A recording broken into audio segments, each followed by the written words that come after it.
Amazing news! At Titans Debate League is now looking for interns.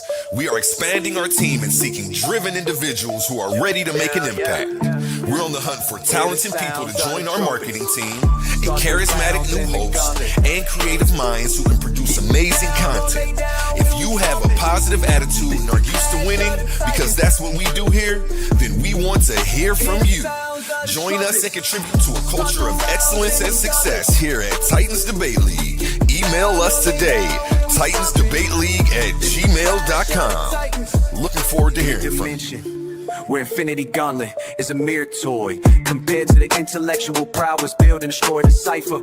Intellectual sword to slice you, or whatever device you recommend. Surgical precise pen, hand get heated, the room will spin. If man get treated, them goals gon' spin. Level heads with feet, paradigm the box you in. Got a pair of red dimes in the box you in. Don't matter paradigms, your clock won't spin. Hear the sounds of the trumpets, start the rounds in the gauntlet. Get down or lay down when we're stopping. It's the clash of the Titans. Hear the sounds of the trumpets, start the rounds in the gauntlet. Get down or lay down when we storming. It's the clash of the Titans. Hear the sounds of the trumpets, start the rounds in the gauntlet. Get down or lay down when we storming. It's the clash of the Titans. It's the clash of the Titans.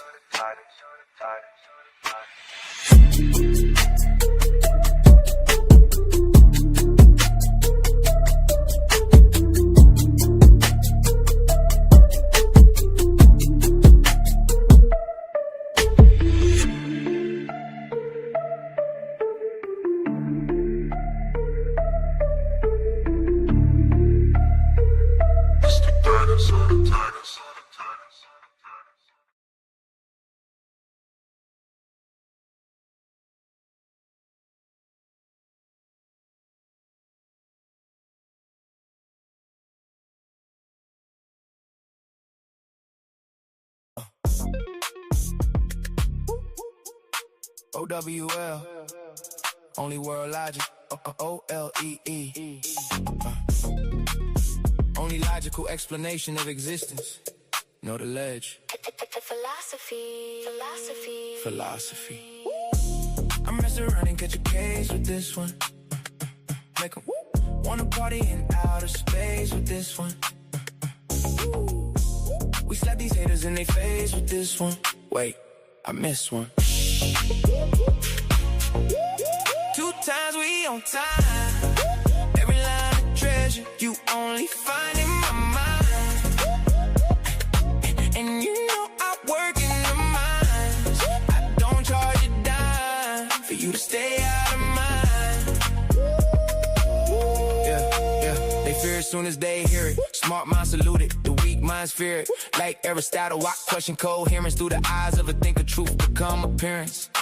Only answers come from the questions you form with time and nature. Every question transformed. It's the mecca for the minds that was built to explore. Bird droppings on the way, not a game getting stormed. Yeah.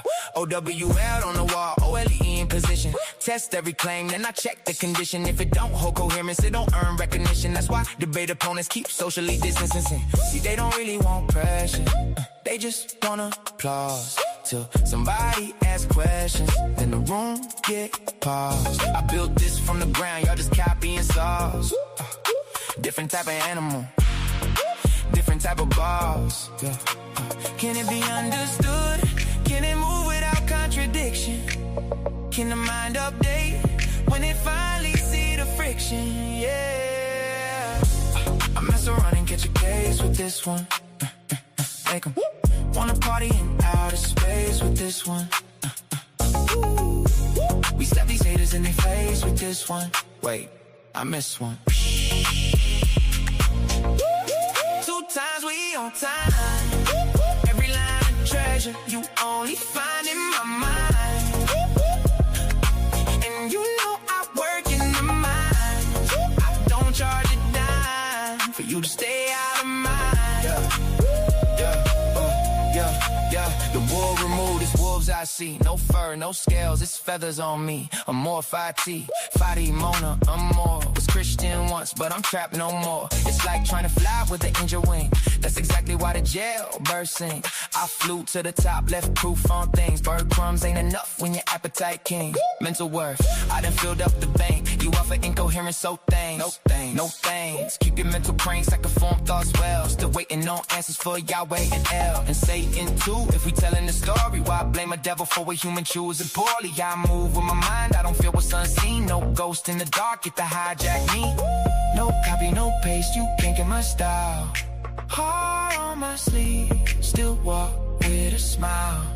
Judge me by my past, take a look at me now. Ay, I ain't doing this for me, trying to make my mama proud. Quantum only isn't true, yeah, we bringing it out. While y'all watching me, better watch the crowd. Yeah, I'm from Oklahoma. Know I turn a cracker to a feast, and I also know the ratchet turn the actor to a priest. Cold hard world, but it's colder in the streets. Money on my mind, barely ever get to sleep. Yeah, dreams right there, still feel out of reach. Lights up ahead, I just want a little piece. Still student of the game, though I'm qualified to teach. Learn lessons every day, so I evolve every week. Best philosopher since, never mind, let's chill. I just know the difference between truth and skill. Between fake deep talk and the money bill. Between people that repeat and the ones that reveal. I mess around and catch a case with this one. Make a wanna party in outer space with this one. We slap these haters in their face with this one. Wait, I missed one. 2 times we on time. Every line of treasure you only find in my mind. And you know I work in the mines. I don't charge a dime for you to stay.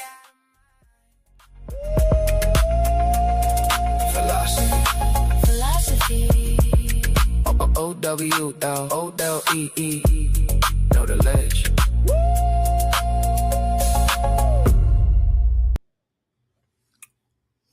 What up, though? You know who it is, what it is, when it is. It's your boy Oli. This is, in my opinion, late night with the Owl Hours is when it is. You know who it is. What up, A1? You might can't speak right now. Peace, how you feeling? How you feeling? Oh, man, I'm feeling good. You know what I'm saying? Just finished my round trip flights to the other parts of the conscious community, see what people was talking about, see what they had. Oh, yeah, man, I be flying to see if I can't find a nice soft place to land. A lot of them ain't got soft places to land in their establishments. So I just sit up in the rafters and listen to them. The last people I just listened to presented a question to me. Yeah. And the last one I just flew to, I just flew the last, my last stop today was the Pseudo Killer. Shout out Pseudo Killers. Yeah. I flew over there to Sinetta University today. It was funny. I'm gonna give a rundown. Oh man. I'm gonna save them for last. They was talking about I was saw Nepal, she was down there talking about some of her. She was over there. Yeah, Nepal was out. The show I called Nepal was out talking.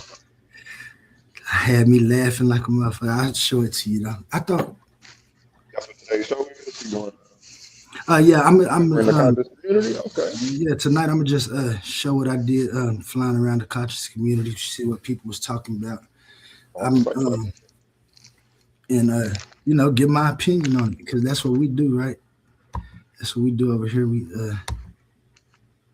give what's going on in our opinion in the conscious community, as well as our insights and thoughts about what we think might help the conscious community and give ideas and views. Like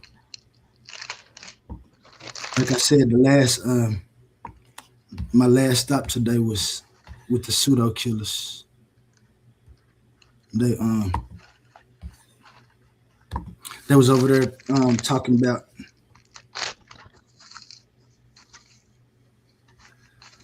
um, quantum physics, how things are established, how we use quantum physics.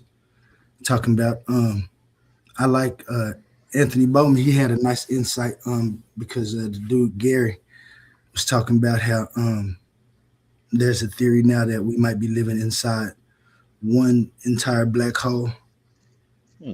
and other black holes are in there. So Anthony was like, well, if so, that that's gonna make me look at the multiverse different.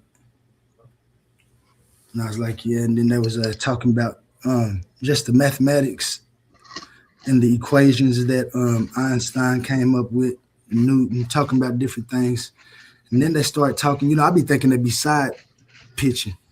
Don't even know that I'm up there in the rafters. They just start talking about how new ideas is always going to be pseudo.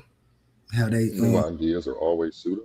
yeah, how you shouldn't form. Listen, they talked about how you shouldn't form your ideas and you should just go by what the people who searched found. But then they turn right around and say you have to form your ideas. We have to find the new thinkers of the future and raise your kids so they can be the new thinkers. And I'm like, why we can't be them? And so my first the first thing I was gonna do was because they said it, like if you can do that and show us you ain't pseudo, well, prove it. Prove you ain't going against science and do it with your ideas. And so That's not how it works, though. If they find something pseudo, they're supposed to point it out. It's not up to you to well, yeah, chase the that's approval and validation. That's what we not gonna do. yeah, and I ain't, but I just thought about it. If they got that question, it could be people who actually answered that question in a genuine perspective. Like, is Okay. quantum onlyism going against science? Why does he have the word quantum in there?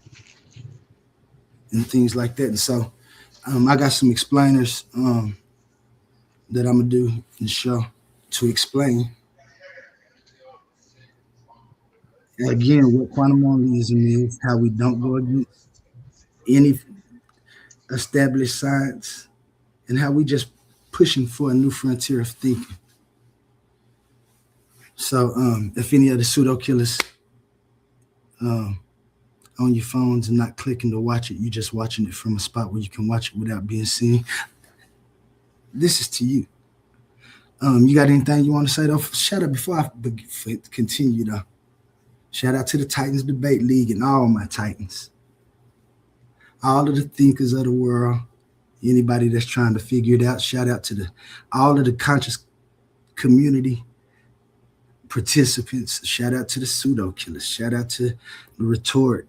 Shout out to Sinetta. I'll be going around watching y'all. I'm gonna continue doing that. I feel like this is the best thing to do. And every night in the hours, I'll be able to drop my opinion about what's going on, what people talked about, in my view, on what they talked about. And if you're over there acting funny at your establishment, I'm gonna let it be known.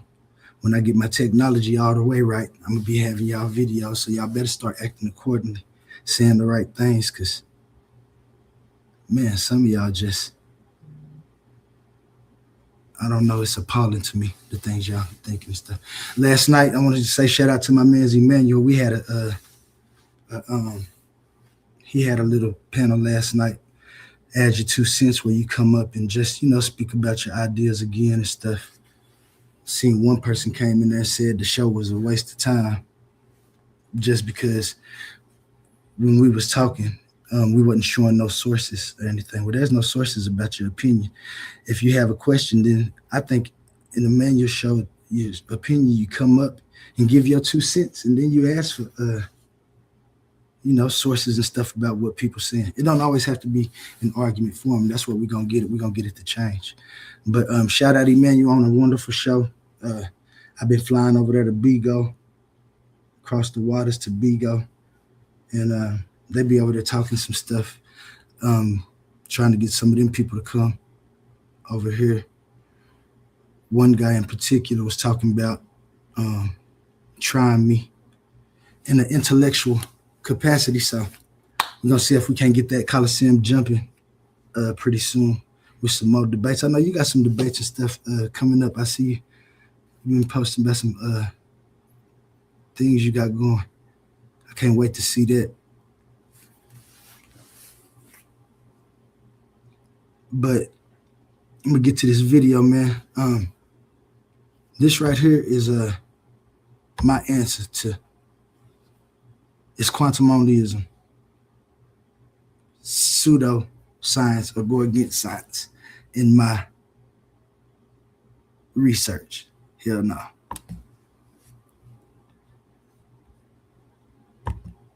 That big for y'all.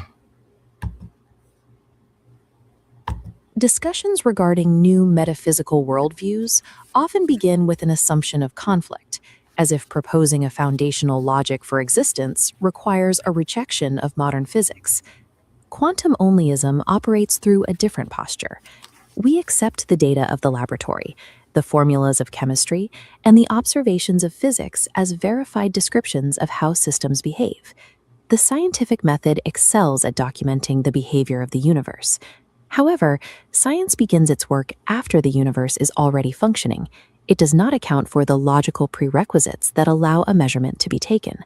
We are auditing the ground floor, identifying the specific conditions that must obtain before any scientist can observe a single event. To understand the division of labor here, imagine a house. Science measures the height of the walls and the angle of the roof. Philosophy examines the concrete slab beneath the house that allows those walls to remain upright. This diagram represents that slab. Existence is a functional output of ordered sequence, time, and structural constraint, nature.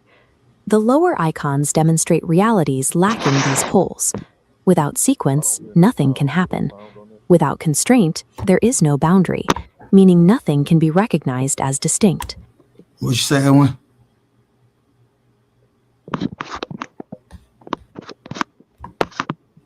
You said there ain't no sound?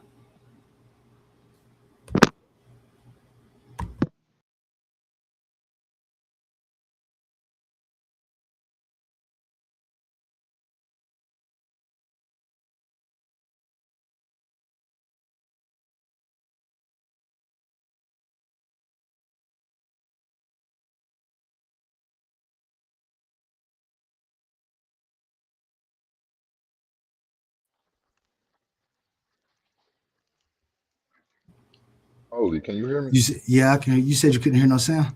It ain't no sound playing. I can't hear it if it is. I don't know. Pull up the YouTube browser on your phone and just double check. Bet. Hold on 1 second.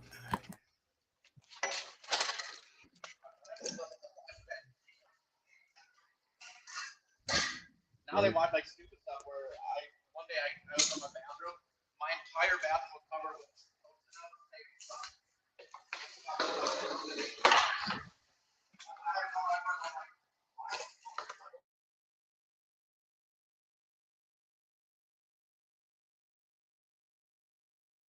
Constraint. Yeah, it's playing. You could hear it. I can hear it now. I couldn't hear it before. Okay. Bet. Or is that coming through your phone? That was coming through my phone. I don't know. Would you go ahead and do your thing? But I mean, I was playing it on YouTube off my phone. I might just have to leave and come back or something. I'm listening now. Go ahead. I'm gonna mute out. Bet. Peace, Time and Sapphire. nature provide the Hold on real logical quick. scaffolding. Sapphire, I'm trying They are the to required. get in touch with you to see if we can do an in-person interview this weekend. If you're available to pull up on me. I'm off. I'm free tomorrow, Saturday, and Sunday, and Monday for real, if you're available. So, shalom to you, and email me if you can. Hopefully, we can set that up this weekend. Go ahead. Bet. I don't know how far this video. I'm gonna start this over since you couldn't hear it from the first A1. It's only been going about a minute. Anybody that's new just came in. This is quantum onlyism after hours. Like, share, and subscribe. Share the video, everybody. Hit that thumbs up. And we're gonna get it jumping. Let me see.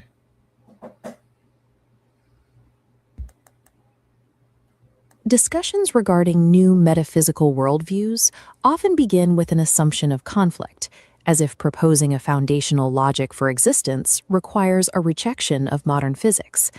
Quantum onlyism operates through a different posture. We accept the data of the laboratory, the formulas of chemistry, and the observations of physics as verified descriptions of how systems behave. The scientific method excels at documenting the behavior of the universe. However, science begins its work after the universe is already functioning. It does not account for the logical prerequisites that allow a measurement to be taken. We are auditing the ground floor, identifying the specific conditions that must obtain before any scientist can observe a single event. To understand the division of labor here, imagine a house. Science measures the height of the walls and the angle of the roof.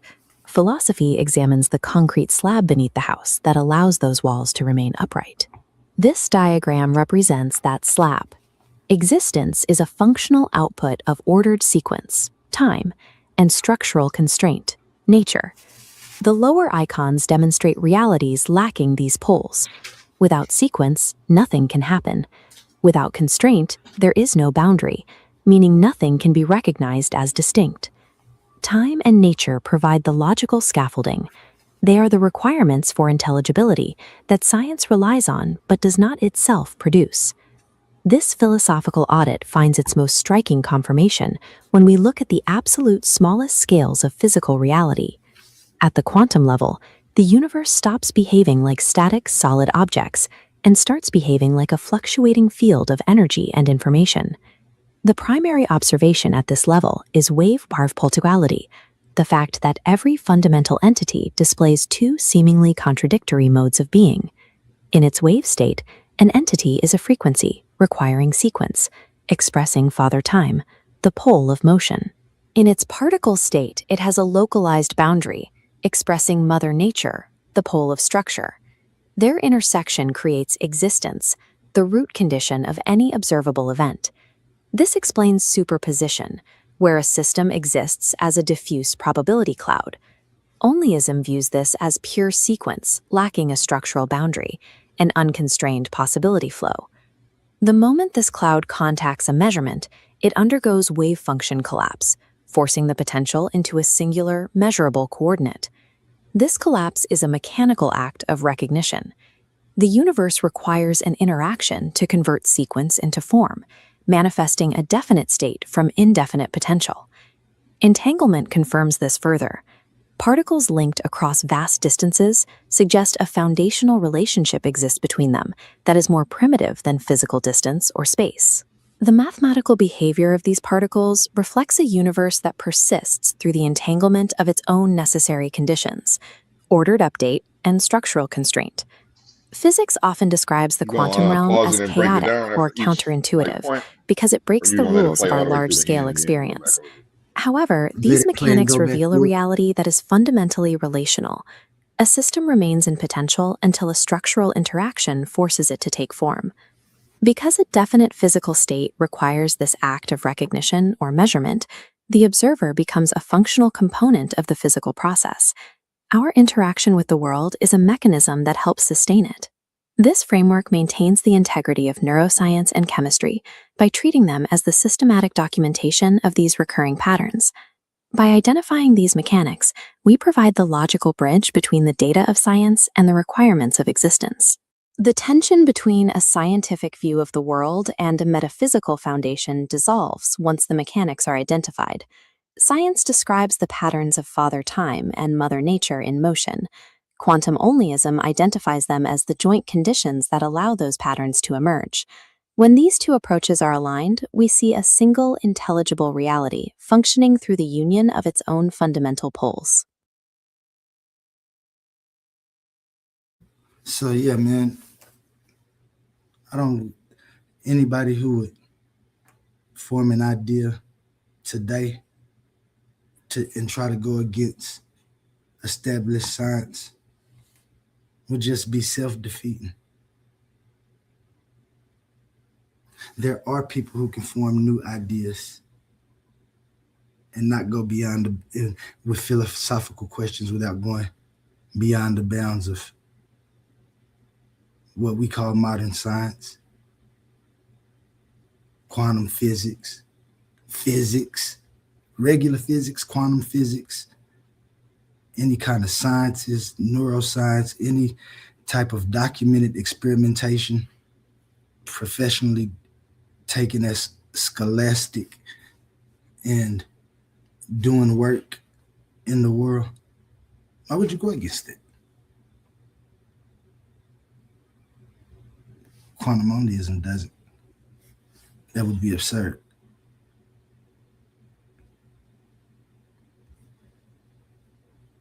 So then we have questions about some of my I shouldn't be giving y'all all of this, but I am, because it's information. The formation of information. Hold on, Oli. That's a bold statement. Which one is that? OTK. OTK said that's a bold statement. Let me see if we can't get him to expound on it real quick. OTK, you said that's a bold statement in the chat. What up? Shout out to my man's OTK. Can you expound on that a little bit, OTK?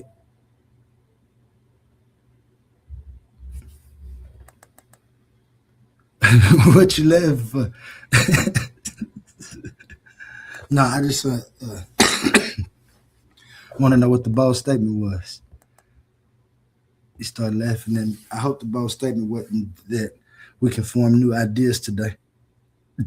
Because if that was a bold statement, then we might be stuck. We don't always have questions about existence. We can answer some of those questions by finding ways to actually answer the questions instead of fighting over the same question for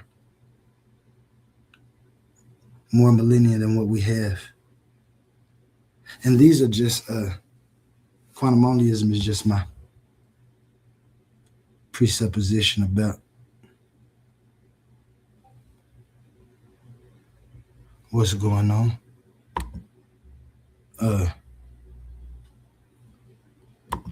Next, I want to play this. Since we just up tonight, chilling in the hours. Yeah, when you drop the link, keep building. I'm taking, bet, OTK. I appreciate you, man. And you know what I'm saying? The notes is for you and for me. Hold on one second.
What happened? I don't hear nothing. Is everything okay? No sound. What's up, OTK? Can you hear me? Okay, there go Oli. Oh, he had dropped off for a second. That's what happened. Can you hear me? Just put you back on the. I just put you back on the stage. Oh, yeah. Can you I hear don't me? know why you couldn't add yourself back to the Can you stage. hear me? Put you back on the. I just put you back. And you got an echo No, I- turn, whatever that is. I don't know That. why you couldn't add yourself. I could have added myself to the stage. I had to leave and come back though because I couldn't hear nothing. Oh, okay. Did you let OTK in? Yeah, I was hitting OTK. Yeah, I did. I'm back. OTK. My sound went out. I couldn't hear nothing. I was calling A1. A1 couldn't hear me, so I had to leave and come back. Yeah, I couldn't hear nothing. I thought I heard OTK pop up, and then it just went blank. I heard like a doop, like somebody was backstage. That's what I thought I heard about. too. And then I went down there and looked and wasn't nobody there, but I couldn't get to my media screen because right now it's about time. Attention all debate fans. You've been watching, you've been arguing, you've been picking sides. But now it's time to level up. From this point forward, all debates on this platform are going members only. That means the hottest clashes, the wildest arguments, and your favorite personalities going head to head will only be available to subscribers. You want real scholarship? You want the smoke? You want the unfiltered action? Then don't get left outside looking in. Sign up today for as low as $3.99 and get full access to every debate, every moment, every knockout argument. This is Titans Debate League, where legends are made and debates get real. Join now or miss out.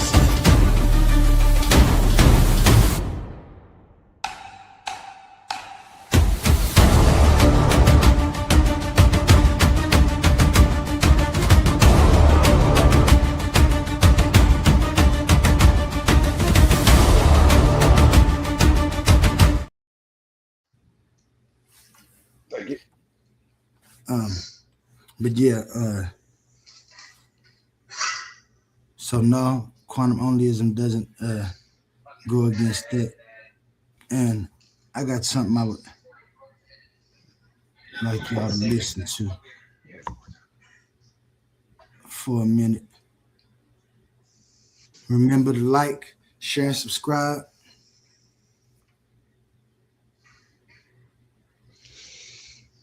Hold on.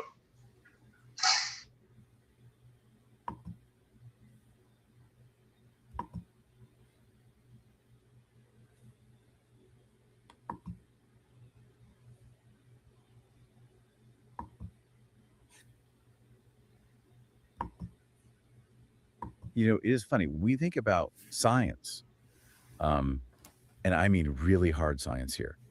Physics, chemistry, measuring the fundamental forces of the universe. Right, the heavy stuff. Yeah, the heavy stuff. Yeah. We usually imagine it locked in this, I don't know, this eternal bitter war Right. with ancient philosophy. Oh, absolutely. It is the classic divide. Right, because on one side you have the tape measures, you have the particle accelerators, the cold hard math, and then on the other side you have the mystics. The metaphysicians. Yeah. Exactly. The people sitting on mountaintops asking, well, what does it all mean? And we've been trained to believe that these two worlds, like, they just cannot stand each other. We really have. I mean, we generally assume that the deeper you go into pure observable science, the further you get from philosophical inquiry. Yeah. You Really sort of have. I stop mean, asking we why. and generally you just focus assume entirely that on the deeper how you and the go what. into Right. You measure pure the square observable footage, science, you identify the load-bearing walls, and you just point to the blueprint. But, and this is the tension we are diving into today, what happens when the tape measure starts melting? That is a great way to put it. Like, what happens when you look at the blueprint of reality and the lines in the paper are actually shifting simply because you are looking at them? Well, then you end up exactly where modern physics is right now. Yeah. You end up in the quantum realm. And down there, the absolute definition of reality becomes, well, it becomes a philosophical problem. Because you aren't just measuring the house anymore. No, not at all. You are suddenly forced to ask why the concepts of space or boundary or even measurement are allowed to exist in the first place. And that is exactly the landscape we are walking you into today. So welcome to the deep dive. You are the third person at this table with us, as always. Glad to have you here. And today's stack of sources is, frankly, it's just mind-bending. We're looking at a verified editorial binder, some intensely detailed white papers, formal philosophical syllogisms. Yeah, the math gets pretty deep in those. It really does. And there's even a broadcast-ready radio script from a segment called Know the Ledge. And the topic that unifies all this material is this really comprehensive philosophical framework called quantum onlyism. And honestly, the title alone creates an immediate friction, doesn't it? Oh, for sure. When people hear a word like onlyism attached to deep metaphysical claims, the modern reflex is just to brace for some sort of, I don't know, anti-science manifesto. Right. You expect a cult. Exactly. We expect it to be a complete rejection of the physical world in favor of something purely spiritual or, dogmatic. But I want to stop that assumption right here at the front door. Yeah. Because if we look at the desk anchor briefing in our sources, Mhm. the bottom line up front is this. Quantum onlyism does not go against modern science. Not at all. It is not trying to rewrite your physics textbook. It is not fighting your chemistry lab manuals. Right. And it is definitely not tossing out your neuroscience degree. It is emphatically entirely for science. It treats quantum mechanics not as a rival, but as the literal mathematical and physical confirmation of its own philosophical claims. In the broadcast script in our stack, it uses a really brilliant grounding analogy for this relationship. The house one, right? Yeah, the house analogy. It says that science measures the house. Science is brilliant at describing exactly what is happening inside the rooms, where the walls are, how the plumbing works. Yeah. But quantum onlyism is the framework that actually pours the concrete for the floor. I love that so much. Yeah. Because science tells us what the universe is doing. But this philosophy is attempting to explain the foundational conditions that even allow the universe to do anything at all. It bridges the gap. Right. And our mission today is to impartially unpack the actual mechanics of this framework. And we should probably be very clear about our parameters here. Oh, definitely. We are not here to endorse a religion, and we are not trying to validate a specific spiritual worldview for you. We are just going to explore this as a meticulous, logical system. A mechanical framework. Exactly. A mechanical framework, exactly as it is laid out in these documents. We are going to look at the math, the logic, and the structural claims. So let's step right onto the ground floor then. The texts establish this very clear division of labor between science and philosophy. Right. Experimental science, like physics or biology, describes what happens. But quantum onlyism identifies the conditions that make those happenings intelligible. They argue that for anything to exist in a way that we can recognize or measure, there have to be two fundamental primitives. Two absolute foundational conditions. Yes, and they call them Father Time and Mother Nature, or in their shorthand, Fati and Mona. And we really need to clarify those terms immediately because, man, the cultural baggage is heavy there. Oh, incredibly heavy. When you hear Mother Nature, you probably picture like a woman made of vines and leaves. Right, some glowing forest goddess. Mhm. And when you hear Father Time, you picture an old man with a long white beard holding a giant hourglass. Exactly, the mythological personifications. But reading through these white papers, it is incredibly clinical. They are not talking about gods or people. Well, not at all. These are strictly functional titles. So let's try to deduce this. If we strip away the myth, what is Mother Nature or Mona actually doing in this framework? Well, in this system, Mona is the structural function. Okay. It is the domain of boundary, form, constraint, pattern, and physical configuration. You can think of it as the whatness of reality. The whatness, I like that. Yeah, the texts explicitly state that science is respected as the, quote, disciplined recognition of structure and pattern.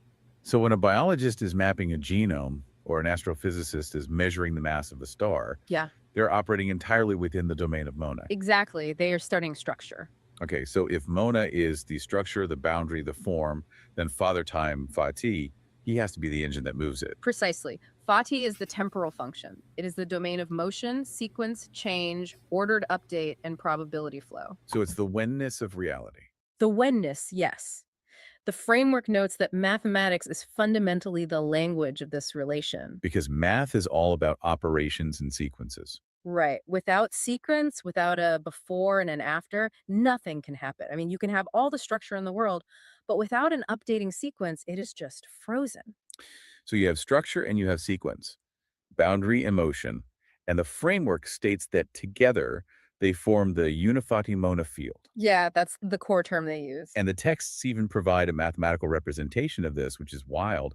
They write that existence is quite literally the intersection or the union of time and nature, You can't have one without the other. right? The formula is E equals T intersected with N. And the philosophical weight of that really simple statement is immense.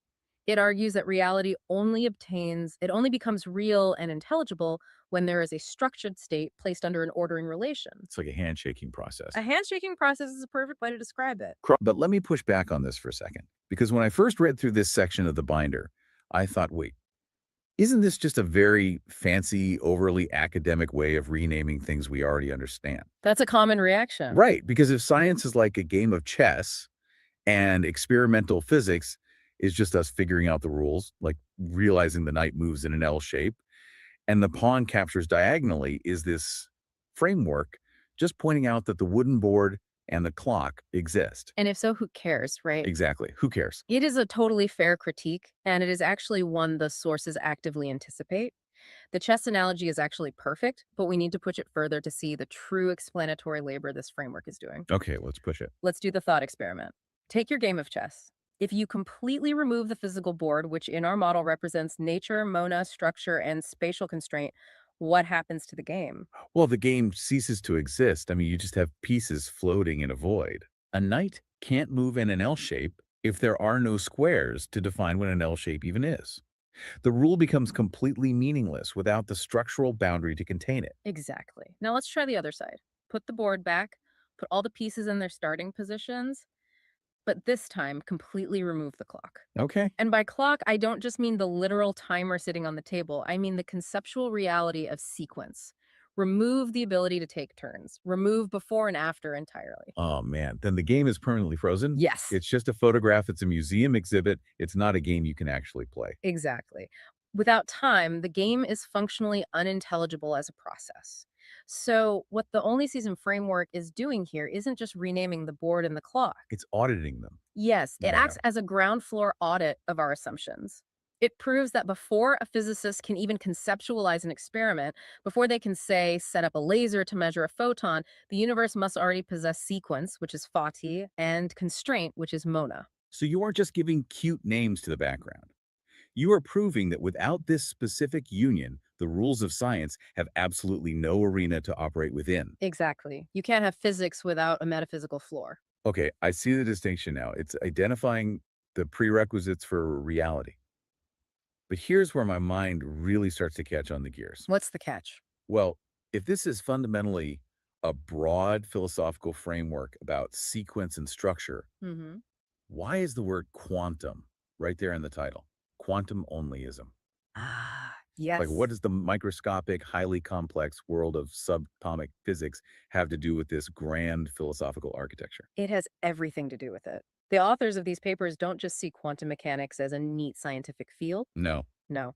They view quantum mechanics as the exact, literal, physical reflection of their core philosophy playing out in real time. I really want to make sure we map this out clearly for you listening, because the jump from classical physics to quantum physics is where a lot of people feel like they hit a brick wall. It can definitely be intimidating. It really can. In classical physics, and we're talking Isaac Newton, apples falling from trees, billiard balls hitting each other, reality seems very rigid. Very predictable. Right. If I throw a baseball, it travels in a solid, predictable arc, and it hits the catcher's mitt. It feels solid. It feels entirely separate from me. Because classical physics deals with the macroscopic world. At the scale of baseballs and planets, Mother Nature's structures, the boundaries, they appear completely dominant and fixed.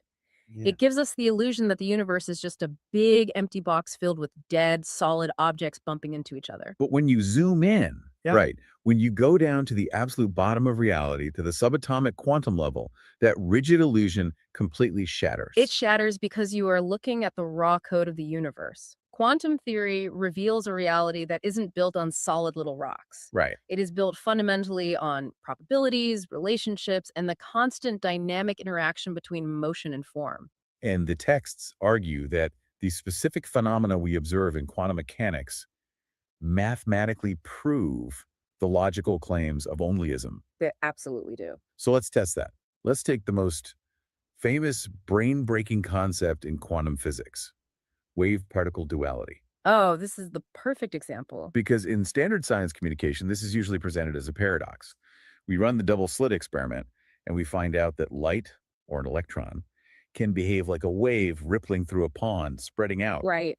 but it can also behave like a single solid particle, like a bullet. And conventional physics often just shrugs and says, well, it's both. It's weird. But in the framework of quantum onlyism, they explicitly state this is not a paradox at all. It's not weird. No, it is exactly what you would expect to see if reality is fundamentally the intersection of time and nature. Wait, let me try to connect the dots here. Sure. Wave.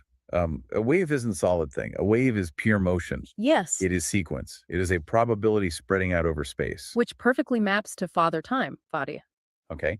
And a particle is a crystallized point. It has a defined boundary. It is localized structure. Which perfectly maps to Mother Nature, Mona.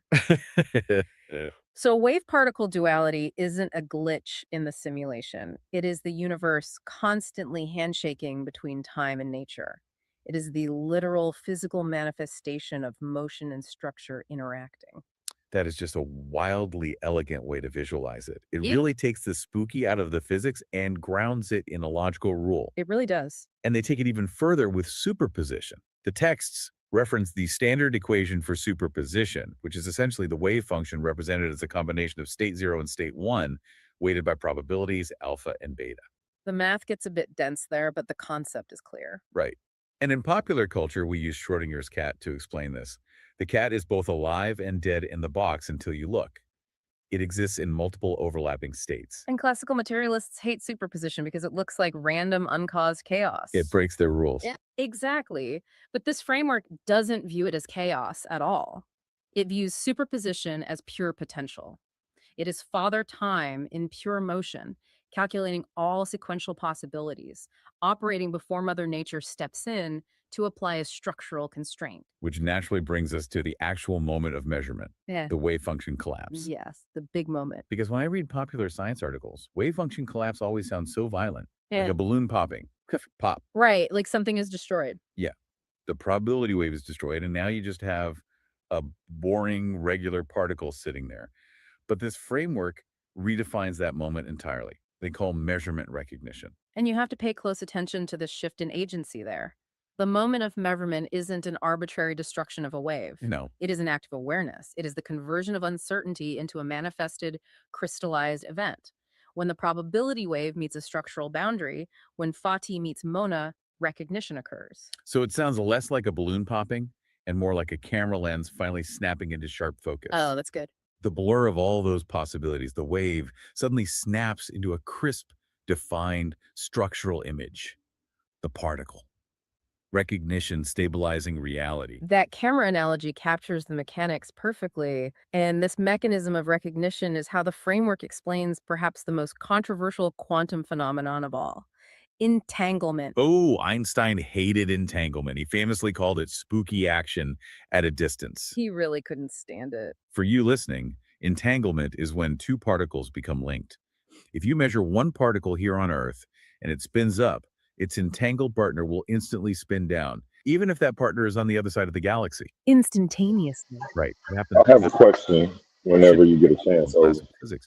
It just seems like magic. But only Sayism argues it only seems like magic if you assume that physical space, distance, is the most fundamental thing in the universe. Which they don't. No, the framework argues that entanglement is simply the memory of the original union across distance. Memory. Wait, how does a particle have memory? Well, it proves geometrically that awareness, relation, and unity precede physical locality. Okay, unpack that. Let's go back to your camera lens analogy. If two particles were originally part of the same unified wave, the same recognition state, they are fundamentally the same event in the Unifati-Mona field. Okay. When you measure one, you are instantly defining the other because mathematically they share the same probability architecture. As the text beautifully puts it, distance dissolves in recognition. So space isn't an absolute barrier. Relation is actually deeper than distance. Exactly. If we zoom out and look at what all this means, it means the universe isn't just a dead, empty container filled with rocks crashing into each other. Not at all. This framework redefines the famous observer effect in physics as awareness density. It implies that the universe is highly responsive. The texts even say the quantum realm is not weird, it is intimate. It implies a deeply interactive universe, yes. But that raises a massive question for me. I mean, a huge one. Lay it on me. If the universe is operating on this grand cosmic scale of constant recognition, waves collapsing into particles, sequences meeting structures, How does that scale up to the meat and electricity in my brain right now? That is the million-dollar question. How does this vast quantum mechanics translate into the individual human experiencing it?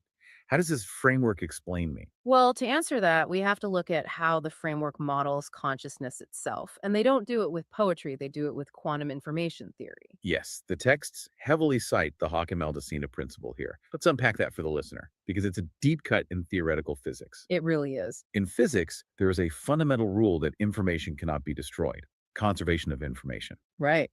So if I take a book, let's say a copy of Hamlet, and I burn it in a fire, the information of that book, the exact state and position of all its atoms, is technically still preserved in the smoke, the ash, and the heat radiating away. It's scrambled, sure, but it's not destroyed. Right. But for a long time, black holes presented a terrifying problem for this rule. They really did. Stephen Hawking originally theorized that if you threw that copy of Hamlet into a black hole, it was gone forever, crushed out of existence.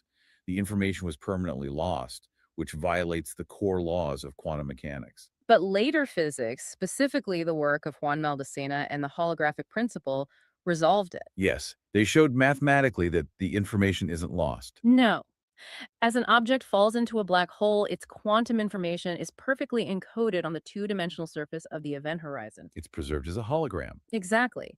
The fundamental takeaway from the physics community is that information at the quantum level is eternally conserved. And quantum onlyism takes that hard physics principle and maps it directly onto consciousness. Yes, they do. They argue that awareness, because it is a fundamental quantum property of recognition, acts exactly like energy or quantum information. It is eternally conserved. It cannot be destroyed. You can only redistribute or change phase. And the white papers provide a highly specific mechanical anatomy for how this awareness operates inside a human being.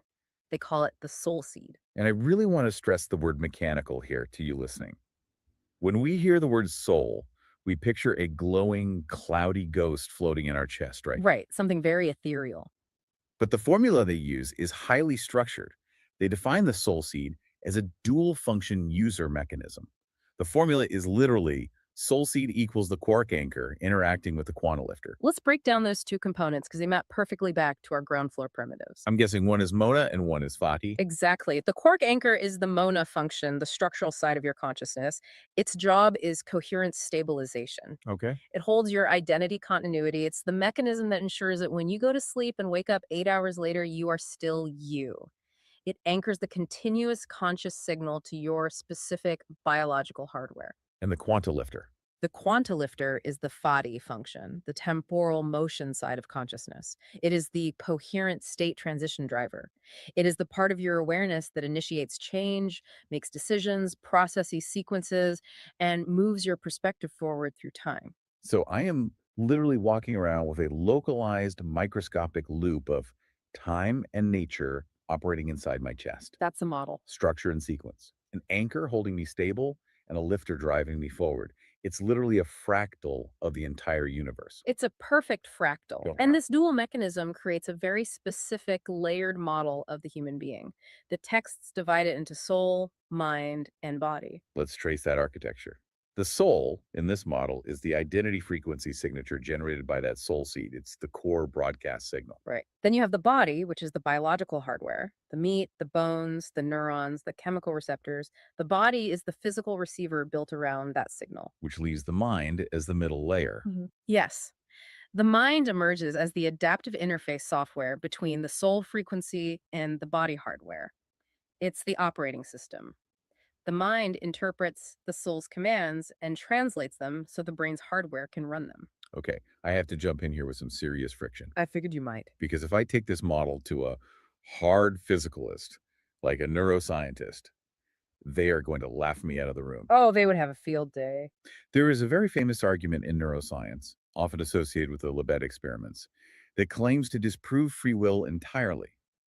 They hook a subject up to brain scanners, ask them to press a button whenever they feel like it, and they observe that the brain actually fires and initiates the movement fractions of a second before the person is consciously aware of making the choice. Right. The physicalist argument that we are just meat machines reacting to stimuli and our consciousness is just an illusion catching up after the fact. Yes, They say the brain is doing all the work, and the mind or the soul is just an exhaust fume pretending it's driving the car. Hmm. How does this quantum onlyism framework handle that? Doesn't neuroscience destroy this whole soul seed concept? It is a critical challenge, but the authors of the framework actually tackled this exact scientific critique head on.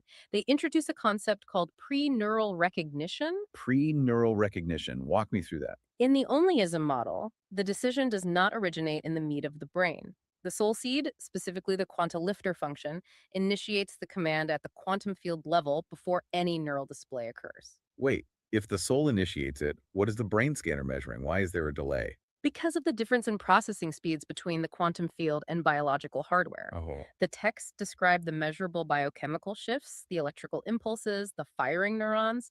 Those are not the cause of the thought, they are the residue. They are the exhaust of an initiating soul level command. oh wow. Let me make sure I'm visualizing this correctly. The quantum lifter operates at the quantum level, which means it processes choices essentially instantaneously. Yes. But the biological nervous system is heavy. It's physical structure. It Yep. takes actual time for sodium and potassium ions to pump across a cell membrane. Exactly. So, of course, the brain's hardware shows a delay. The soul made the choice instantly, and the brain is just the heavy biological machinery clanking into gear to execute that choice in physical space. The brain activity is the exhaust pipe, not the engine. That is an incredibly elegant defense. It doesn't deny the neuroscience at all. It just recontextualizes what the instruments are actually measuring. Exactly. It incorporates the science perfectly. And if we follow this logic, that awareness is a conserved quantum signal operating independent of but interfacing with biological hardware, this mechanical view extends into how the framework models death Yes. and reincarnation. Yes. It completely strips away the superstition and treats the afterlife as an exercise in physics. Right, because if awareness is conserved information, what happens when the biological hardware, the body, fails and dissolves? Well, the soul frequency, that standing wave of identity, decouples from the broken hardware.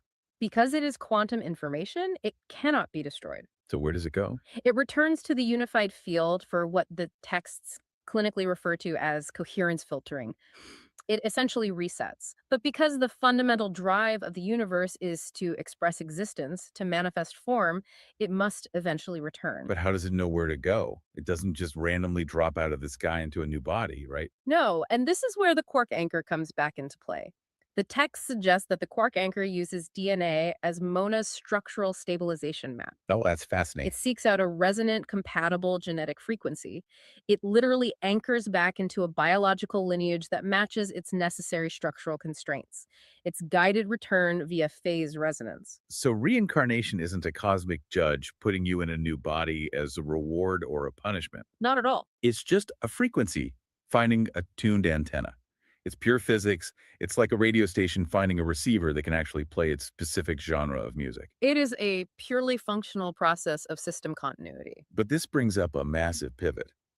We have been talking about souls and meaning and the universe recognizing itself, but we have replaced all the magic with mechanics. We have. So what happens to theology? What happens to the traditional mythological concepts of a creator god or supernatural miracles?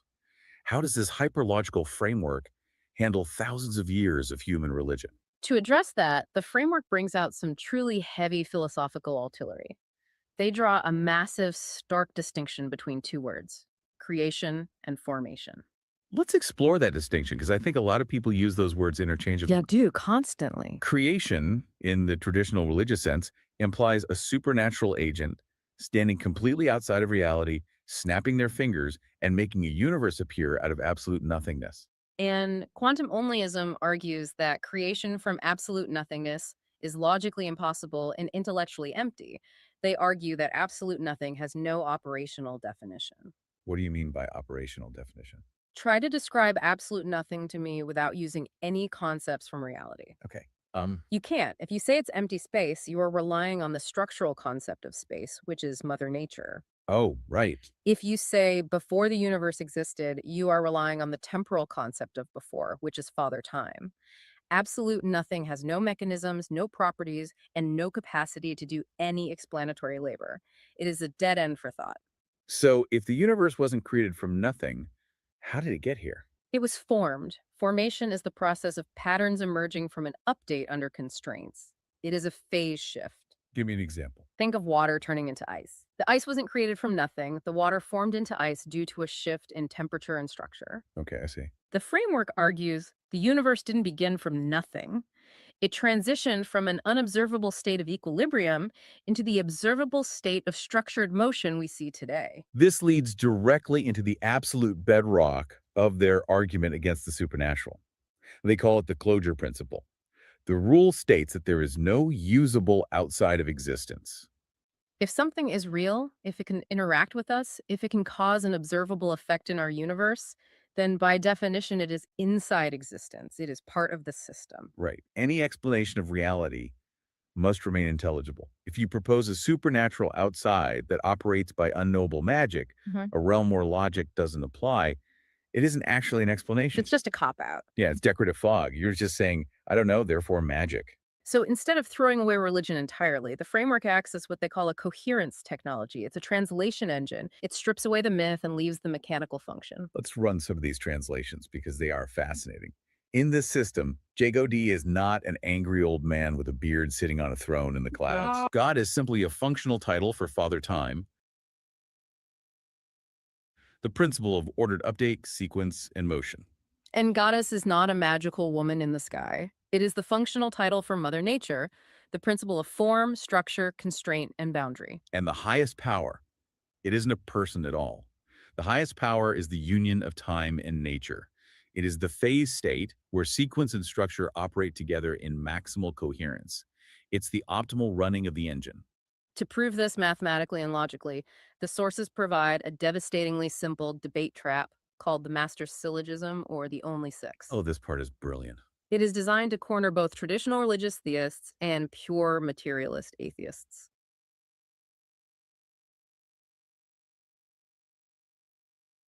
I gotta stop right there because they go into some of my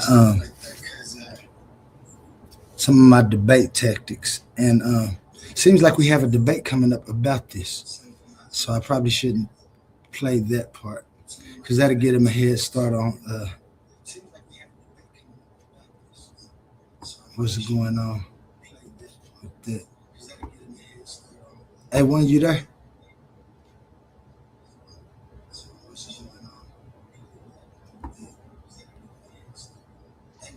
Yes, sir. I'm here. Yeah. I had to stop that video because it would have gave it gives some of the debate tactics. I wanted you to go. My question was about, I missed the part how when they explained why quantum is in the title. I came in, I heard that, and then I had to step away for a second. And I came back and they were talking about quantum entanglement and stuff. But it was saying quantum is in the title because I don't go against quantum. And in fact, the things that I describe philosophically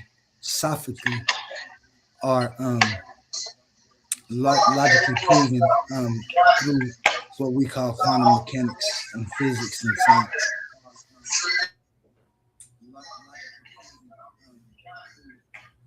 So what made you put quantum in the title?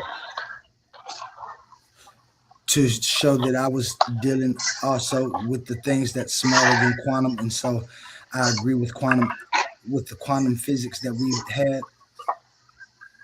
So why does everybody see that and get upset with you? Like, I believe they think I believe they think I'm going against quantum physics because I got quantum in my name. Like I'm trying to, I don't know, go against it. If you have your own quantum theory or something. Yeah. Like, I'm confused. They're like really upset with you for daring to use the word. And that's problematic. Yeah. I don't know why they said you were pseudo just off the title, which is like saying the book is. I don't know. I don't get it. And when I ask for an explanation, I'm not getting anything coherent. Well, they always say, well, he uses the word, so he's going to have some quantum mysticism and trying to point this into that. and to make the universe a mind, and I go the totally opposite way. It's funny because you definitely don't make the universe a mind. And I know I heard Aaron and them trying to say that for half of an episode. And I'm halfway through the first book, so I have it finished by Monday. Yeah. And like I say, shoot, that's my recognition. That's why I go by recognition, because this is what I recognize. I don't believe it. I recognize this mechanism working within all existence, and I don't know what made me want to explain it. They act like it's something bad that somebody had another perspective on existence, and they think that a new perspective is going against all the old perspectives and anything. That's not what that does. If the old perspective has weight we need to take off, or something that still needs to be answered, and we've been asking that question for as long as we've been trying to answer it, I don't see nothing wrong with asking a new question.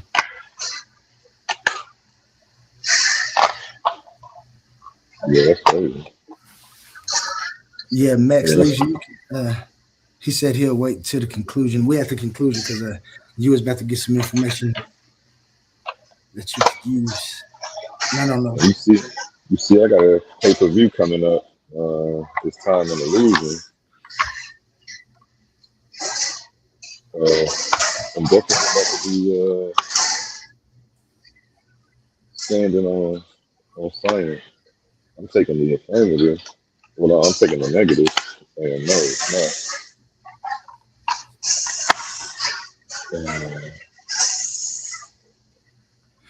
No, it's definitely not an illusion. Oh yeah, I'm hit. My opponent seems to think otherwise. But hey, He'll change his mind that day if he don't do enough research before then. He will definitely change his mind that day. oh yeah, he's gonna change his mind. Probably at the face-off. I wouldn't be surprised. Max Leisure. Hopefully, I don't scare him off at the face-off.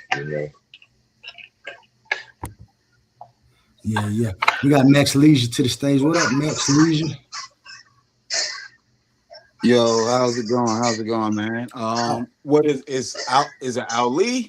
How do I Oli. how do I address you? Oli. Okay.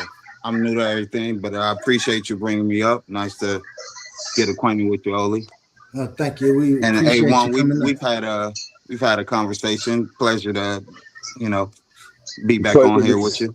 Speak with you again. How you doing? Doing well. I was, just late night listening to y'all. It's probably gonna be a recurring thing for me because I love the discussions you guys have. I love how Appreciate much you, y'all big dog. agree with the bulk of what y'all say and then disagree with probably the most pivotal points. But it's like a roller coaster ride listening to y'all, and it's fun. It's really fun. I appreciate you, man, for tuning in whenever you can. And I'm glad you're up at these hours because these are the hours that I Well, I'm on the West Coast. Oh, okay. I'm on the West Coast, so yeah, that's you're gonna always probably likely catch me around these hours. It ain't as hard for me as it is for your typical fan base on your side of your side of the map. Gotcha. Yeah, it's 2 a.m. over here. Yeah, It's one here where I'm you at. let me know last time that was the case. We're like, y'all really about it. Y'all trying to shine light in the darkness. I'm on board. Yeah, I'm here every day, baby. 7 days a week. We stream. Yeah, and I was just listening to this, the quantum onlyism. Very, very interesting concept. I agree with a lot of it, but conceptually, like I said, it's a few things that feel like I just divert. Yeah. You can you Talk to expound me. I on want to that a hear. little bit more? Yeah, I want to hear. I'm interested in that. Because I always know Um, before you do, I'd make a disclaimer. I always know that people, it's going to be people that disagree. So don't look at it bad because you do. It's just that I have to get the information out properly, and then maybe you will agree with that too. Maybe we do agree and we just don't know it yet. But I don't like I said, I don't, it's not even disagree. I haven't heard anything that I disagree with.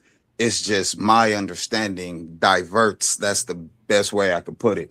Because like for quantumonianism, the two main things that they say is essential for, or not main things, the two quintessential things that the prerequisites for existence is time and nature. And like one of the just the minor diversions that I have is I just split nature because I consider myself Christian, not in the sense that I follow the Christian religion or philosophy as it's taught, but I do consider myself a follower of the philosophies of Christ as taught in the Bible, as well as other religions. But so I break, for me it's not only time is in nature, is time, space. I break nature into two categories. Nature becomes space and matter, and the combination of space and matter is what I see as being what nature is being described as in the context of quantumonianism.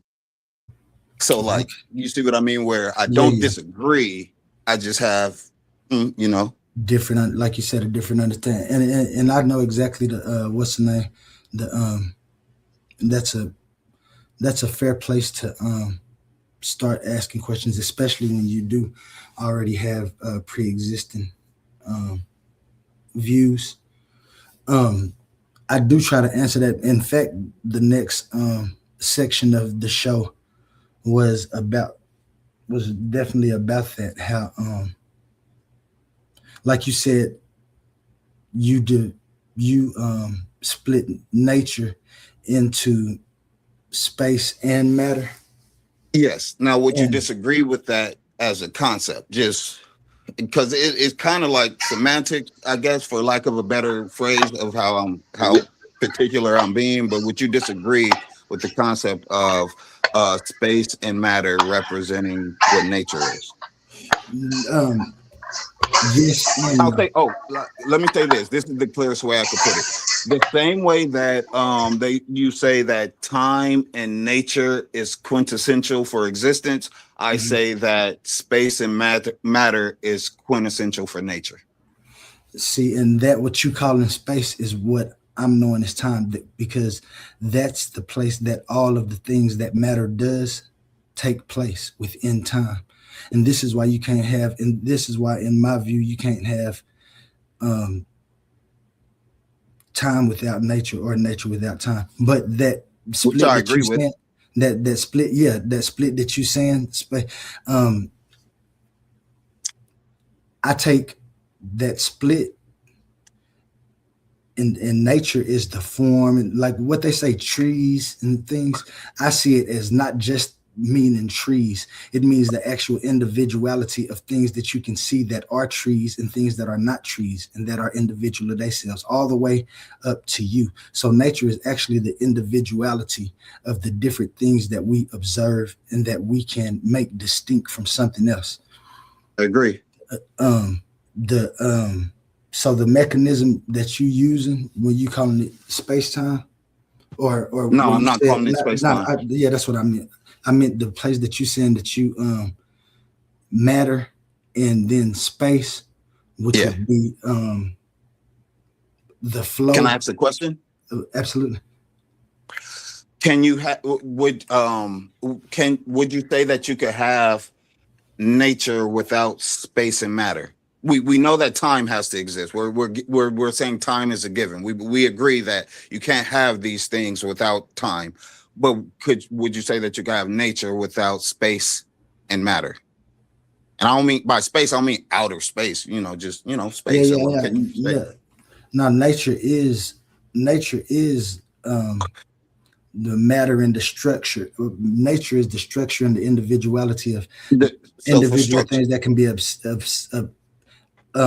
observed. And that's why I say once we find out exactly what space okay, is, we're going to I got understand it. that that's time.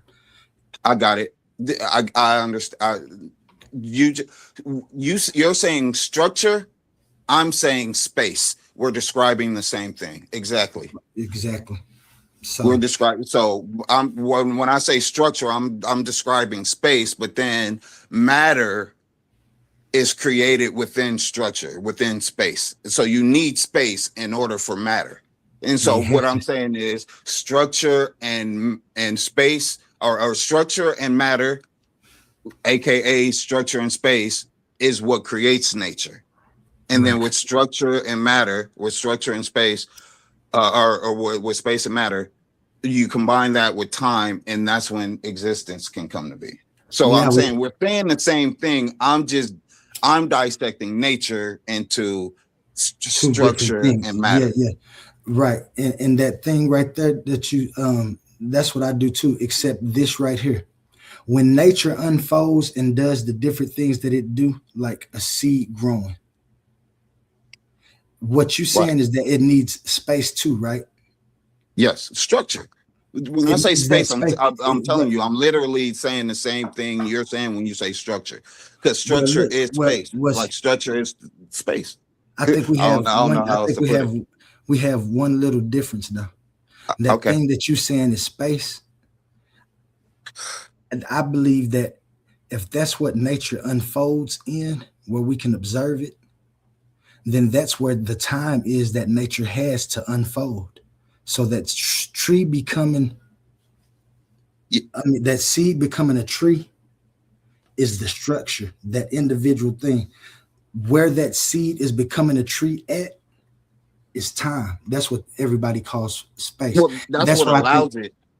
right, That's what allows it to take structure and into to that, become what it is. Time. into that, into Without that, time, it couldn't grow. It couldn't be anything other than its original state. right. And Correct? that's what correct. And that's what I'm saying. And that's why I say I think that little diversions that you have where you say that space is nature too. I'm saying no. That thing that we Well, say in space where do is you where place nature structure at? unfolds. Where do you place Structure, structure and structure and is and and nature. be Structure is the I'm end. saying space is I'm telling you, like, because when you say structure, you mean that Oh wait, that I is see. the Hold on. space I know exactly how you're saying where, it now. I know exactly how you're saying it. That's exactly how I'm saying it too. Yes, yes. that's exactly how I'm Yes, saying it that's too. what I'm saying. I'm saying we're saying the same thing. I'm just taking structure, and I'm taking nature, and I'm saying that nature is structure meets matter. That's what nature is, because structure is still nothingness, for lack of a better way to explain nothingness. But once you introduce matter, that's when you can say that's nature. But matter can't be introduced without structure and time. So I'm just saying nature Well, is structure and matter. That's all well, I'm yeah, saying. yeah, We're yeah, yeah. both agreeing that time and nature. You got what is that? Your right eye, time, and your left eye is nature. So I'm just Mhm. looking in your left eye, and I'm saying the left eye contains space and matter, and the right eye contains time. Right. See, and I'm saying that the left eye contains matter and structure. You see how you can Yeah, and individualize that, we and agree then the that we're saying left the and same thing, right? A1, can you chime in? We're saying the exact same thing, right? I can't tell. You gotta let him finish. Okay, go ahead. I'm sorry. I feel like we're saying the exact same thing. You're just saying the word structure, and you I'm saying putting the one. word space. What you trying to put time back into No, nature, I'm and leaving that's what time we. in your right eye. No, yeah, yeah, Time yeah. is in your right eye. So But we're only listen, focused on your left eye. We're only talking about the left eye right now. That's all we're talking about. Because we know we both agree that time is there. We need it. We're not, that's not up for discussion. So now we're just focused on your left eye, and we're discussing the nature of nature.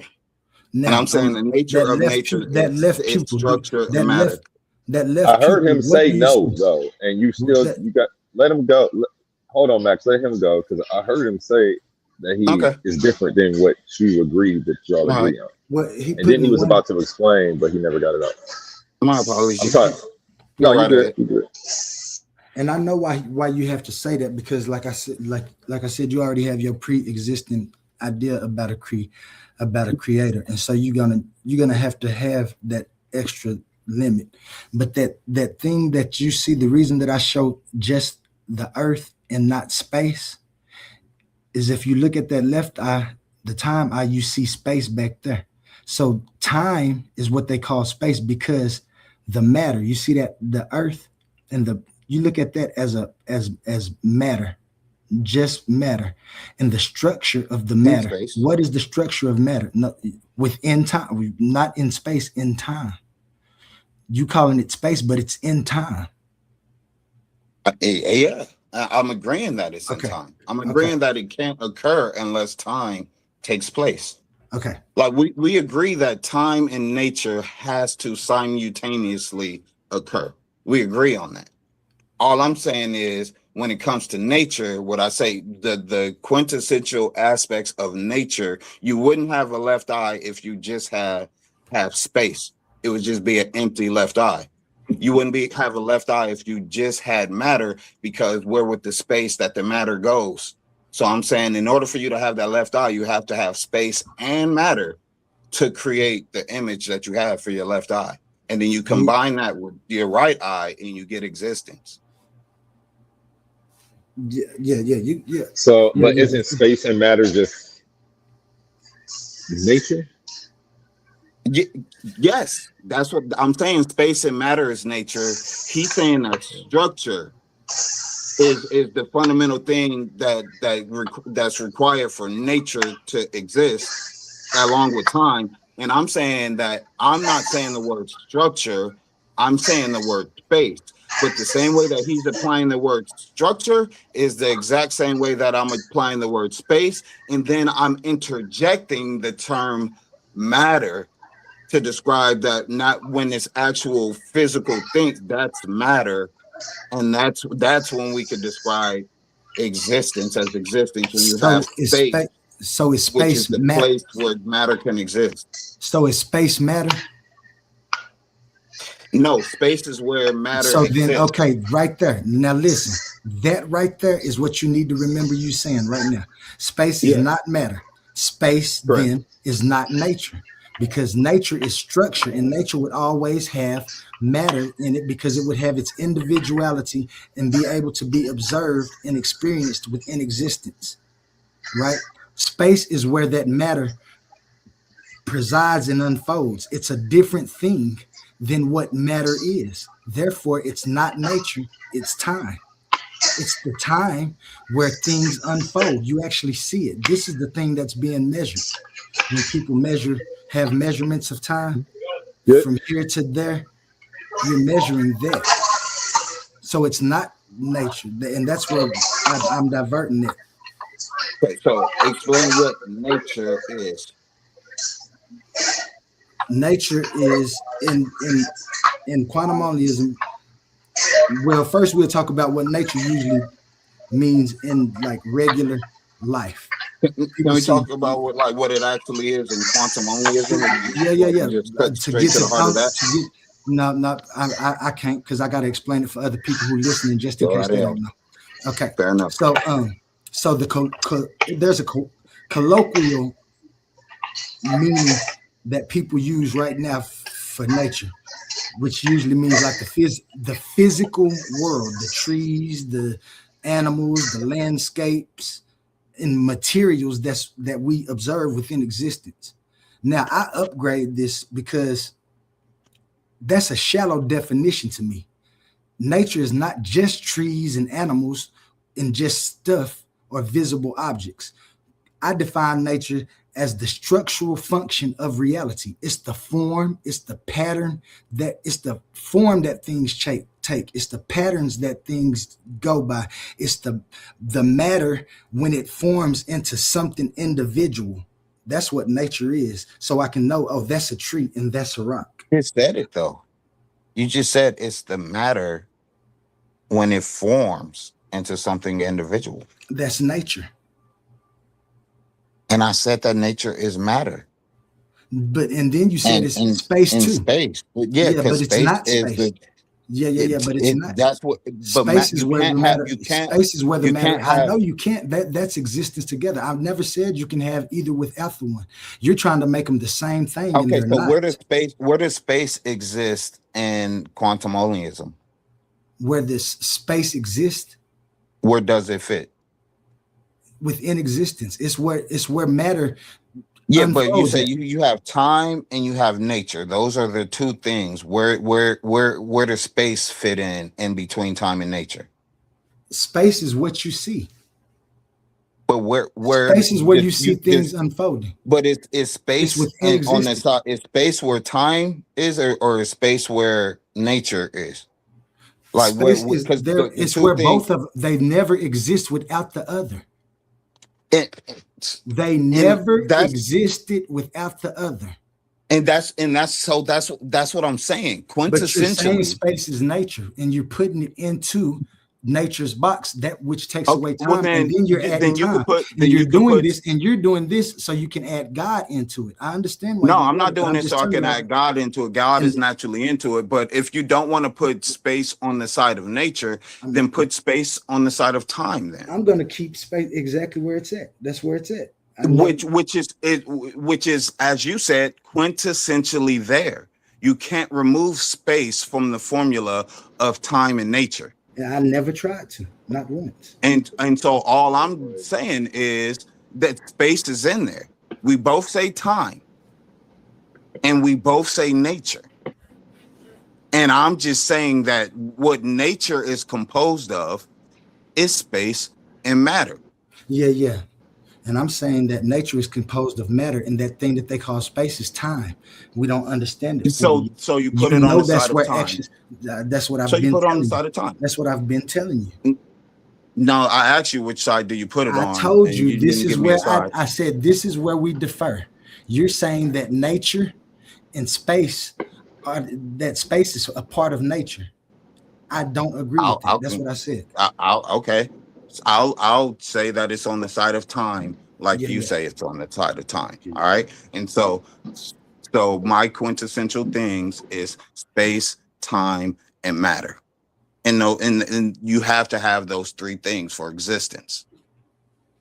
You say time and nature, which are I two believe that things. space. I believe that. just broke it down into three instead of two. Yeah. Somewhere in That's- your formula, that's you called, say that's it's called with that's time. unparsimonious. That's unparsimonious, and that's why my view beats your view, because you're adding extra steps. Your view could beat my That's view. called My view is gonna still be my view. You can exactly. beat I'm it, just but it's saying. still I gonna was be just my saying. view. I was just saying the reason why I defer from yours is because the parsimony is where it kills it at. And if we're looking for the answer, then you need the most parsimonious view that you can find. Mine is more parsimonious than yours because I put time and nature only. You've added three things: time, nature, and space. For some reason, you want space to be some part of something, and then you're going to add a God Well, you too. said That's space going is to a be part of then. it. That's going You to be said space fourth is thing. a part of time for you. I said, listen You to didn't me. You're remove saying space apart. either. Space is in there in Yeah, your but definition too. I didn't identify it as something different from time. You I identified don't. it as something I don't different. all Well, three things why do you have to keep trying to exist. put all three then? They're not three. There's two They- things there. You're It's- adding something. But you no, it's not being No, there's added. no I'm buts. There's no extracting. buts. I'm There's extracting no from buts. what's You're not. already You there. can't extract. You can't extract and add something. It's exactly That what would I'm be not adding. I'm extracting. unparsimonious. You That's said that space unparsimonious. is there. You said that space is on the side of time. You're just not acknowledging space. I'm What you mean I'm not acknowledging. acknowledging space. Because it's just space. No. You just said Space is time where and nature things- are your two I things. said You said when my thing is I'm breaking it down into when three. we finish finding out exactly what time is, we're going to find out that when we're talking about time, we're talking about the place where nature unfolds. That's Mhm. what time is. Mhm. Until, as long as people keep on trying to put an extra place in there, it's going to be unparsimonious to our views. It's not extra. It's in there, and you have it in there. You said space is on the time side of I time. said You space said is it. time. And so I didn't it's say it's there. on the time side. I said it is time. So yes. So you said So it's space not is time. okay. Space So is this, time. So space so is there. okay. I So didn't add it. then I you didn't say add nature. it. Then say nature I and didn't time. add it. Say nature and time like you should be saying instead of saying nature, space, and time. No. No, Why? Because then you're adding time. space is Then you're there. adding. I'm not then you're adding it if it's already there. Where I'm is it? addressing Where is it? what's Where is it? there. What's time? Time is future, past, present. Change. Which is what? Ordered A change update, from one which state to ordered- another. Which is ordered update within existence, which is the thing we call Yes. time. You're trying to make it into something different than what you're saying, and you're calling No, it I put space. it on the side of, I You're put saying space that on the side of nature, but you Exactly. put it on the side of time. So I said, well, fuck, let's roll. If you understand it as being on the side of time, let's put it on the side of time, but it's still there. on the side. And I'm addressing it because It it's is there. time. And I'm addressing you. I'm telling you that that's unparsimonious, and that's why that view is incoherent. Okay. That's what I'm telling you. Look, Now, if you you said you have that if you agree with me that matter is unfolding, that I'm gonna say it like this: if you agree with me that nature is unfolding within time, and that time is the verification that nature is unfolding, then we agree with the same thing. we I don't we need do to agree say with space. that. I don't need space in there because we know what that is. It's That's in there. what It's the in thing there. is You're unfolding. just not For you, addressing it. You acknowledge that it's there. I'm You addressing. just don't want to put it as a key I component, don't but it's want to there. add. No, I don't want to add it as a third component because it's unparsimonious when I know where it's at. Could That you would be explain that adding term, to unparsimonious, like exactly how you're using it, the context that you're using it it. in? Yeah. Let me pull up. Let me share my screen with you real quick, so you won't think I'm making Sometimes stuff. the dictionary definition don't be the Yeah, we ain't same gonna use the exact dictionary context. definition. We ain't gonna use the All right, cool. Yeah, use all I'm just the exact context that you're using it. Gotcha.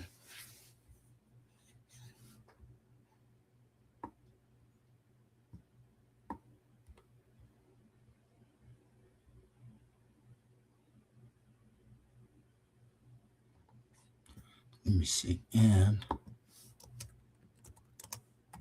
I mean, you can just tell me how how you're using it, because you are using it. no. We got Cosmon in the chat, and Cosmon loves to see. Cosmon loves to see sources, and I think you would love to see a source too. I mean, I would imagine if you were using the word, you Don't would know worry about it. exactly how to I know explain exactly it. what Like it, how, I in do, the I do, context and I that you're do, using it in. and I do, and I do, and I do. However, I'm going to give you what someone who is an intellectual would do.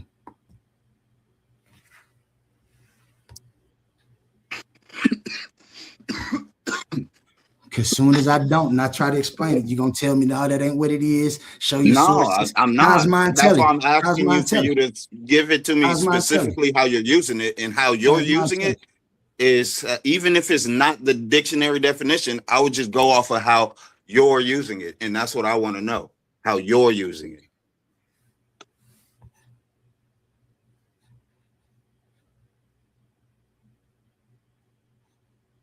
I'm not sure.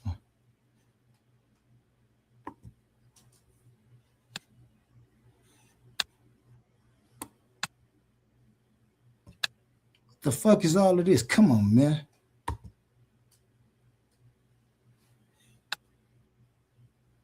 So when I use parsimony in the philosophical way as Occam's razor. You know who Occam is?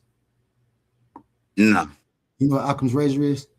It's a it principle sounds stated. familiar, but no.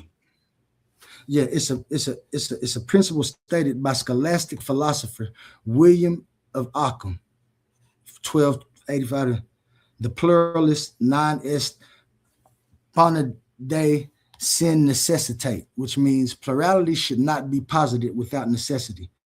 The principle gives precedence to simplicity. Of two competing theories, the simpler explanation of an entity is to be preferred. The principle is also expressed as entities are not to be multiplied beyond necessity.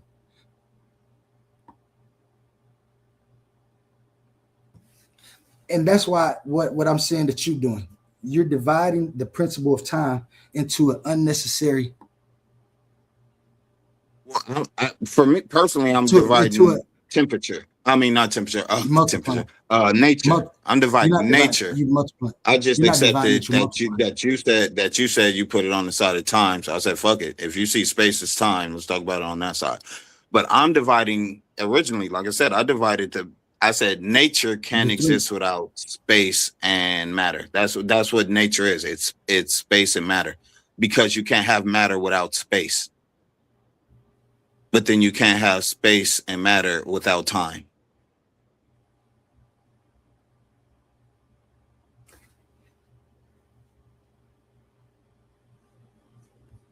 So if you take time and you take nature, as I've done, I've extracted that there's also the element of space in there somewhere. You have to have space in order for nature for nature to exist. So now if you take time and you take matter and you take space, time, space, and matter, from those three things, you can't extract another thing and be like, well, in order for matter to exist, you need this. In order for time to exist, you need this. In order for space to exist, you need this. You can't do that to any of those three things without it has to be the other two things.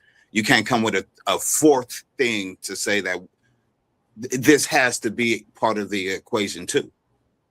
But when you do time and when you do nature, you could break nature down into, well, nature can't exist without the two key components of space and matter. In order for it to be nature, you have to have both space, you have to have matter, and then you have to have space for the matter to exist in. So boom, now it's division. You're breaking it down to the lowest common denominators and everything. And then so boom, those are the three. But you're correct. Okay, okay. That's what I wanted to hear. I think you understood when you just explained it right there. I think you just understood exactly what I'm saying. I fully understood what you were saying from the beginning. It didn't seem like it. You just don't. You don't agree with me. And as far as me saying that space needs to be acknowledged when you speak on nature. But I fully understand. I didn't say it. Hold on, Tom. I didn't say it didn't need to be. I didn't say it didn't need to be acknowledged. It's well, you call it. It's within existence. All I'm saying is that for the necessary and constitutive conditions of existence to be intelligible, the only thing that you need is time, which is ordered update, and you need something that will be ordered updating, which is nature. Where is it going to be ordered updating that? Within time. Where is time going to be doing this thing? About nature. So you're going to have both of these things, and you don't need nothing else. Now, you're right. Downstream, what we call space comes within those things. But I was arguing. Now, when you were saying that I'm not recognizing it or whatever, I recognize space, but you were calling it unparsimonious for me to bring it up. Yeah, because I don't. Yeah. If you want to bring that's as close to disregarding it and not recognizing it as you could get. Calling it unparsimonious. Well, yeah, it is unparsimonious if you're trying to add it to this part of my philosophy. And that's what I'm saying is like it's dismissal. It's dismissive. You're disregarding that as a thing. I'm bringing up space as being an essential component, and you're like, no, that's unparsimonious. And that's what I'm saying. I'm disagreeing with that. That part right there. Because I'm saying we're breaking things down. The whole point of why do you need space to the whole point to talk of about quantum time and nature? I'm sorry, I didn't hear your question, but can I say what I was going to say before you ask it? because I was going to say the whole point of quantum onlyism is to get down to the core quintessential aspects of existence. And so you just keep breaking things down until you can't break it down anymore. And it got boiled down to time and nature. And all I'm Right. saying is you could break nature down even more into space and matter. If But you that's keep going going. backward. That's going backwards. No, it's not going backwards. It's not Okay, going so do you backwards. need It's nature? breaking Do you nature need nature? down For, into do two. you need nature? Do you need nature and time for space? You need all three things, all of them. Do You you? need all three come into existence at the same time. Okay, But yeah. you say both come into existence. Both you No, say I both never create said they came, existence. I say and all that's what three. we, and that's No, what no, we, no, and see, no. and I Quantum understand that's what. onlyism. Nuh-uh. Listen, this is the difference right here. Hold on, time out. This is the Go for it. difference. I You got never it. said nothing came into existence. I never said nothing came into existence. I Not misspoke. once. I said I time and misspoke. nature has always been. Time and nature has always, and this is why I say this is what we're gonna always, and that's why I went back to you earlier when I told you it's because you believe in a creator that you have to have three. I don't have to have three because I don't believe in a creator. Can I interject? Because you say The you don't third have to one, have the three, third one comes. but the third one The is third one there. comes. Is woven into nature, but you don't It, want to. that You thing. don't want to separate. You don't want to separate space from matter. But you can't have nature without those two quintessential things. You can't. If you take away space, you can't have matter. If you take away matter, then you don't have nature. If I got So time, you those two and things if are I got time, quintessential for each other. if I have time, I can have. I'm gonna have nature. If I have nature, I'm gonna have time. Those are the only two. Space comes because I have those two, not the other way around. When you add it and act like it's part of that mechanism that creates it, it's unparsimonious. You can't have nature without space, dude. You can't say it's unparsimonious. It's essential.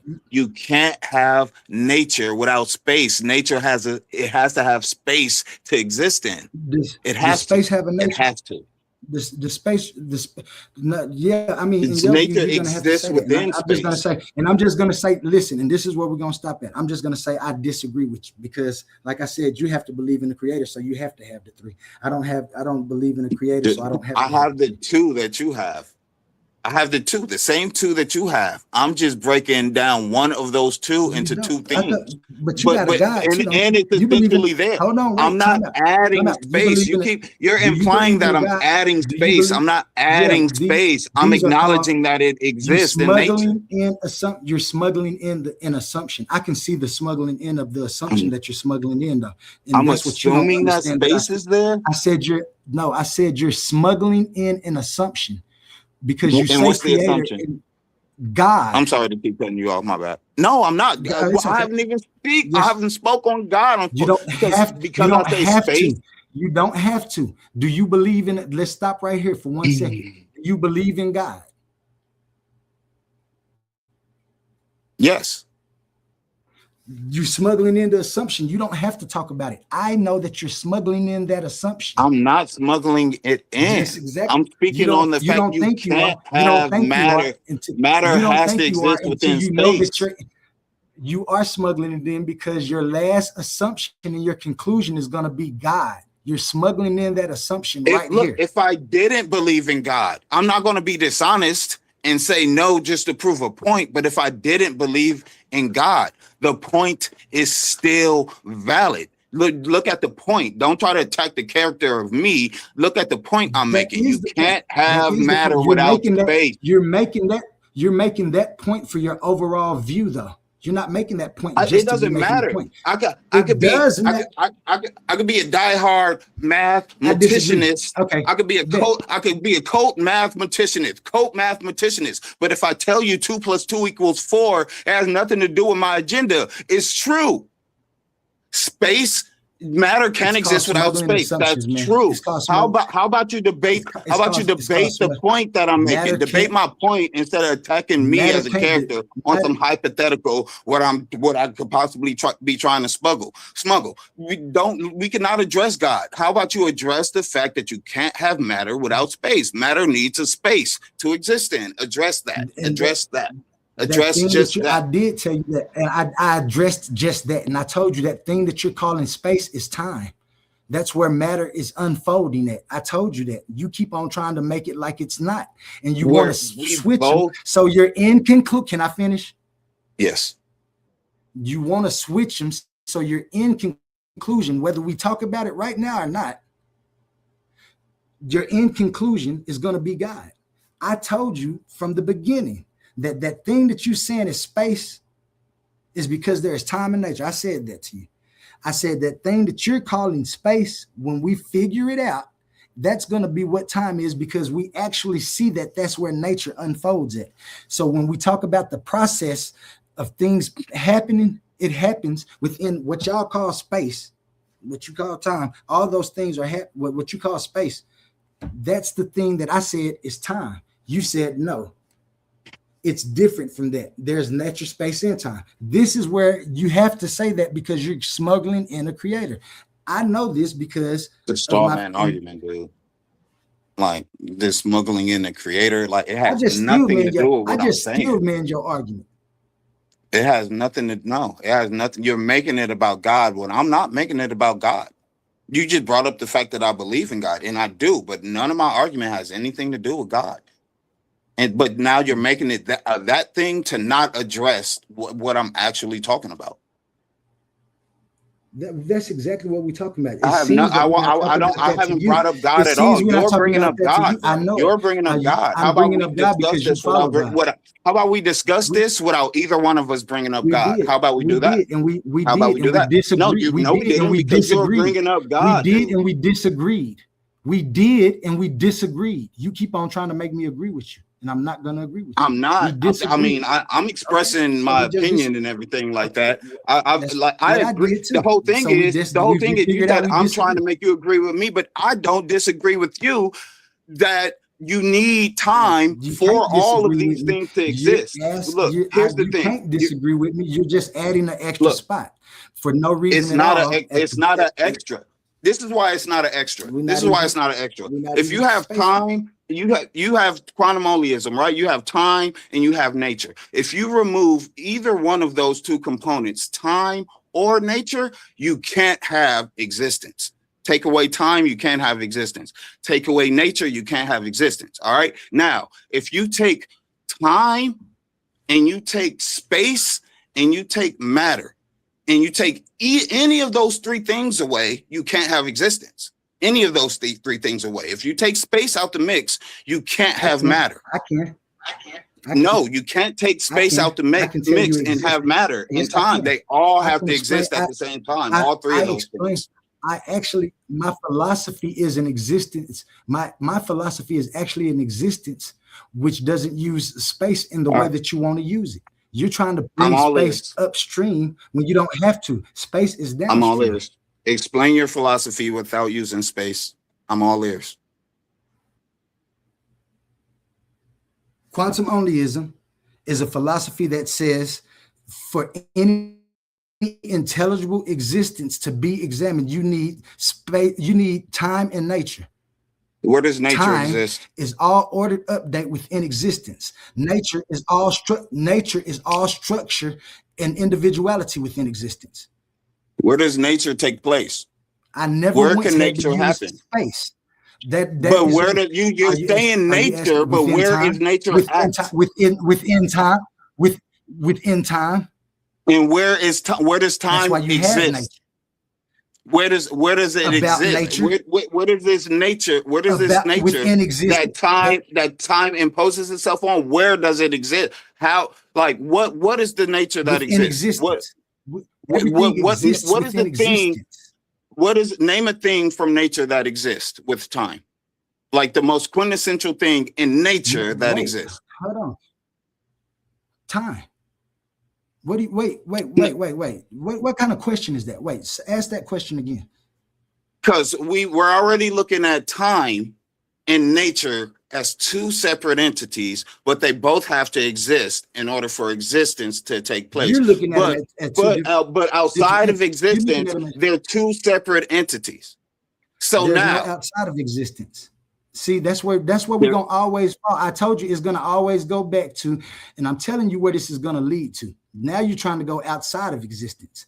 Cosmine in there telling me not to start talking about a God, but you just said outside of existence. I know where this is gonna lead to. This is why I say y'all smuggling things in when you don't have to.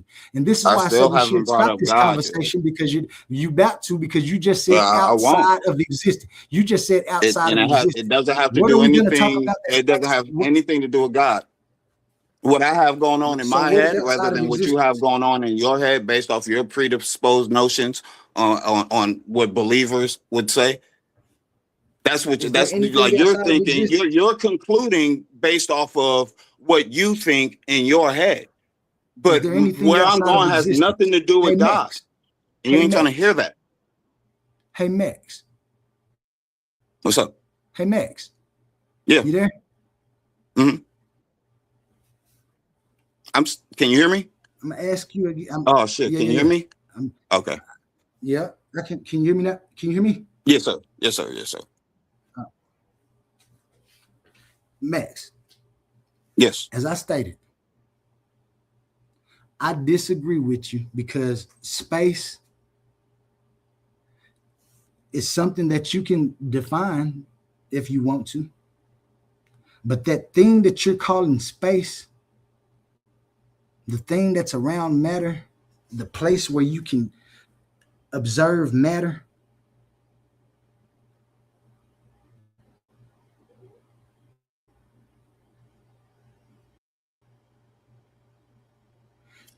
did I drop out? is downstream from time. Can you hear me? My bad. Yeah. My bad. Oh, it must be. Oh, I know what it is. It must be. I must have a delay. I got a delay. Maybe a little bit. I think you took a little bit of a pause, and I just wasn't sure. But go ahead, because my connection be dropping out. That's why I said. Yeah. Yeah. But go ahead, man, because I'm hearing you out, bro. I feel like you really don't understand how much I agree with you on, like, because I'm not disagreeing with anything that you're saying. All of what you're explaining as far as time and nature needs to exist together, yes, but you just can't get around the fact that you can't have matter without space. Matter has to have a space to exist in. It has to. Like, you can't have anything. You can't have a molecule. If you have a single molecule, that molecule needs a space to exist in. Which is time. That time is the time that it exists. Time tracks the change of that molecule. But like I said, all of it is one thing. What's that? You said time tracks it.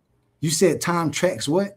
Like, yeah, time is what allowed you to say it went from this state to this state, because it was originally this state and then it was this state, and it took this amount of time from it to go to this state to this state. Time tracks change. What does space do?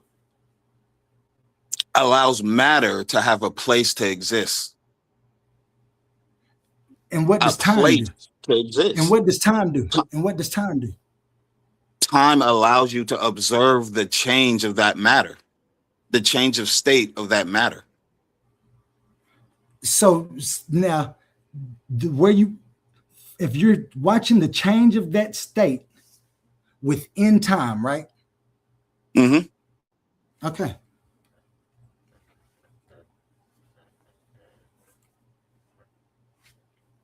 There you go. I'm listening.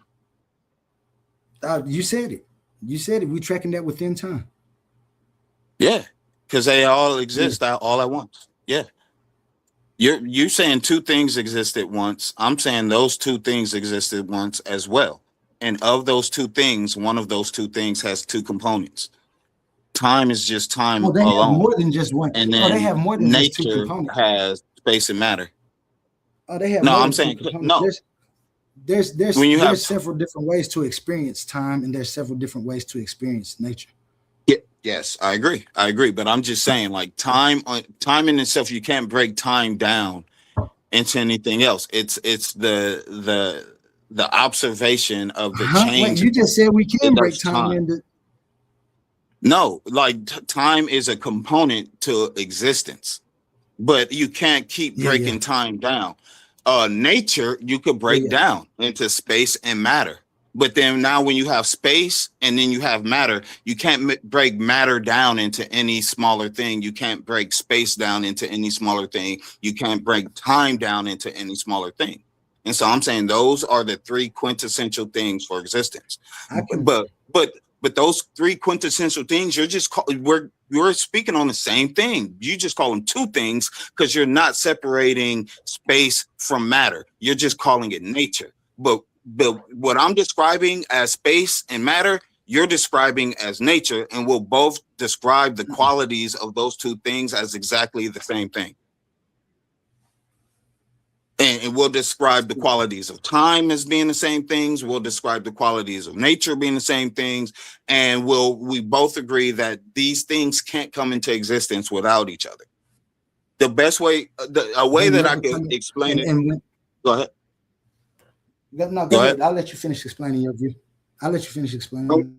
I'm gonna say it's like the existence of the number 1 and the number 0.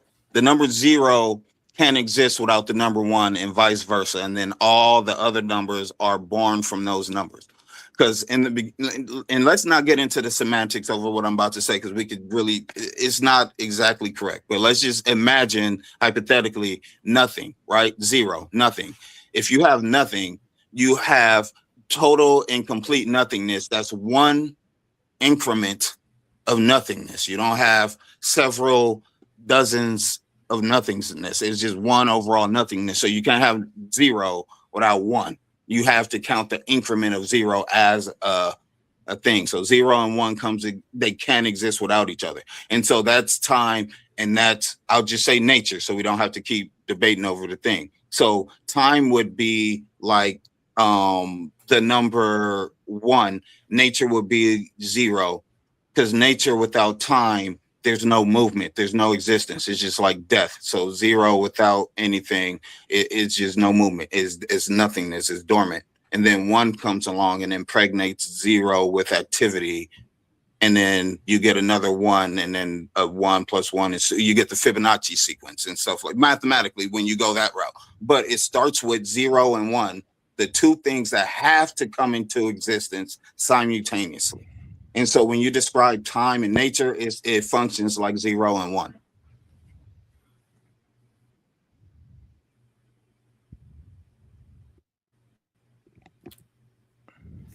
You done? Peace to the panel, peace to the chat. You Sure.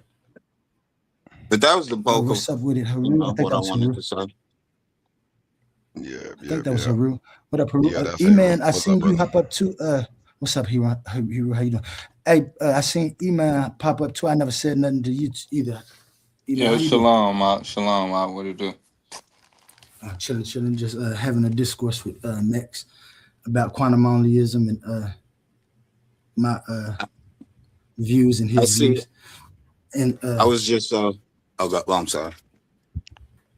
no, we're Excuse just me. discoursing. Go ahead. Did you have anything you wanted to say? No. E-Man, Titan said he can't hear you. You probably gonna have to leave and come back then. Somebody A1. can't hear me? Yeah. A1 said he couldn't hear you. We got say what's up to Yokohanan and the I think it's Yermi Yada Widbin.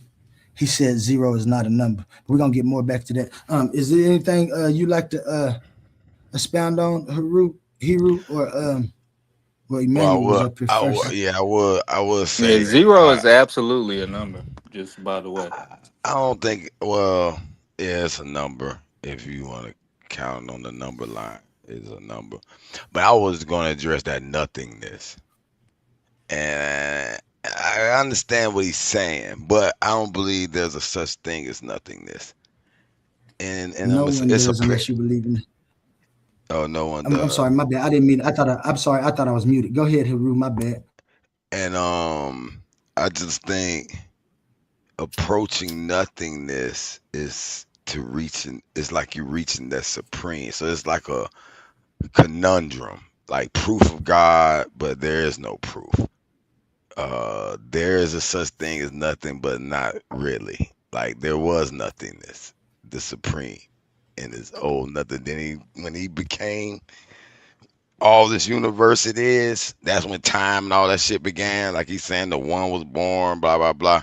Because I always say you have to have one in order to start counting anything, and the whole basis of counting is dividing in a unit of one. So like it's almost like, okay, it's life and life and life and life, and it goes down down to units and units and units, like the geometry, sacred geometry, where all the symbols, when you zoom down, the same shit, same shit, same pattern, same pattern, same pattern, same, all the way macro, same pattern, same pattern, same pattern. That's just what it is in a sense. Kind of like, you know what I mean? So I kind of feel what he was saying. But the math, see, I went to Yeah. school for engineering, so I got a math degree. I didn't get my engineering degree because I had a dual degree program, and I fucked up at the end with a bunch of kids and a bunch of street bullshit. But I'm using what I have learned in that motherfucker. And I think that math, that's what made me stick with the commit. Because the sun, the whole globe, earth and shit, and the stars and all that shit mathematical, that shit made me understand it a little better in my mind. But that I'm like that. There was a few comments in the chat I wanted to comment on, but I think it was somebody else on here who had come up, and I'm willing to wait until everybody say what they wanted to say, but I did want to Well, come let's back to call this that number. comment. Yeah, that comment ain't a number. It ain't a number. It's an integer on the number line. So Huh? I was just they Oh, saying in the chat it's not a number, and I said, well, it oh. is an integer on the number line. Well, because somebody had commented, he said something. He said that it sounds like nature is just a function, and I would say that nature is potential, and then that potential is acted upon, and that's when you get the different things in nature. And so nature, that's why I'm saying nature is represented by the number zero, because the number zero is the potential of all numbers. Every number is born from the number zero. It's the womb of all numbers. And I and agree. and number one is the father of all numbers, because like I said, you can't have zero without one. And now, if you're familiar with the Fibonacci sequence, the sequence goes from 1 to 1 to 2, 3, 5, 8, 13, 21, etc. But the first number is actually zero. And Well, so, I Yeah, back you so up. I for back you up with that, saying the yeah, you said Cartesian plan starts with y'all zero. losing me a little bit. You just said zero isn't a number. I said I it didn't say is. that. I didn't That say we're that. saying the chat was saying that. We trying to defeat the chat. Yeah. I Okay. believe. See, what I agree. Reason why I agree with him, the Cartesian plane. When you plot any y of x, start with zero, right in the middle of your x y coordinates. And that zero is that integer starting in the 0 point. You count 1, 2, 3 in x direction, -1, -2, -3 in the negative x direction. Y, if you know what I'm saying, if you know a little math, y plus up to the y coordinates and so on. So it is a sense. I gotta agree with him in the mathematical sense. Yeah, because we're all Yeah, familiar with especially when we're you familiar count with the how many Fibonacci. numbers after zero have a zero in them. That should give you more of an expression of what that number is and the value of that number. Look, we're all familiar with the Fibonacci sequence, right? like, and the golden ratio and how it creates everything in nature, how our body is constructed from the golden ratio and the Fibonacci sequence and everything. You look, it's the spiral that's created That's on pseudo, but I'm familiar with your what you're talking thumbprint. about. But listen, do Well, like understand that they call it nature. the thumbprint of God because it, like everything in creation, you could trace the golden ratio in it. Like that's just what they call it. A Like lot of it, it's I get it's that, the God thing. but you don't I'm think just there's a saying. lot of it, not I all brought of it. I brought the thumbprint of God, not to make it religious, but to say that's how prolific it is in all creation, that they say it has to be that because everything you see it, the formation of flowers, everything, you just name a thing and they could trace how the golden ratio is what created this structure down to our body, down to a molecular structure. And so I'm saying all that just to say it's extracted from the Fibonacci sequence. And the Fibonacci sequence it starts from 0, and every number you get to the next number by adding the number that you're on to the number previous to it. So you start with 0 and you add 1 to it and you get another 1. And then you add 1 to 1 and you get 2. 2 to 1, you get 3. And then 5, then 8, 13, and it goes on into infinity. And it creates this ratio.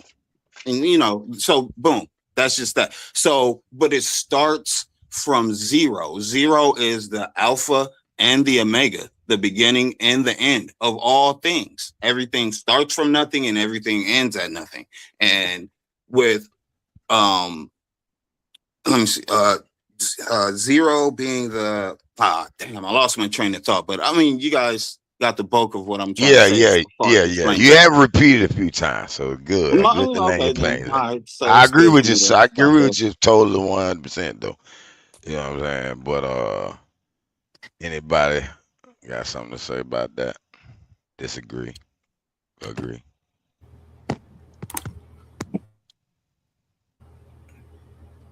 But I know what I was gonna say because go ahead because I had lost 0 my in train meth of is thought. used as Go no, ahead. go ahead. If you go ahead and finish your train of thought. I can wait. Yeah, I was gonna say this Fibonacci he keep talking about, and somebody said function and science, blah blah blah. We got to understand that the only proof is nature, and all that's functions and Fibonacci ratios and all that goofy shit we talking about. It That's ain't just goofy, bro. man. It's Sorry, in a sense it's goofy because I'm not saying it's not real, it's not true when I say that. But what I'm saying is it's just man's observation of nature. And nature has patterns. Just like gravity, you can calculate a 9.8 meters per second square. It's gonna drop. It's just us observing it, counting it, and putting in a little chart in our little. So science will never out supreme this nature.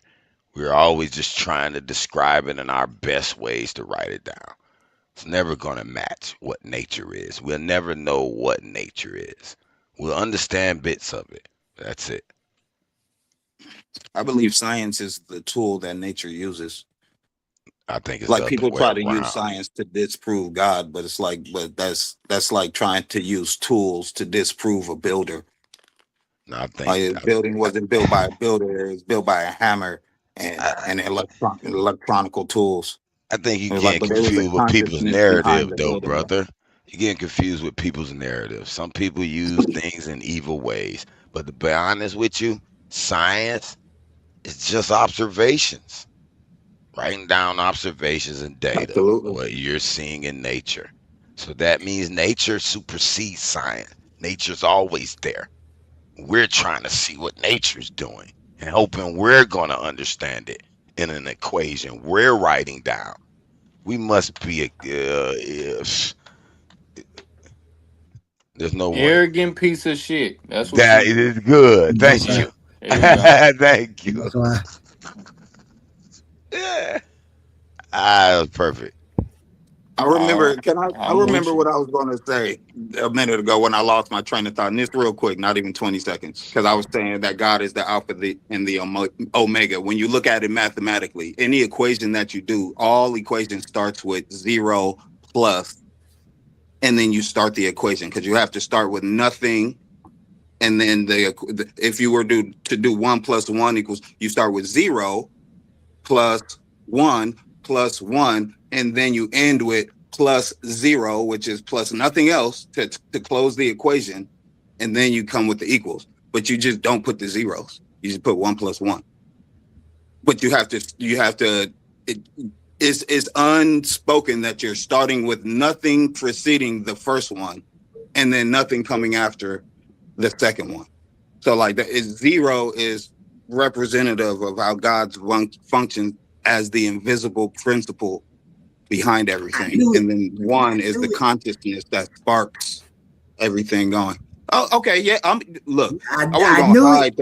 I didn't hide the fact. Look, I didn't hide the fact that. Look, when we were speaking on your quantum onlyism, I wasn't using any of the God debate. But yes, no, I believe in God, and I wait a minute. Hold on. Is this an atheist panel? No. Absolutely not. Absolutely No, not. I just been, because I've been around. I've been in some atheist panels and been making me really stomp down for God's name. I don't mind it though. This ain't an atheist I panel. don't mind It's atheists. Okay. Like, atheists are the most interesting people to have conversations with. Atheists and agnostics, which I consider to just be atheists that don't want to choose a side. But it is what it is. I'm an agnostic. Some people call me an atheist, but I don't self-identify as one. But this is my channel. But you heard how I cleaned it up though, A1, right? You remember how I said it last time. I didn't mean to be so offensive about it this time.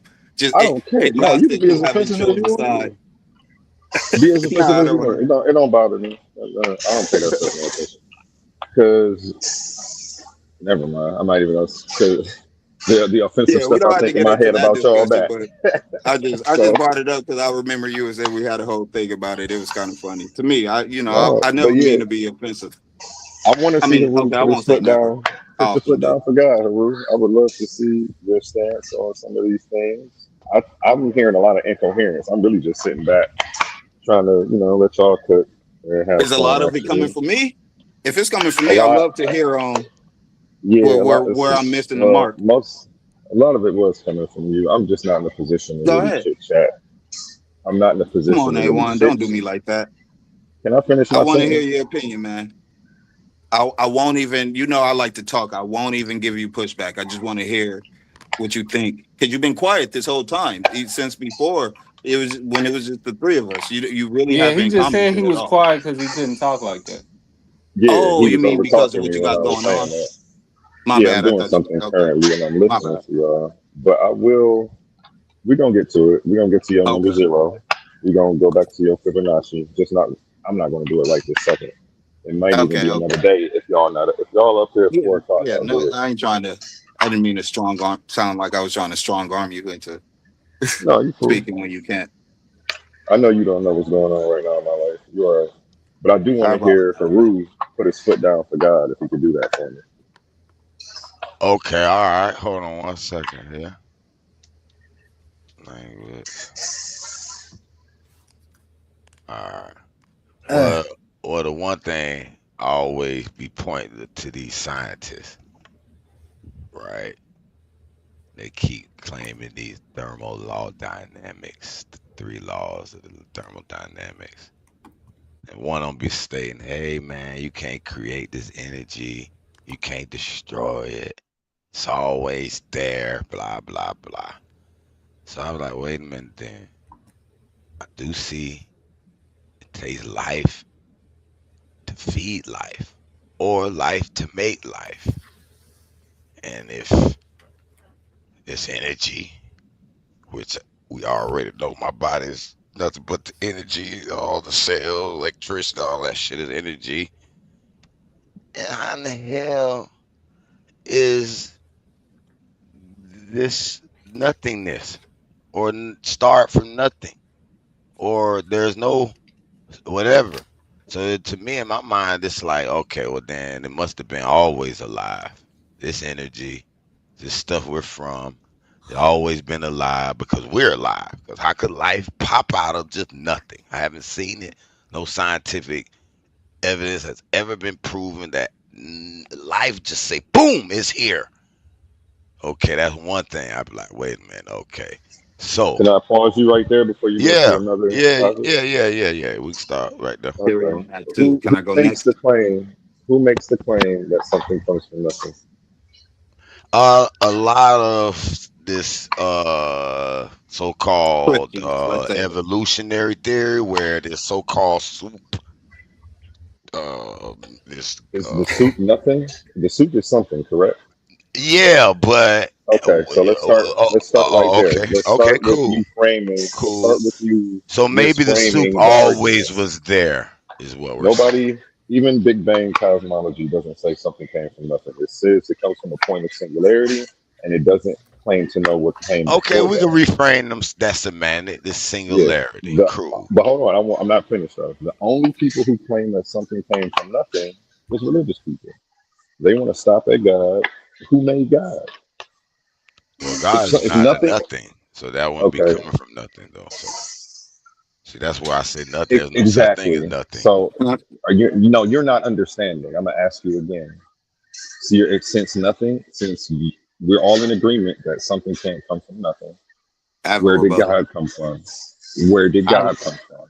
That's why I said can God I must have say? always been here. That's the point I'm making, that we're alive and it takes life to make life. So apparently And God has always been alive and we are part of this God. There's no separation from God it. has always been alive. How could there been this life that we're from and we're separate from it? Okay, but I'm just For I have a example, the theory. soup hold on, over but I there. have hold a on. theory. I don't want you to get too far ahead. I just want Okay. you to recognize that every concept that you apply to God, I'm going to apply to time and nature without God. So You gonna apply to who? to Time time and and nature. nature without God. So if you say Well, that, well, well, well, wait a minute. Time out right there then. so but no, but let me say See, one you more can sentence, pause and then me. I'm gonna Let me let you pause. go. Okay, okay. One more sentence, so that way you can understand why I said that right there. It's Mm. because you're saying he must have always existed, but when we say nature always existed, it's a problem. No, But that's not a it's like problem for it's a me. okay. Well, a lot of That's people it why I is, was but finna stop you. it's See, like they that's why they I'm gonna can't stop you. understand the concept, but then they understand it when it comes to God. Yeah, I It's like think no. You know what the problem is? It's this word, God, okay. and that's the Can real I defend it? problem. See that I'm gonna let you. I'm gonna end right here. See the problem with that? You're right. See, I look at the nature, the sun, as a living God, the galaxy as a living God. The whole universe is alive. There's nothing that's not alive. So we're all this supreme one. We're all from this ultimate consciousness. We're all this ultimate being. Now, when we talk about the gods, that's because the physical world is layered in layers, to the small micro life, to the large life. It's like, for example, I could be a god to an ant tribe. I might pour the water hose and flood their whole motherfucking shit. They don't know what the fuck hit them. God from above hit their ass. One of the great gods that's above them. And then there's shit above us. That's why you see the goddamn so-called aliens and blah blah blah. No, man, it's just we're a living organism. That's all, brother.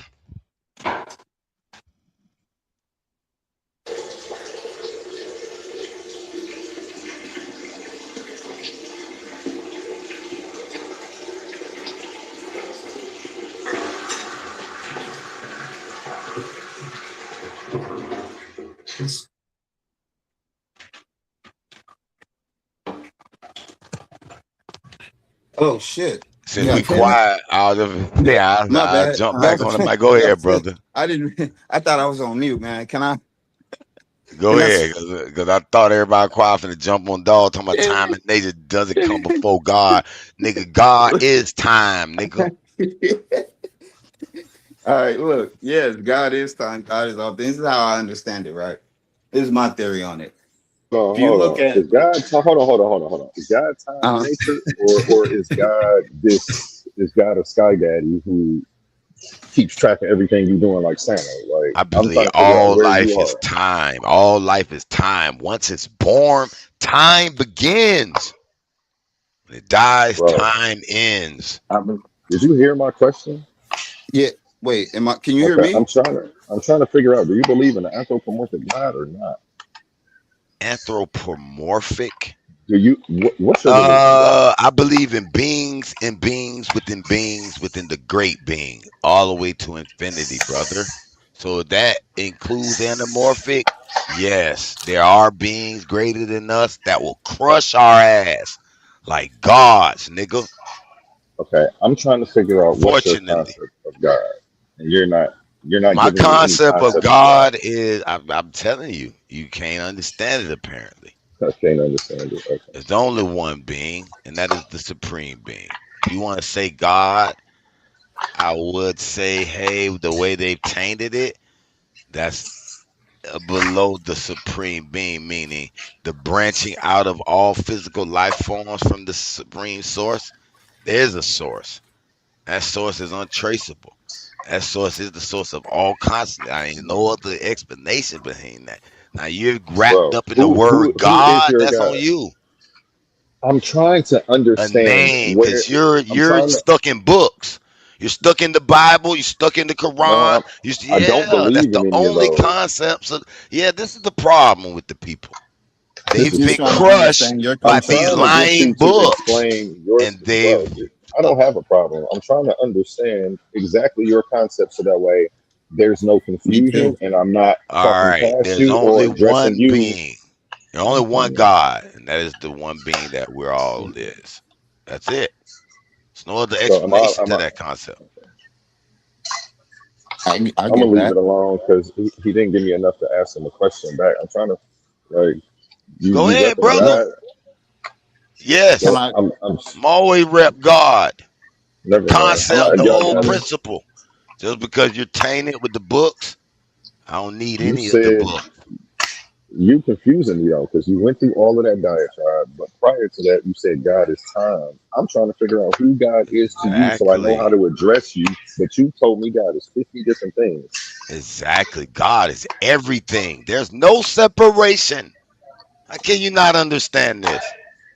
I mean, I'm The understanding what wind, you're saying now, but alive. then God, you, water, alive. God, the sun, alive. The great God, geological God. It's see his natures to these his levels, planes to these living existences. Eh, It's more complicated to explain it in a panel, to be honest. I don't know why everybody else can explain their God, Because but I'm they're trying to lock wrong. yours They're down. explaining books, simple, Okay, poetic, summarized versions. That's fine. I get it. That's So your fine. God doesn't come out of a book, and you don't believe in Hell any of the no. religions. God been Okay, before the books. The whole okay, so That's you don't believe concept in the was religion, before the books. Yes, they've been all tainted. I always came down this path bro. 10, 20 years ago. Throw all the books away. How will we know this God? You And got to remember, we got somebody from every damn ideology up here. I'm trying to figure out that's who I'm good. talking to. They could I'm throw it not all just stop, away. stop, so you can hear me. I'm trying to figure out who I'm talking to and how I should address my questions to you. But if I don't know what you You believe dress in, them I however can't you do want, that. my brother. It won't hurt my That's all I'm trying to feelings. do. Do it whatever you You feel are happy. not listening to me at I'm all. telling you, I Okay. am. You asked me how to do it, and I explained to you how to address me. However you feel, brother, it won't hurt my Okay. feelings. You, as long as you express your truth, So then let me we'll ask know. you then. So you think God is everything and all things? Yeah. Okay. So is there a label for that, or what would they call that? God is truly unlabelable because all things our brain can even imagine it. That's the power of it. I'm talking about for your background ideology and the way you think. Is there a title for that? a label for that. You got one for me? You wanted to call me an agnostic or atheist? No, you There's one said you for were everything. that. I asked the question, was this an No, atheist panel? I didn't exactly. call anybody Okay. anything. I Don't didn't miss call the you point though. You're anything. missing You the point said you trying to were an correct me, atheist. You said you bro. were You're that. missing the point trying to correct me though, because No, but that's you not what lied I'm on me talking and about. you said I had No, slandered you, and I didn't no, do I that. didn't. I don't consider that slander either way, and If I I wasn't lied on offended. you and said you were something you're not, Again, that's you're pretty much doing all of slander, this talking brother. about stuff that's not the point. It's taking me longer to figure out who the What hell is you your are. point then? What is the No, point? I didn't know we I, had a I, specific point unless I we did. I'm are asking you a tailoring question your several needs, times. brother. I just asked you a question several times. Is Okay, there a brother, and label I for that, answered or it is that so many something that they times. call that? And you haven't answered that yet. Is Is there a there? I said, label for is there thinking like a God is label or a all? name? Is there a label or a name for the ideology that you would claim me to have? That's what I've asked you 3 times. I haven't gotten that. No, there's no name for it. Why would there be a name? Why would there be a name for it? Does anybody else want to jump in and explain to him why there would be? Yeah. Because I never tried to I'm control the answering my people both Anybody? sides. with Does my anybody belief else in hear the God. You confusion? Does understand anybody that? hear the No, no, no, confusion no, going no. You're on right now? confused. You're confused. I I do actually No, I'm not agree. Let confused. me explain to you something, sir. I never tried to control a people with my beliefs. So I never What had the hell to are you write talking down this about? ideology and this belief system you're talking about. You niggas is nuts, man. No, Go ahead. I'm you muting don't out, man. understand, brother. You niggas is nuts, man. I ain't Yeah, I said none guess of that about you, You bro. asked, was there a I name for might be my able to help bring some ideology? clarity. I And is might be there a able to book? help bring some clarity, Haru. Thank you, sir. So did Adam have a God? Yes, they were created by What a would being, what would and they his says that. ideology have been called? Shit, I'm not sure what they would have called it then, but and this is just my conjecture here. I believe they the first white people on the earth. In the Bible, that whole story is they fabricated story of how they got here on the earth by some being that engineered them. But that's a whole other topic. It'll go too far to the left. Yeah, I think that should have drawn plenty of clarity for both sides of what he's asking you, and that should have drawn for you A1 how complex of a question you're truly asking him, and you thought it was simpler than that. But you can't always just label somebody's ideology or figure that it should have a label or a name or a category. I, and I'll be the first one telling people that when they try to put me in a box as an agnostic or an atheist, because I don't conform to any of the labels, and then they try to address me with their pre-formed arguments that don't even apply to how I think. That's why I was trying to get clarity from him on how he thinks, so that way I can address him the right way. That my questions are directly pertaining to how he thinks, and I'm not wasting time addressing him like a Hebrew when he ain't one. But he won't give me a clear ass answer. He's all over the fucking place, and it's cool. Well, a lot of people put me in the commit categories. The rock with the sun god and all that. So if that's what you want to do, yeah, you can put me in the commit because I'm not a part of this cult nation, this cult behavior. And people saying, I got to be on a team. I got to be a part of this, the boo. I'm no part of none of that shit. You understand? I feel it. That's low key So, how so I you am. just got your own philosophy, like Odie, then, pretty much. Exactly. I'm Oh, Heru the nigga, guru. yeah, that's what I the got fuck a you should have long said. writing called the Law of Hurt, nigga. That's I what got the a hell lot you of should have said, nigga. principles. No, but you That's ain't what you asked should that have said, specific bro. question. You asked a Oh my god, I'm specific muting up, question. bro. I'm You asked done. a That's what I was specific saying. question that has nothing to pertain to religion. Earlier, you said philosophy. Those are separate.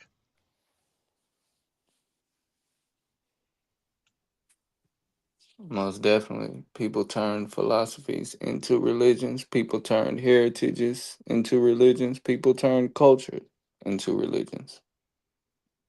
But I don't think that that's an accurate conflation in a modern term once we have the understanding that that's something that happened.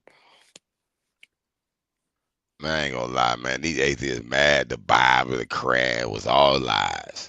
So they like, fuck religion. Fuck God. I'm mad. There's a bunch of 'em, like they like tantrum tantrums. I just been so last 2 years, but I think I can't believe it's this many black atheists now.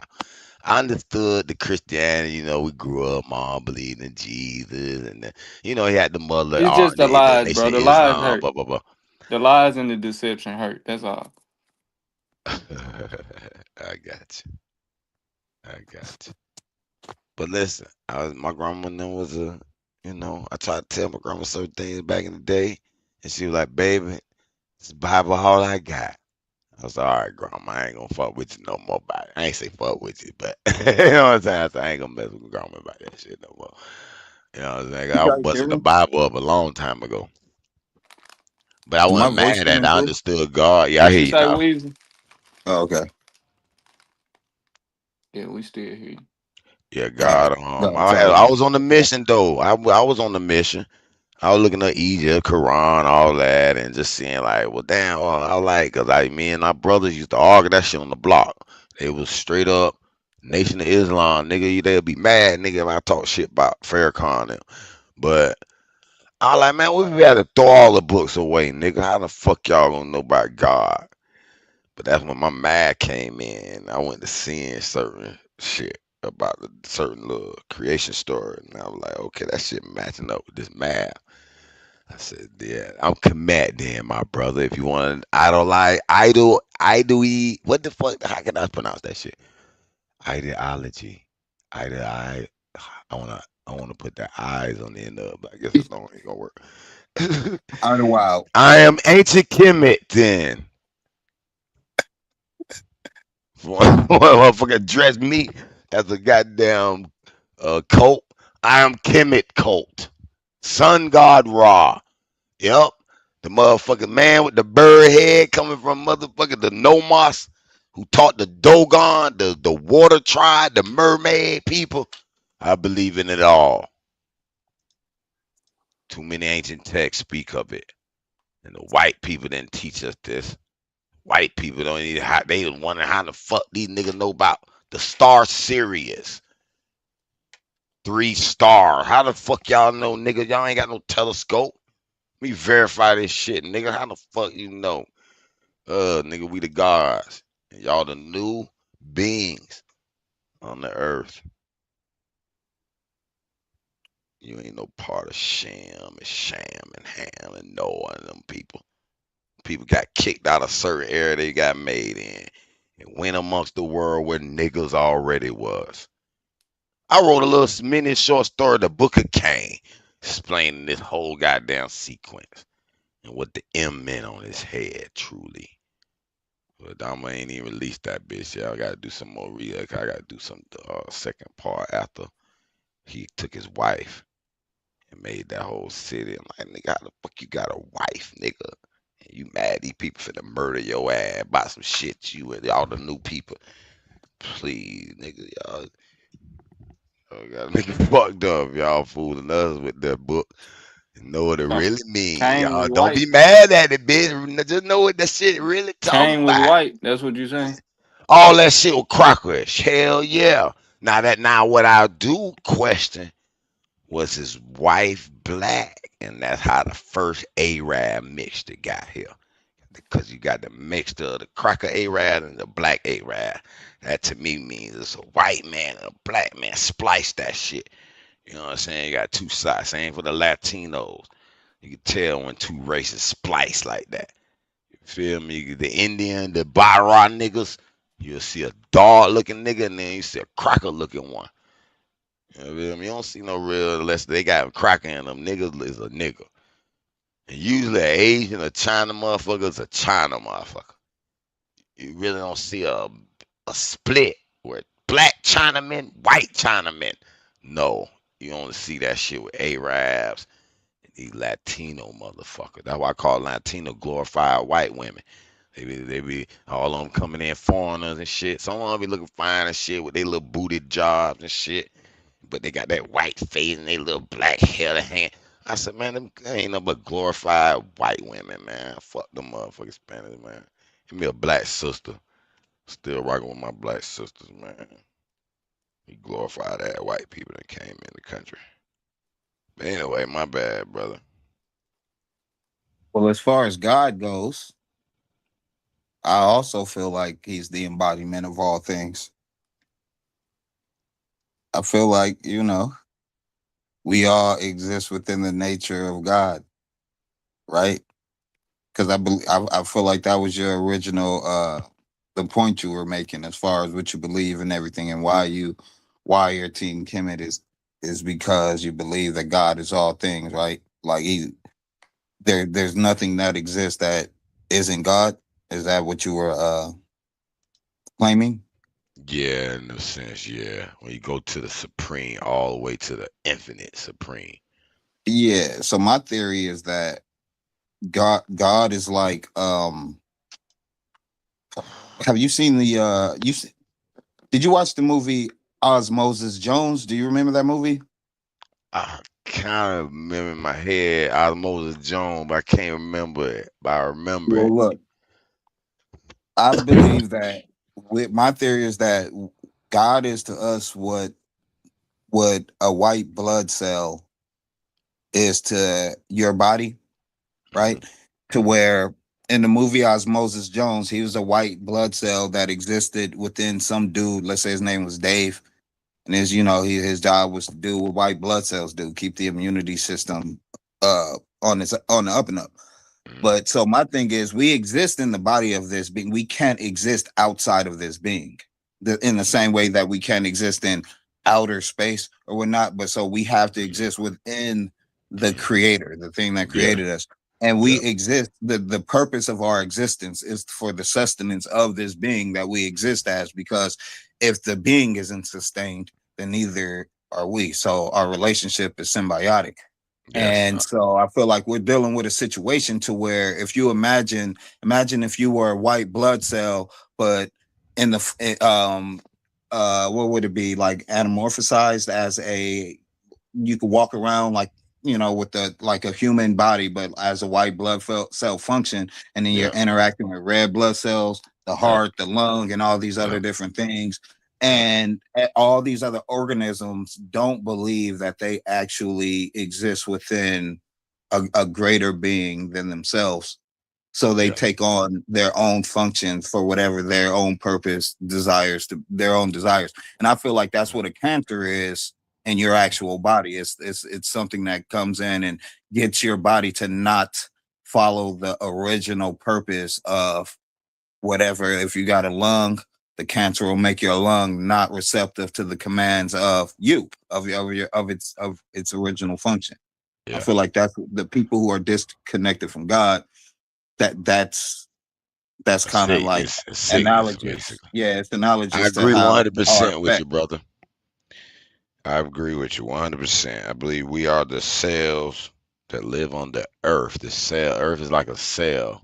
We like Yeah, the it's like the creatures heart live of the within. Lord. Yeah. So your body is made up of different organs, that different life forms within you that like you said serves you, the one Right, entity, the unit of one that every we all. So for example, all humans are one human species. But it could break right. down. You could break that one down into a fraction of a billion, one in a billion. You know what I'm saying? Same for the planets. All the planets are alive. You put all of them in one unit. The solar system, alive, living Right. being. It's like the Same thing for the chakras. city. Yeah, the city. You live in a city. The city is alive. The people in the city makes the Yeah, city like live yeah, live. like a molecule with a nucleus and everything. Yeah, Yeah, like we're the microcosm of the yes, macrocosm. yes, And yes, so just like as above, so below. And yes. so our body inside of us functions the way we function here towards a greater being, but we just have our level of consciousness. We understand things the way we understand things, but we don't Absolutely. understand how Bro, you molecules just proved a understand greater things. being though just then because life within you depends on the greater being in you to eat Right, right, that's what I mean. exercise right, to maintain right, and it does right. You feel me? Right, So it's almost right, like if we worship God and do right, the nature, rather, all that'll be right. Peace be right. right. We'll be, peace of brothers amongst our brethren. But like you said, bro, I described it like a sickness. I believe the white man, this Bible story is cancer spreading on the earth. Right? That will be the Nephilim or whatever your religious belief. I know there's somehow something extraterrestrial interacted with man, and that would be the Mhm. virus. Yeah, it's like a bunch of people had to paint a scene. Say, hey, y'all paint this scene for me. Y'all look at it. Y'all see it, paint it. We all gonna have a similar little picture, right? But all them bitches gonna look different. Right. I look at it. I look at every religion like a game of telephone, to where you could play with 20 people, and the message just passed amongst 20 people is going to be different than what it started as. Just trying to pass along the same exact message. We all played that game. So you just take that and put that amongst several civilizations and thousands of years and everything like that. The stories change, especially since in the beginning, their stories were transferred orally. They weren't written down. They weren't depicted on walls or anything like that. They were just depicted orally. So if you're passing stories down orally for hundreds of years, of course, stories are going to get skewed, and then people migrate and everything like that. Languages change. So People want a girl names instead of a names guy and change. all that old shit. Yeah, so the names will change, but the title will stay the same. The Or the the concept name will. will translate to the same title, and then the stories will be the same. So like you can understand that it's our history, that the our ancestors trying to pass down the truth that transpired one time. This story took place one time, and all the different iterations of the story is a product of this culture retelling the story, that culture retelling the story, that culture retelling the story. But the truth itself took place, and the truth is singular. But the retellings of the truth, that's when it becomes falsities. But the root of it, though, that's what you're supposed to be able to put together like a Sudoku puzzle. He talking about we still talking about God. I ain't gonna let hold God And because it the is what it is, concept of bro. God. We'll be on here for Concept hours. of We're gonna God, make the this concept of gonna make it God long is too eventually. powerful to say I'm gonna throw God away. And it reminds me that there is a supreme being, and I am just a little one that can get crushed at any time. And also remember, hey, I love my life. I wouldn't give my life to no one, but I got my life somehow for free. As a guy here on earth, I'm here. How the fuck? I'm not thankful to something. Just nothing. You just got here, nigga. You love your life, nigga. So it only makes sense that the supreme something is responsible for you having this life, nigga. You just say, oh, my Yeah. mom, my dad, but shit, you gonna have to get to God eventually, cause your great grandma, you gotta stop sometime and figure out when God let it happen, nigga. I'm sorry, I had to go in on a rant with the chat. Let me mute up. It's Let all you good. finish. We both over here Yeah, ranting and yeah, shit. yeah. But You I mean, let me understand go. pretty good, Here's bro. my yeah. All right. Hey, likewise. This is my understanding of what we're dealing with, because we're in a situation where take something like, the Bible references the primordial waters, but so does other religions and stuff like that, and that's what they reference as the beginning of existence. And so you take those primordial waters, if nothing else existed except for those waters, that means everything that exists comes from those waters. And if those waters itself was the embodiment of God, the physical embodiment of God, the nature of God, then everything created from it is also the nature of God. Like nothing can be created within that and then be separate from God. And so my theory is that the way our birth process is, it reenacts how the creation process is.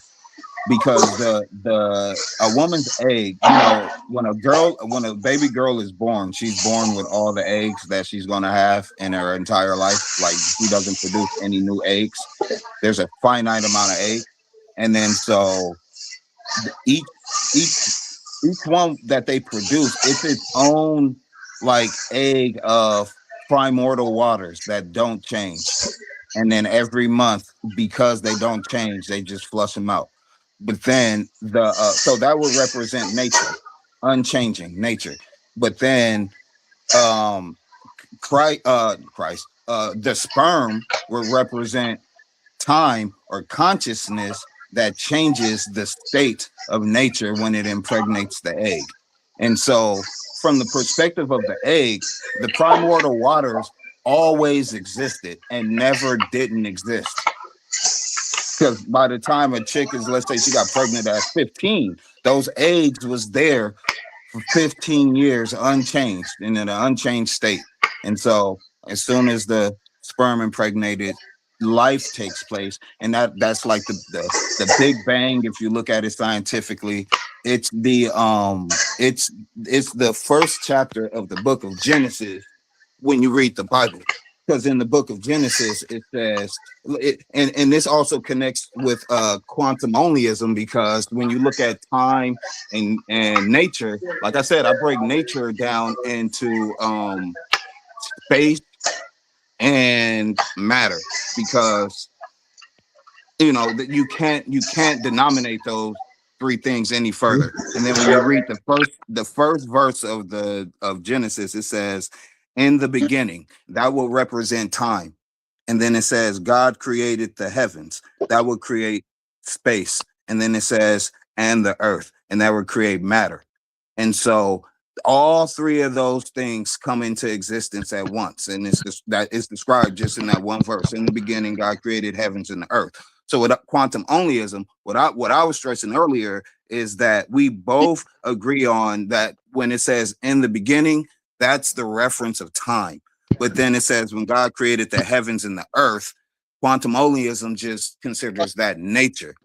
But I consider the heaven space and the earth matter. And so when you combine space, matter, and time, that's when you get existence. And it's described in the first book of Genesis. And that's what takes place when a woman conceives a baby. When the sperm goes into the egg, the sperm moves across the face of the waters, and then it creates a zona pellucida around itself. Just stick to the cosmology. You don't have to compare it to a pregnant woman, because I don't want to rebuttal pregnant women. I just want to rebuttal. Well, my thing is that, like I stated earlier, we're a microcosm of the macrocosm. So as above, so below. The same way the universe functions, I believe that's how we function. And it's in order for us to be able to understand what exactly we even are. Whether we look out into the world or whether we look inward into ourselves, we're going to see the same process or the same function at process. You know what I mean? Okay. Well, I'm telling you that. Okay, it'll just take me too long to address the errors, because I don't want to address the errors through an analogy and explain why it's not the same. I just want to talk about the cosmology. Okay. Because I can explain how you're going to run into bumps in the road trying to compare it to that, and how it doesn't exactly line up. But that's not a topic I just want to talk about cosmology, not how the cosmology doesn't match pregnant women. Because some people would just say that. So your point is that the primordial waters. I think Haru say God is the primordial waters, or was that you? Yeah, it was like that. I believe the waters are alive, a living entity. Okay. Yeah. But unchanging, living entity. No, I think it was you. Then you said that the primordial waters were first. I didn't quite use the primordial. Oh no, it was I said that. Max was talking about that. He was saying, and then he compared Genesis to what? What can you say that again? I said that the first verse of Genesis describes space, time, and matter, which I say are the three components of existence, because it says in the beginning God, which is it says in the beginning, which is time, and then it says God created the heavens, which is space, and then it says and the earth, which is matter. And that and when a woman is impregnated, that's what a sperm does inside the egg. There you go. Don't go there. It starts separating the waters from the waters inside of an egg. It does that. It forms the zona pellucida. Man, If, I'm trying to just if keep it scientific, and then you keep going to the but analogy. You don't have to go. it's not really an analogy. It's What a is it? woman's birth is a scientific process. Like it's something that Are they we actually talking go about through. the cosmology of creation, or are we talking about the birth of? Are we talking about I eggs say it's and one and the same. mitochondrial DNA? My thing is that it's one and the same. Okay, it's incoherent. I'm gonna mute out now. Y'all got it. A Always woman's do. birth is not scientific. That's natural. Yeah, but That's nature not uses science. scientific, bro. Nature uses science in order to No, function no, as that's a nature. lie. No, nature, Is that cosmology? nature exists without science. No, it doesn't. That's kind of Yes, a it does, retarded thing to bro. say. Can you define what science Science is is for just me? a Yeah. description of nature. Who is that? Science is an Cosmology? attempt to describe Get nature. him, Whoa, whoa, whoa, OTK. whoa, Get him. whoa, whoa, whoa. Hold on. So Cause he science tripping. is a description of nature. It's So that yeah, it's an means attempt. nature exists without science, correct? N- Like we call science is a term that No, we no, no, use from no, our no. I'm human not asking you perspective. what you It doesn't. calling it, No, bro. it doesn't. What, It doesn't. It doesn't. what Nature is exists science? with What is science just like science nature again? exists. Hold on, bro. What is science again? And I know that's not the real definition because I know what science is, but what you said science was again? It was trying to explain nature. The processes of nature. All right, then. So that means nature exists without It's a science, right? No, it doesn't. It doesn't mean that. That's exactly what it is. You what? Because like Boy, y'all Matt, you can Hebrew use dudes. He have to Boy, do y'all that. He have Hebrew to do that dudes for. is That's why I said boy. earlier. That's why I said earlier. I knew he was smuggling in a god. it's just Yeah, it's now just he Right. not. knows what It's he like was saying it's like smuggling if I said Right. if I were to say like what if you were to ask what is math? Like the math is the calculations of this, and that. And so you could calculate things in nature using math, and then you would say, so does nature exist without math? No.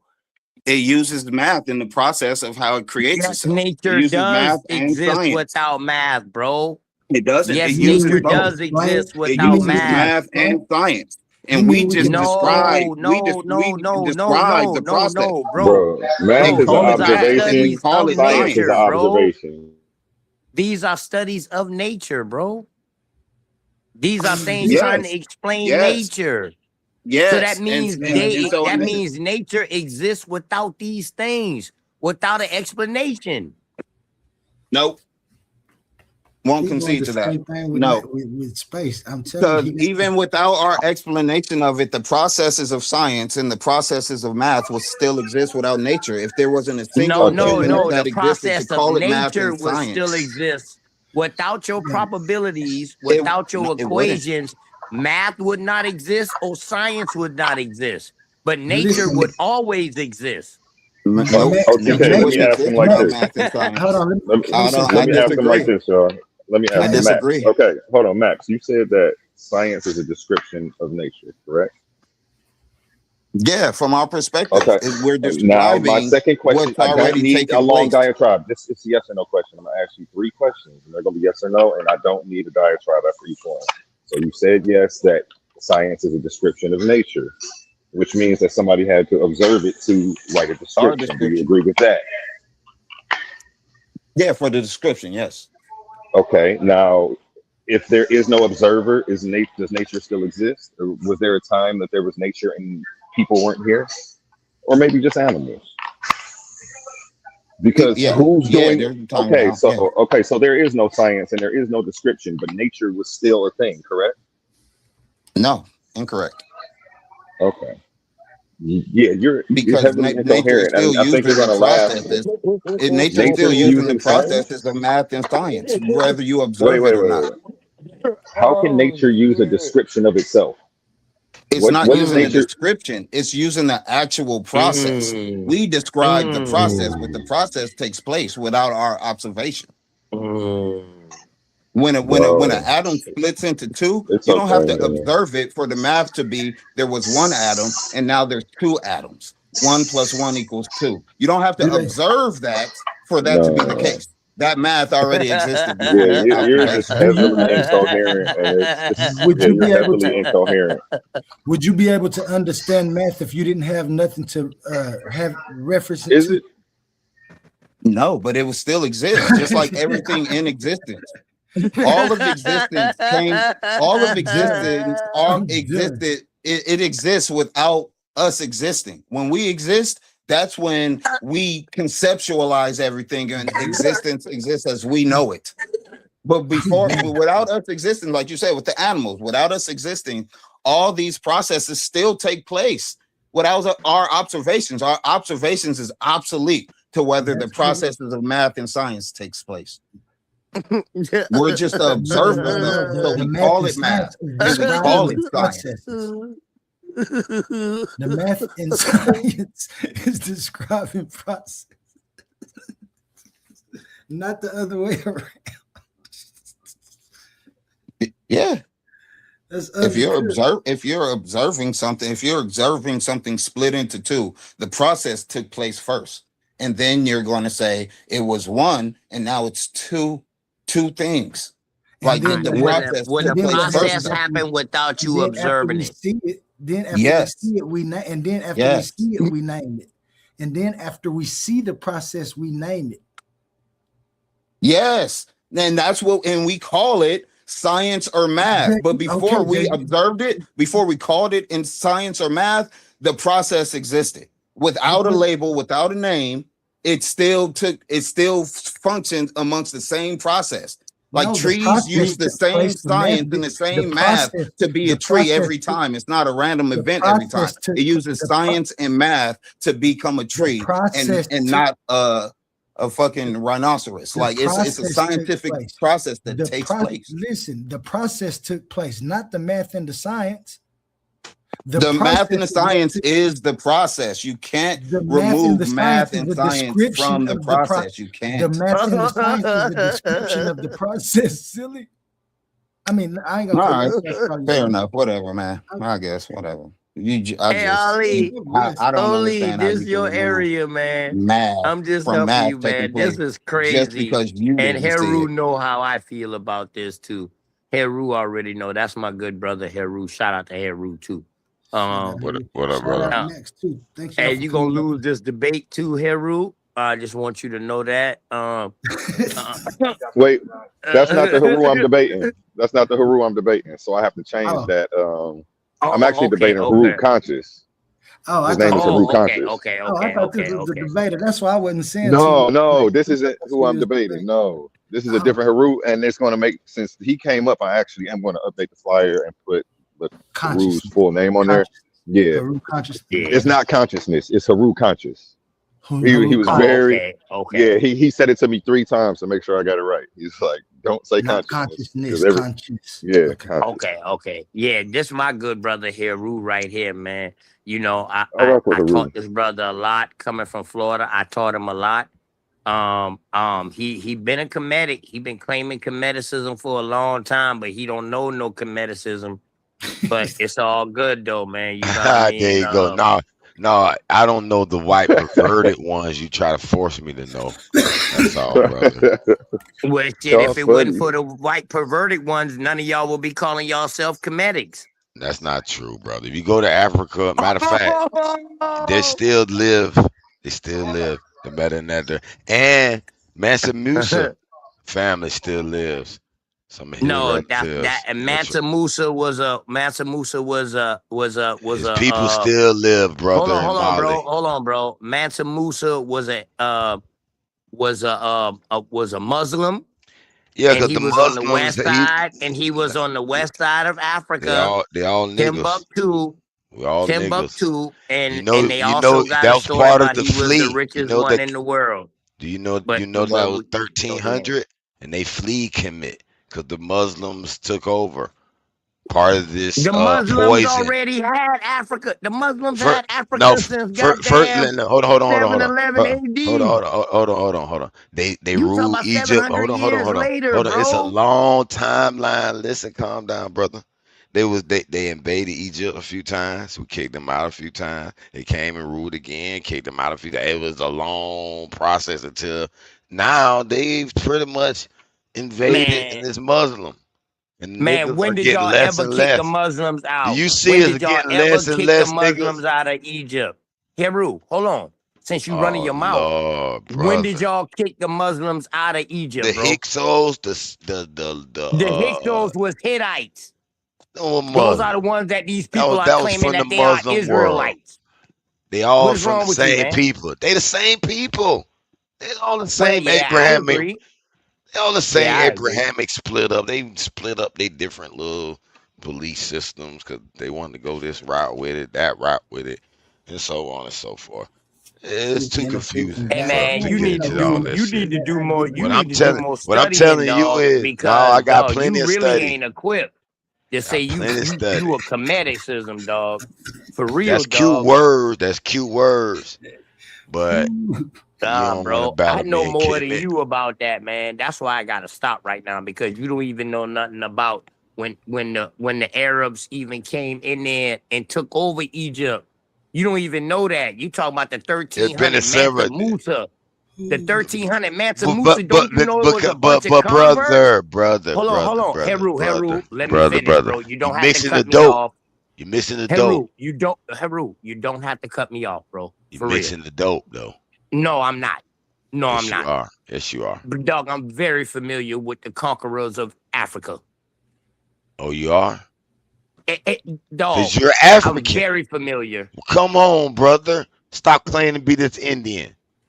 No, that just because I study Yes. history don't mean No, that I'm brother. bad. The entire You South dummy, that Carolina is just means African. no. Listen, West you hear African, how nigga. dumb you sound, Mansa Heru? Musa people Heru, is in for South coming over here, Carolina Heru. who Don't are come over here Kemetic running your mouth priests. like how you do. For Kemetic real. priests, Don't come nigga. do that They shit over here. live in your Cause you on city, your nigga. you on your channel too. I can show you And we know Kemetic you on your priests channel. in And your that's why you be city. talking to yourself. So why aren't you Kemetic, brother? For what? Because it's in your blood. Because I study You deny history? your blood. No, the Kemetic priests live in your neighborhood. They go to your river every year, What Kemetic? celebrate Kemet. What Kemetic priest? Oh shit, brother. What Now Kemetic he priest acting go like to he my forgot. river?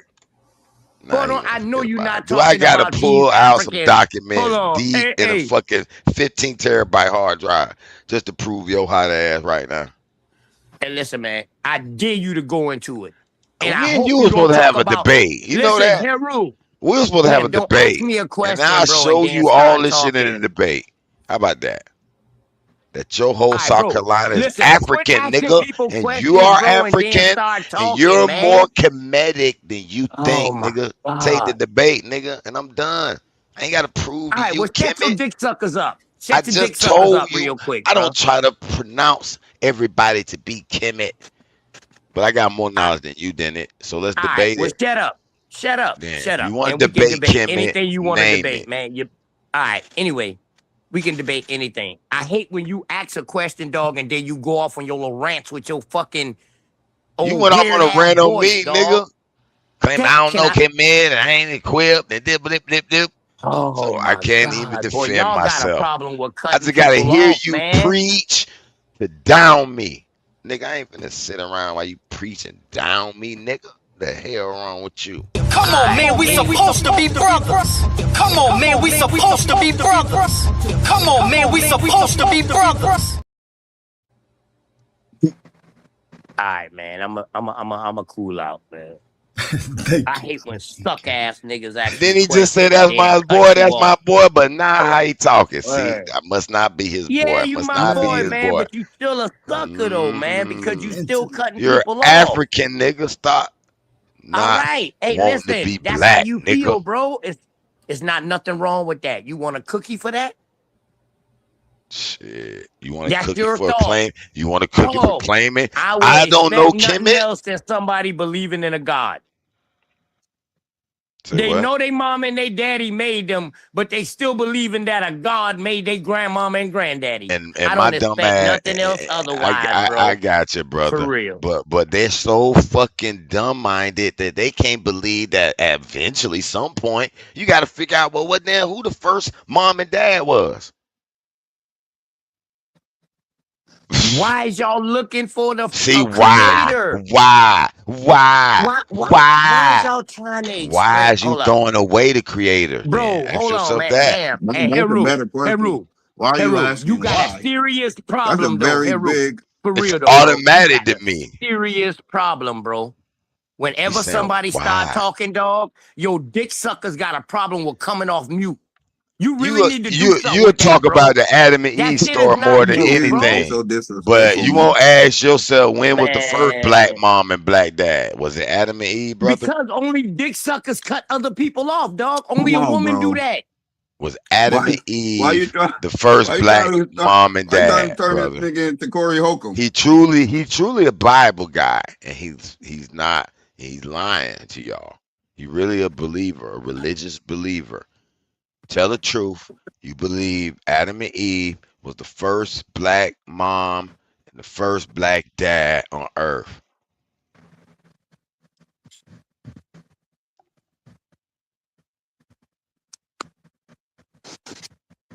Are you through?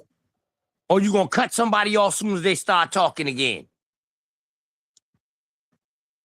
Because that's what Get you him, do when you OTK. screaming on your side. Get That's him, all he do. OTK. Every time, that's all he do when he screaming on his side. He asks questions, then he cut people off and act like, oh man, man, shut up with all that old raspy voice, nigga. For real, use a dude in Florida from Florida saying you a comedic. Like, come on, bro. Let's be for real, bro. I can see if you're a practitioner. I can see if you're a practitioner. That's cool. Then y'all cannot knock nobody who's saying that they're Christian or anything else because y'all ain't doing nothing different. Y'all all doing the same goddamn thing. Y'all just making y'all more look complex because the metanetta has never been deciphered. And the people that saying they deciphered it, that's a lie. So now, this Hebrew writing is mixed with Arabic, Latin, Aramaic, Egyptian, Phoenician, Hindu. This writing is mixed with all kind of things. So it ain't really no proto or no what they call it, proto-Hebrew or whatever they call it. Man, it ain't no such thing. When you get into proto-Hebrew, dog, you get into Aramaic, and then you get into Sanskrit, and then cuneiform, and all of these other different forms of all of that. We done know these things, man. So y'all really need to quit these things, man. And then y'all up here talking about a God concept. Y'all use science. Y'all make it sound good at first. Boy, y'all make it sound good. Until at the end, y'all boy put that creator at the beginning of all of this. You say, boy, I know I come from my mama and daddy. My mama and them came from their mama and daddy, and their mama came from their mama and daddy. But it got to be something that started all this. Why? If you know that man come from woman and child, or woman come from man and child, you don't need brother, it's not my fault you can't deep. Brother, it's not my fault you can't deep think beyond that shit, brother. Yeah, you just dismissing the fact that there has to be an original. No, let me interject and agree with OTK, because if we apply your logic that something can't come from nothing, then something had to create your damn God. But you don't want to keep following that logic down the line. You want to stop at the creator. Wait a minute, hold on. Nobody should be talking. I'm going to finish. Okay, go ahead, bro. You applied something false. Thank you. I appreciate it. Okay, and then you can have your chance to respond to it. And if it doesn't apply, I'm talking in general to everybody who's been on the panel who's taking this side. And if it doesn't apply, let it fly. Because I didn't say your name. And you see both of y'all jumped up to try to correct the record. So two people feel like that. Actually, it was Haru who made the claim that nothing can come from something. Something can't come from nothing, whatever. And then I said, well, let's keep applying that logic. If something can't come from nothing, where did your God come from? Who created your God? I already explained that, right? And you can't say he was always here, but then have a problem when we say that this nature was always here. It's like, no, I didn't. No, wait a minute. It wasn't stop there. Go ahead, you got it. Because that's false. I didn't say nothing about nature here. He's talking about mom and dad. You know, you come from your mom and dad. Your mom and dad. Nigga, who started mom and dad, nigga? We're not even, Dad, that's not what we grandma talking and about, no. granddaddy. Okay, and then we get all the way to the original life that always been here, that ultimate being. There's no other way. It could have started out of nothing. So you saying everything started from one being? We're all still this one being. There's only one being. Right. No. So Okay, I so give you one this then. male. The So only other option, one hold on, male. I'm gonna give you this 10 seconds. Alright, The only alright. other option I can believe, and you can have the flow. The only other option I can believe is, nigga, y'all sprung up out the dirt.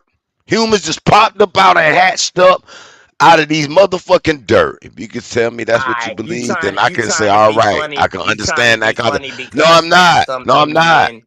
No, Yeah, I'm that's I some not. think that Indian makes stories. sense. But Just also though, logically that's too. some of y'all African stories.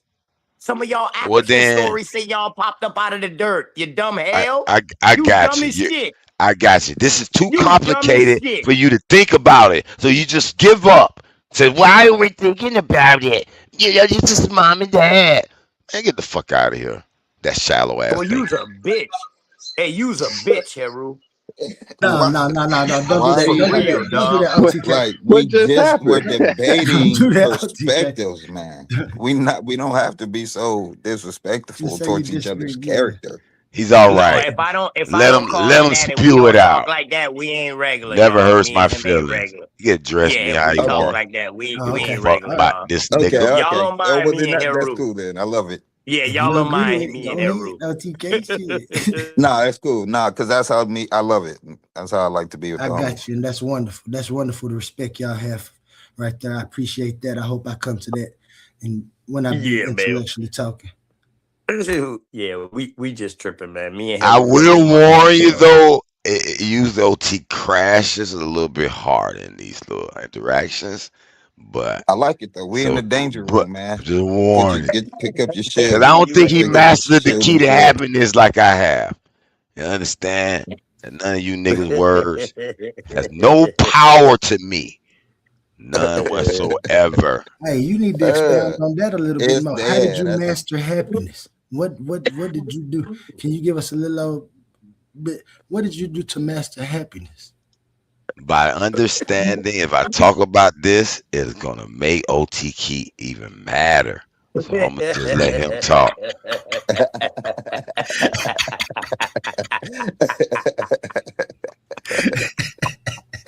Oh shit. Oh, shout out to Heru. Heru been rolling with me for damn near 2 years, going on 3 now, man. Yes, sir. Yes, sir. I love y'all, brother. You know it. You know it. Hey, usually it be him cursing me out now, for real now. Catch him on the right channel, he gonna curse me out first now. yeah. I like Yeah, it, that man. my That's what brother. we supposed to do, man. We up here just sparring. Ain't no hard feelings. Yeah. These are the type of debates I love. I thrive in these when we know if we just sticking to what we talking about. But shit, if I throw a jab, better duck or throw a hook or something, because we Yeah, sparring. definitely. We in the arena. Definitely. Or But it in wouldn't this, get into that in, cursing mode like how me and him might curse at each other. It would never get like that with nobody who I don't know like that. So you know what I Right. mean? I know Right. Heru. Me and Heru done been rolling for that brother used to come on my channel. We had plenty bills. Yeah. Plenty. That's my That's- brother now. Yeah. I feel Yeah. like I'll He fit right in over confused. here, man. He I love how y'all confused. get down. You know what I mean? He's a two-sided head coin. So that's why it's hard. He don't got a head and a tail on his coin. He's a two-sided head coin. So it's kind of hard working with him, man. Dang. No, that's like the Hell, shit. you gonna lose That's the scam regardless. coin. You betting a nigga with that shit. He always hitting heads on your ass, tearing your ass up. man, I appreciate y'all coming up and discoursing like that, though. Maybe one of these days when I'm a little bit older, me and Max will be done had that many discourses and we can go on and talk. Yeah, maybe we'll be calling each other motherfuckers and dick suckers in 3 Nah. 4 years from now. Well, no, we can but only hope. Hopefully we won't have to, but you know what I'm saying, we can just take the respect part of what they got going on and know that they respect each other like that, and we don't have to, you know what I'm saying, Absolutely. sort of do that. It's just the amount of respect that those two gentlemen have for each other in that intellectual discourses, which is cool to me. I understand that if somebody did say it, I could absorb it mentally, and I think that's what they understand too. Ain't nobody in no physical space to be talking that, so when we Right. talking, we just talking. You know what I'm saying? We know we're Right, just talking. right, right. But Yeah. I did try to visit these boys though. Don't get it wrong now. All them boys down on the East Coast, Georgia and Florida, I did try to visit. I reach out when I was in town. Them boys ain't reach out back to me. I'ma just put that in the air. You know what I mean? I went on lives, asking them boys where they at on lives, and them boys ain't want me to check in. So Nah. since you know what I mean? You tried to check in. He Yeah, I said, try them to boy, I check don't in, know who them Ali. is. Hey, Ali, I try to check in when I go into Florida. Make They sure wait I you, leave. Bro, I told you nah, you gotta nigga. pass me on your I'll way through. call I'm your like, ass well, before you damn. went to see your daddy, boy. I have Fat J, boy. Stop by OTK. You Yeah, forgot to yeah. call me on your way Yeah, I through. did. Yeah, I did. I did, Heru. You absolutely correct. I try to hit Lucky and all them boys they up, man, and Naughty. Ain't Man, none of them Lucky, answered. man. I'm like, Naughty, dang. man. See, Naughty, nah, he unreliable. Lucky, he kind of like out there in the, I don't know. I would just say I went all the way he to in the the MIA he in the on Beverly so I Hills had to area. tour. He in the Beverly Hills area. He probably ain't gonna really meet no random nigga like that for say. He probably ain't. Oh, he in the gated community. Yeah, he ain't hard nigga like fuck that. Now I got my pills of whatever this nigga come on. He all right, I'm all right. If he got bite that shit, we bite that shit then. You know what I'm saying? So Right, right. he ain't, I don't know. But Yeah, you know yeah. me already the He like, ain't no boy, pit I'm bull with you, boy. What's raiser. up? What's up, baby? Yeah. Smoke this shit, boy. You going to Miami? Shit, I might have rolled with you. Yeah, definitely. Shout out to Heru, man. Heru.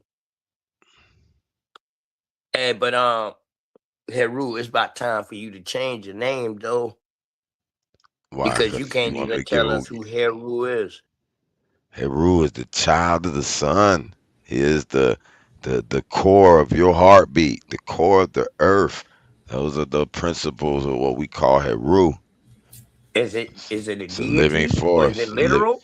It's a living natural force, and it's alive. So it's nature. It's always Got been a here. question. Yes. Would you consider Haru, because I don't, educate me. Would you consider Haru to be also the spark of life? Yeah, probably like that. It's the spirit force energy, like that powers the stars, et cetera, type thing. Well, Ra, what spark is the daddy? Ra is actually Heru is actually a child of Ra. So Ra is actually the son, but Heru is like the delivering force of this sun radiant energy, the actual transportation and the thermodynamic execution from the potential to the kinetic type shit. You feel me?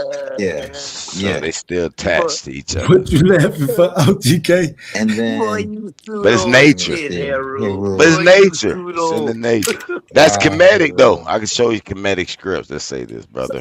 I Now, got hundreds of PDFs, but you know, because Hold I'm on. ready So for a if you nigga saying debate. Heru, hold on. So if Heru is the spark of life, then what was Ra? I think Haru inherited the spark of life from Ra, right? Is that what you were saying? As No, no, far no, no, as, no, no. I ain't because you asked you said, to answer that. Let Let's him talk to answer, this man. commission. Let Yeah, him let's talk to this answer, okay, man. commission. All right. Yeah. Okay. All right. okay. Let's start with consciousness, the supreme. All right. No, no, Animates no, no, all no, no, bro. No. because The you spark get of no you life. that you getting Life, that the mixed up. consciousness, all Hold that on. comes with life, No, bro. no, Yeah, you got no, to answer them no, directly. no. There's a difference in this level of life. See, Whoa. What do you call life Could then? you re-ask the question, all OTK? things are life. Yeah, There's yeah. one life form. You get me? So now you gotta. That's why I had to break this shit down to you.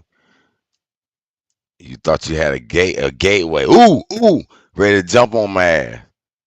No, bro. I knew you couldn't explain this question, Yes, this I answer to can. this question. Yes, I can. So when I'm gonna Yes. ask you again, hmm if Heru is the spark of life, then what is Ra?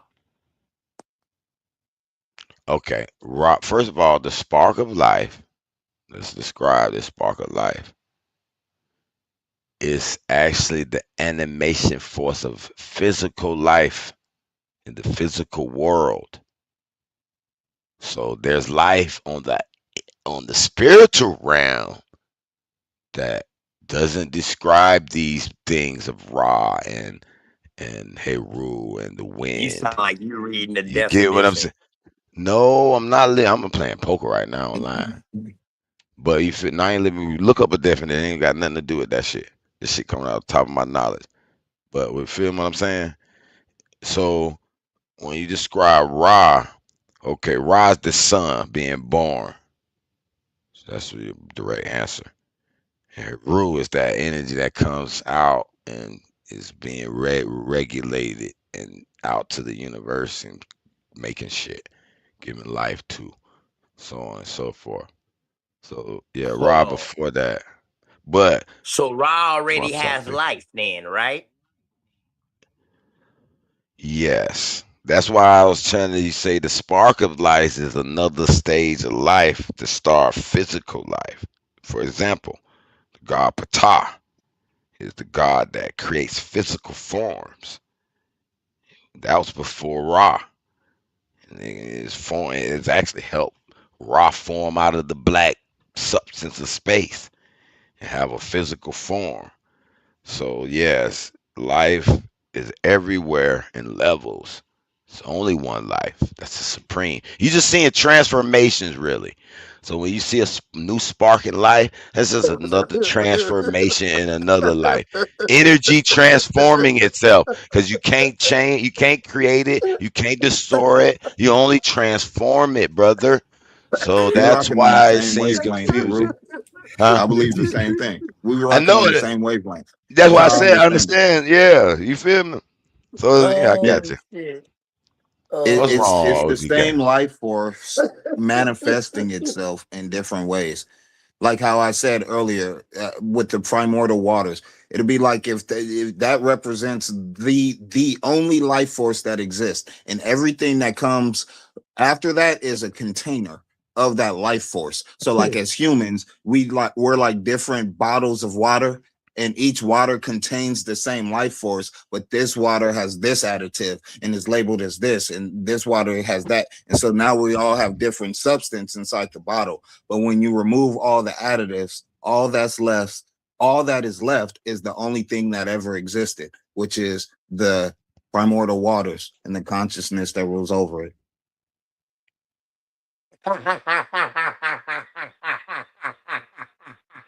Wait, because it said it was water above that too.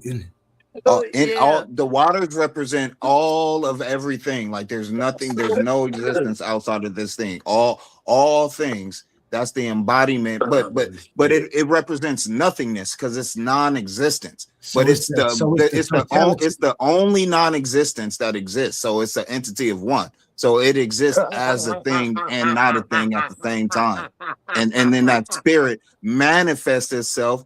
I would say, according to Heru, it manifests itself via Ptah and becomes physical.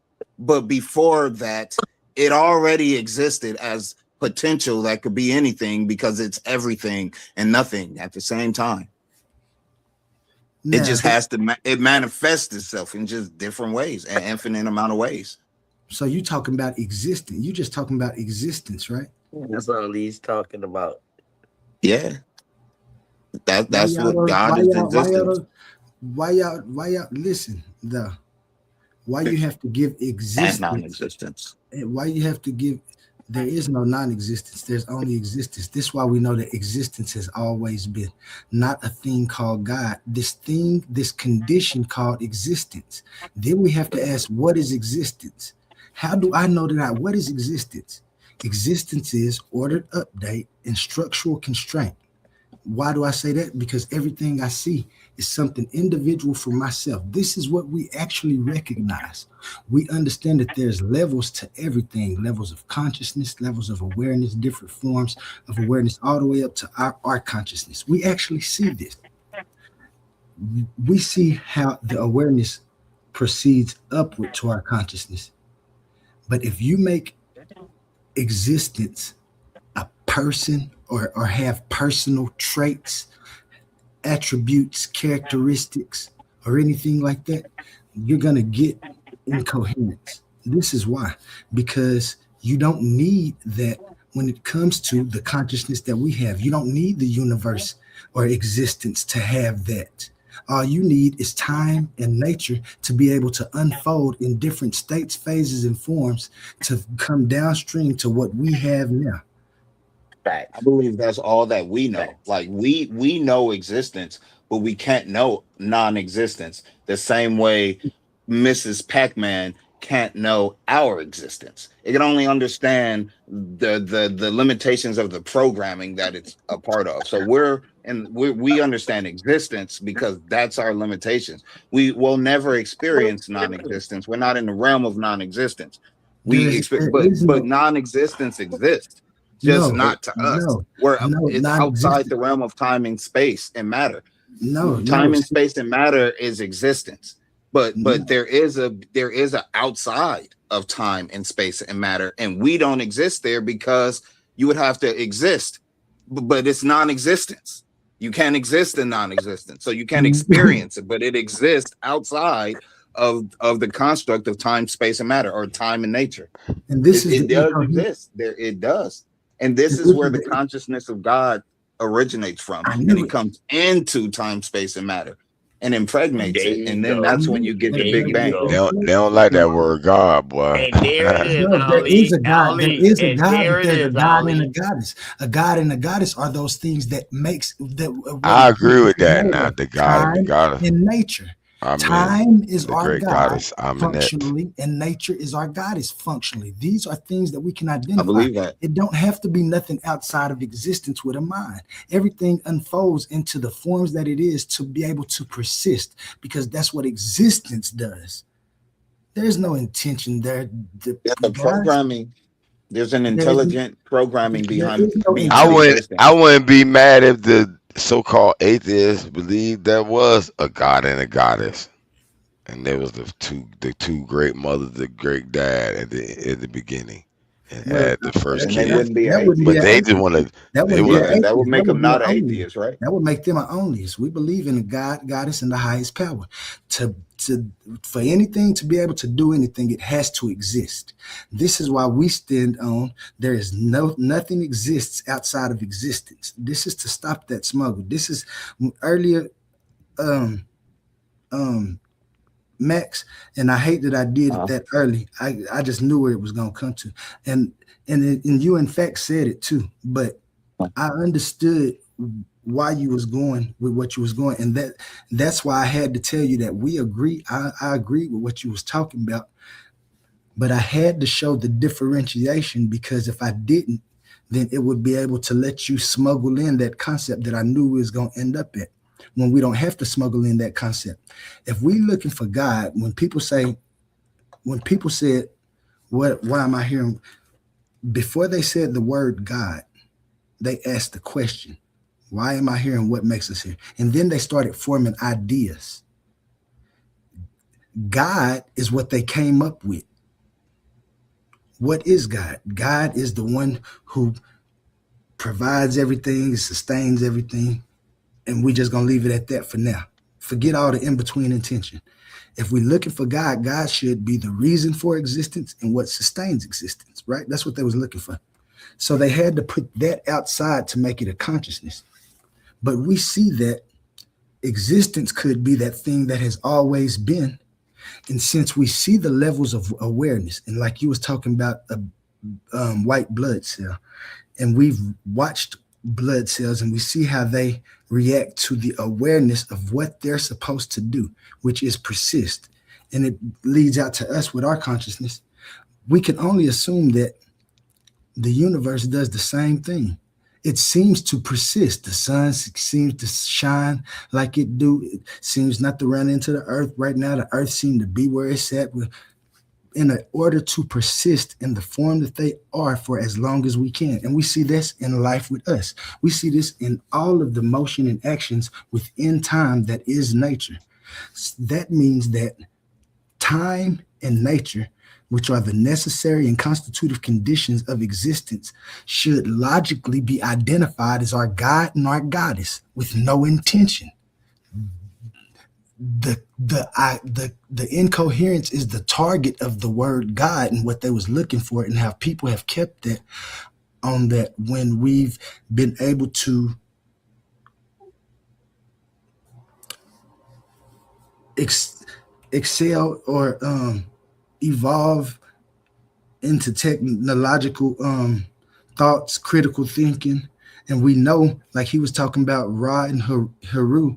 He said Haru, he was like, well, does Ra come from, I mean, if Haru was the spark of life, what was Ra? If he was, you know what I'm saying? It just becomes like incoherent ideas that you always have to answer for when you give intention to things. That being said, when talking, though, that we know that they was talking about forces within nature. We know Ra in his boat was actually talking about the movement of the sun. We see that that was the technology of that time, the way to communicate these ideas of what was going on.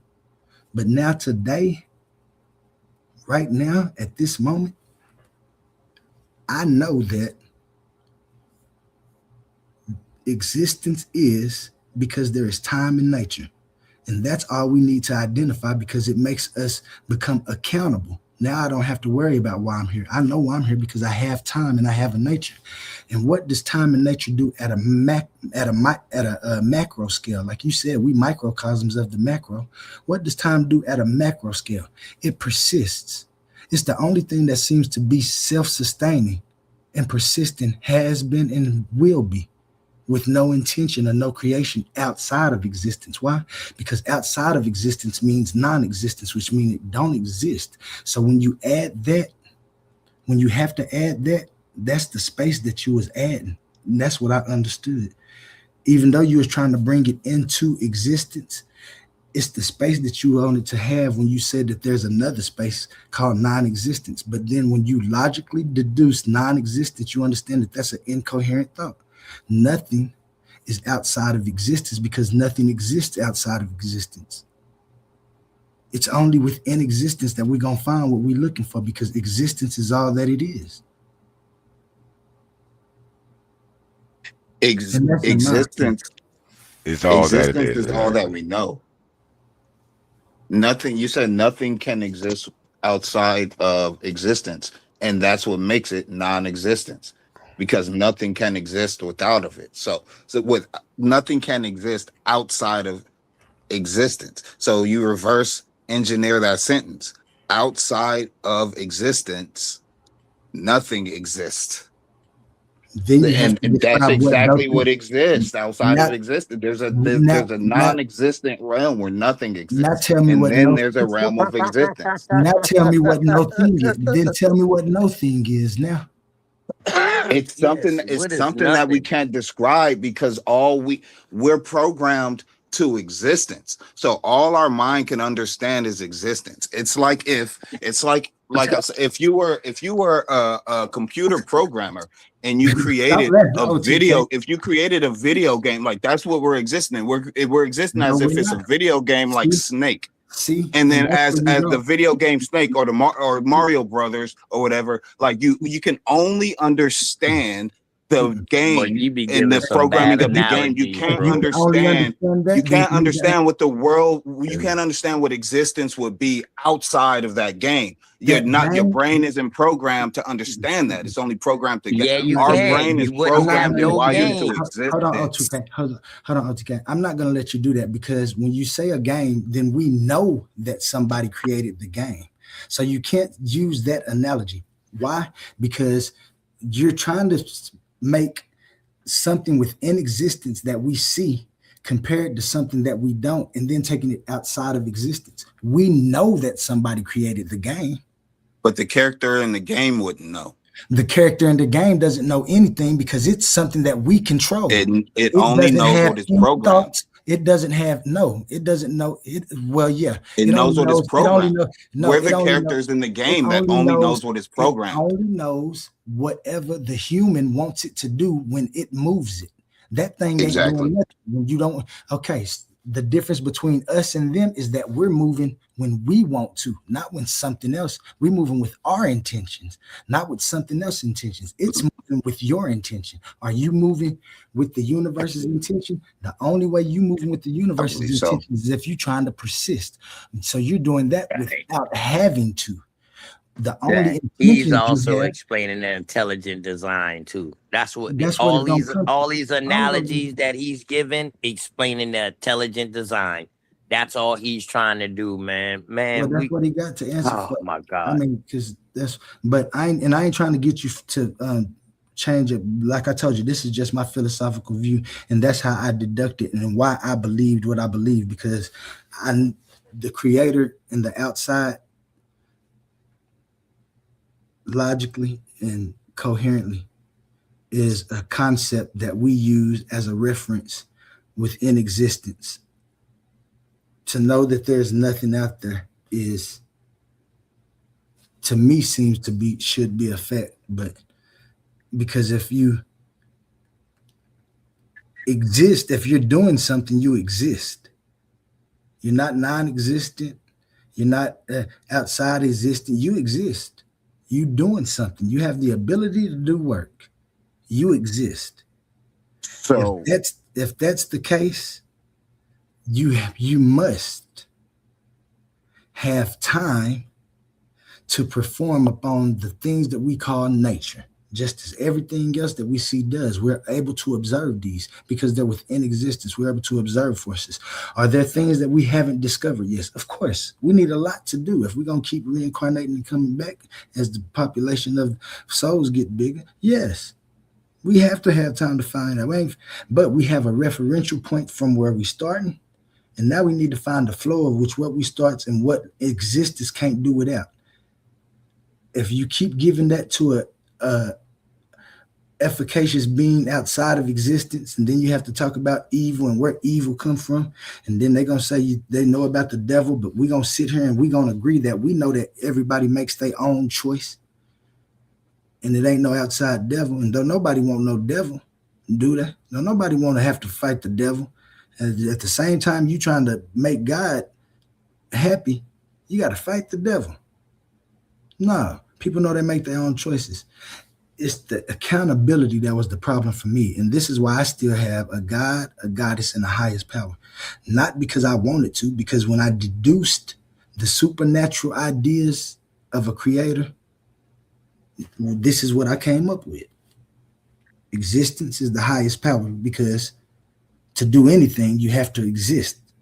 Existence is what's within existence. What is existence? Existence is the necessary and constitutive conditions of time, which is ordered update, the before and after that you was talking about, the sequence within existence. What is nature? Nature is the form, the structure, and the individuality of each and every different thing that we can observe and experience within existence. These are the only things needed. Everything else is downstream from there. Forms and phases. That's what we see. Existence has always been. Not something outside of existence. That would have to exist. it wouldn't have to exist, because then it wouldn't be non-existence. Everything has duality. Every left has right, up has down, hot has cold. So existence has non-existence. Those are complements. Nothing can exist without duality. Those are complements. Exactly. And so non-existence complements existence. No, it doesn't exist only in the conceptual way. Existence is the only of its kind. It's the only perfection. Mm-mm. There's nothing that can contest it or anything. Nah. Yeah. And everything has duality. Nothing is exempt. Listen, you even trying to say that there is something that is outside of existence. That is nothing. And that's how you know that something is where it's at. Because you trying I'm to saying it's nothing. It's no space. It's no time. And It's tell me, unchanging. and tell me It what doesn't. that It is. doesn't. It's no matter. It doesn't need a place to be. It's non-existence. But that's the source of the consciousness that creates this world. But you And said we don't Are you understand. calling We don't things that's understand. We don't non-existent understand things you this. can't We don't observe? understand. We don't understand the nature of non-existence No, because you won't we understand that exist in because it's an existence. incoherent idea. You won't understand it because it's It's incoherent. incoherent because we exist in existence. You can't understand So why are you non-existence trying to from take it? existence So why are point you of trying view. to take us outside of existence?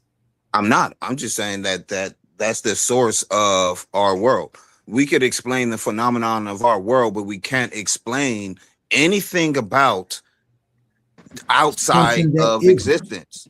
But that's Because it where doesn't that's the exist. source We of can We can the guess. creation. We can We guess. can That's We the can source of the guess. creator. Yeah, you could guess, you could speculate and everything, but we can't know anything. It's like if you were it's like if you were a Roblox, if you were in the world of Roblox and was a Boy, sentient you character love in But we're Roblox, not. Why there's do you keep nothing, doing that? there's nothing that exists in the world of Roblox that would allow you to know the nature of the world that your creator created you from. You can't. You can only know the How nature do you of the know that? Roblox world.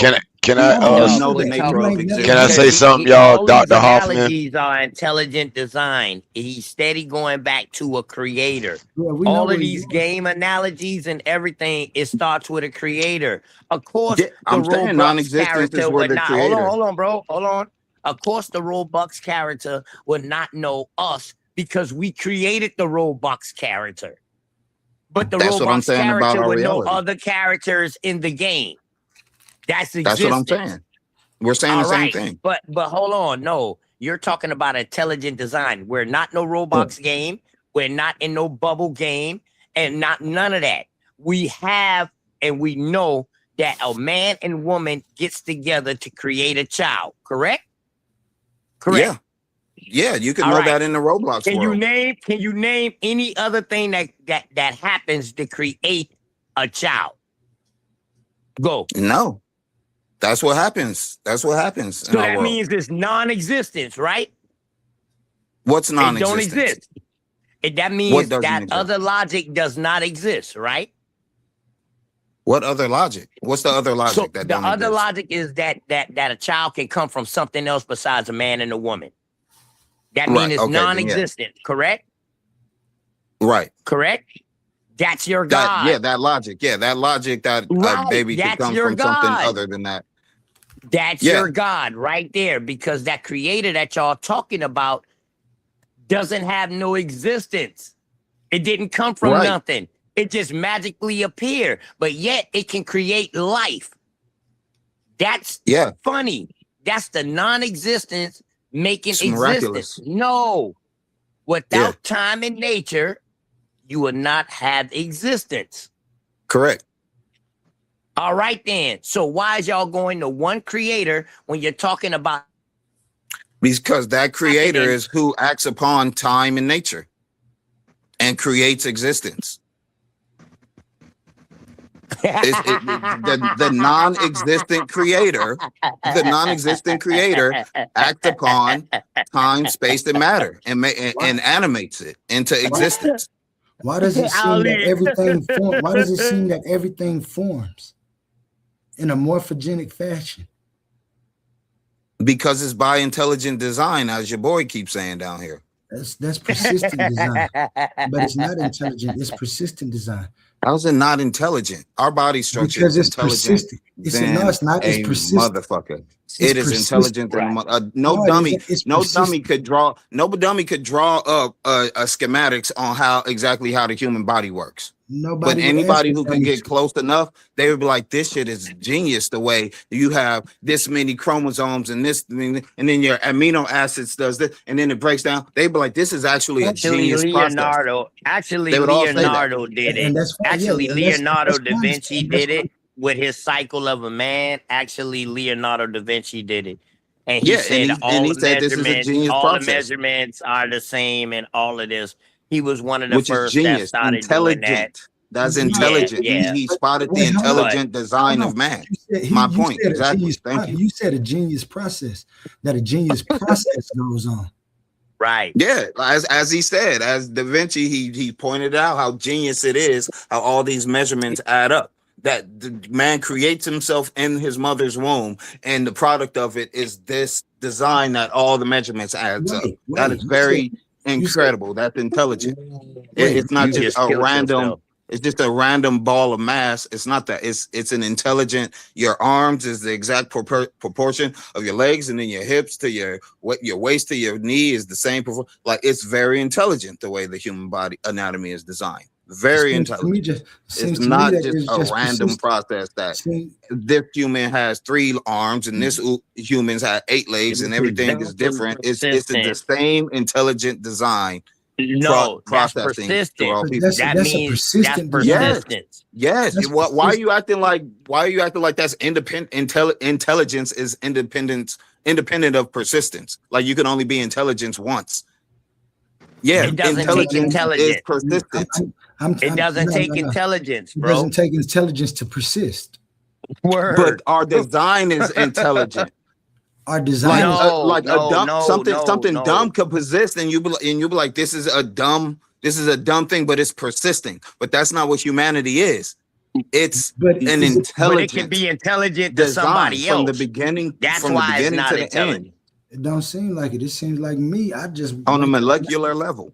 On a molecular level, then it just seems very like intelligent. It doesn't. That's awareness right there. Everything, bro. Animals, all of nature. They seem to form into patterns and systems that persist. Right. And you can't say that it's no intelligence there if you're. I didn't say there was no intelligence there. You said that it's a system. I never said there's no intelligence there. That's awareness of those. Well, then things we within agree that existence. there is an No, but you intelligence said- there, and that intelligence is what you said it's designs our intelligent cosmos. design. You said an No, intelligent it's not design. no That's where we intelligence. don't agree. Yes. That's where we don't agree. Yes. That's what. Well, don't you just said that there is an intelligence there. I'm applying the intelligence to the design of the human anatomy and all of nature. I'm applying the intelligence that you acknowledge. And that's wrong. You acknowledge That's the intelligence wrong. that's Yeah, that's there, wrong. but That's we were wrong. because That's we were wrong. talking about human biology. And he said there is intelligence there in reference to human biology. So I'm implying that intelligence that he said is there in reference to human biology to human biology. And I'm saying that is an intelligent design to that incorporating human biology. intelligence with the design, bro. He's incorporating God. intelligence with the whole overall persistence. time, with the whole persistence of it. That's why he's saying it's Persistence an of existence. intelligence, because it's happening over and over again. It's persistent. It's a doing the same persistent thing. design. You He's saying not it's talking intelligent about an design. It wouldn't be intelligent able to if design it like wasn't what you're intelligent. talking about. That's two different things, bro. He's talking about intelligent design, so he can step outside and say that something Outside. designed. Yes, no. Yeah, Right. that's I'm not saying what intelligent design because I'm looking at what was created, and I'm saying this wasn't just a random assortment of things. This is actual intelligence that took place. Actually, it here. was. And so there's Actually, it something was. that crafted this intelligence. No, There's a no, consciousness bro. here What No. that says what- this is should it go intelligent? here, these So is it molecules should go intelligent? here, these atoms should go here, this should have this many amino acids. No, bro. acids. No, bro. There's an intelligence that goes. So There's a everything that- consciousness behind the intelligence. So, and all of that No. needs to be intelligently designed. It is. So who designed that intelligent designer? And I'm telling you, that's the nature that we don't understand because that intelligent designer comes from the realm of non-existence. And we can't understand that realm because we was only created into this realm of existence. That's called the realm. Hey, well, let me of ask you this, bro. imagination. If we was dealing with intelligent design, That's called why the did it realm get it of wrong to where we had to go from, now I don't believe in evolution, to where we had to go through this evolutionary period from great ape to where we at now, if it's an intelligent design, bro? Why would you ask that and right after saying you don't even believe in that? Why did it fuck up at the beginning to where It didn't. now we at where we at now? Why did it have to go through this evolution process to get to where Why we at did now? it do? Are you asking me why did it do the thing that neither one of us believed that it did? Yeah, I'm saying because we dealing off your intelligent I'm design. not going to You try can't- to explain Hold on something now. that I don't even believe happened. I wouldn't know how to Well, approach I don't that. believe in. I'm only going going to explain things that I believe. Okay. I rock with you with that. Okay. So you don't believe in evolution at all? No. It makes no logical sense at all whatsoever. Okay. So you don't believe that people was no platypus first, no amphibian, None and of that. then It we makes are no where we goddamn at now. sense at all. It makes no sense to say we evolved from it's survival of the fittest. Only the strong survive. We evolved from apes, but apes are still around. You don't believe in that? If apes were still around, that would mean they did need to evolve into something stronger to survive. If they evolved into something stronger for the purpose of survival, that means once they evolve, the ones that didn't evolve would die off, and there wouldn't be any more apes and chimpanzees and all that shit. So it just makes no logical sense. None of what they explain. Okay. All right. I agree with you with that. Goddamn, I rock with you with that. Right. So okay. See, there's I always rock a with you with olive that. branch somewhere. He said, I knew it was olive branch somewhere. There's always at least It's one. always cool up underneath the tree. That nigga next said, I knew it was an olive branch somewhere. Right. I knew it was all a breath somewhere. Nah, man, good conversation. Ali, you already know. I enjoy it, man, a lot, man. When You we guys get are in, real when cool we get people. into this conversation, believe me now, I got pushed back with Ali too now. Yeah. And he'll tell you now, boy, that onlyism. I think I was one of the only ones who caught hold to the theory that he pretty much was taken, not taken. He added on to it to give his own thoughts about it. You know, he took it to a whole nother level. I think I was one of the only one to catch on, like, yo, is this such and such? And he was like, yeah, OTK, you on it. I was like, and okay. I rock with it, man. Don't get it confused and think that because I rock with the entire quantum onlyness theory and everything. We just we're caught up on the semantics of whether nature is space and matter or not. And I'm just saying, if we get past that, if we just agree to disagree on that, everything else, all the logic of what I've heard so far, as far as quantum onlyism goes, I agree with. Well, I agree. It's all sufficient to explain existence. I agree that matter in space is part of nature. What I'm saying is those are parts of nature that we can identify. You know what I'm saying? And that's what I was saying. That's what I was saying. You can split it into a part, but once you split matter from space, you can't split space into anything else. You can't split matter into anything else. You can't split time into anything else. So I was saying those are the three essentials. See all of nature. Since you put it like can that, y'all observe? That's allegedly too. Now we don't know can that. You observe all of nature? I agree. Can you observe everything within nature? Any one of y'all? Could you repeat that one more time? Can you observe? Can you observe everything within nature? Not everything. Not right now. Not at this moment. We can't know. Every time you say everything or always, you're probably wrong. All right. I would say now with our physical senses. Okay, so things that you can't observe in nature, what would y'all call that? Non-existent? The things that we can't observe. When you say I would say go ahead. Go ahead. I was just going to ask you real quick. Me believing in God. I would place that in the realm of all things spiritual, a spiritual realm where there is no physical matter. Well, I will also say I wouldn't necessarily have to put it that far because I do agree in the spiritual realm, but I do know we can only see a certain spectrum of light. So I do think there are things and existences that we can't see that's going on. Ali, go ahead. What you think, Ali? I just believe that everything in existence does have a way to exist in the wave particle duality form at different scale. Think about it like this. If you think about a planet, you say a planet ain't no ain't no particle. You can't think about it in the wave particle duality, but I can. If I know it's a planet over there, but I don't know exactly how it's existing right now, then it's in a wave particle duality. I see it physically, but I don't know exactly what it is yet. So that's still a wave until I can actually bring it and say, oh yeah, this is what it is. This is exactly what that planet is. This is how this is the same thing that we do from state to, when I say state to state, I'm talking about just getting up from this seat and going and moving within existence, because I have time to change my perspective. I just said like that, or change my being, my state of being where I'm at. And so then we know that different things can take different forms. We'll talk about water. Water, when we have it in the liquid form, is what we, you know what I'm saying, we identified and we broke that down to H2O. We know that's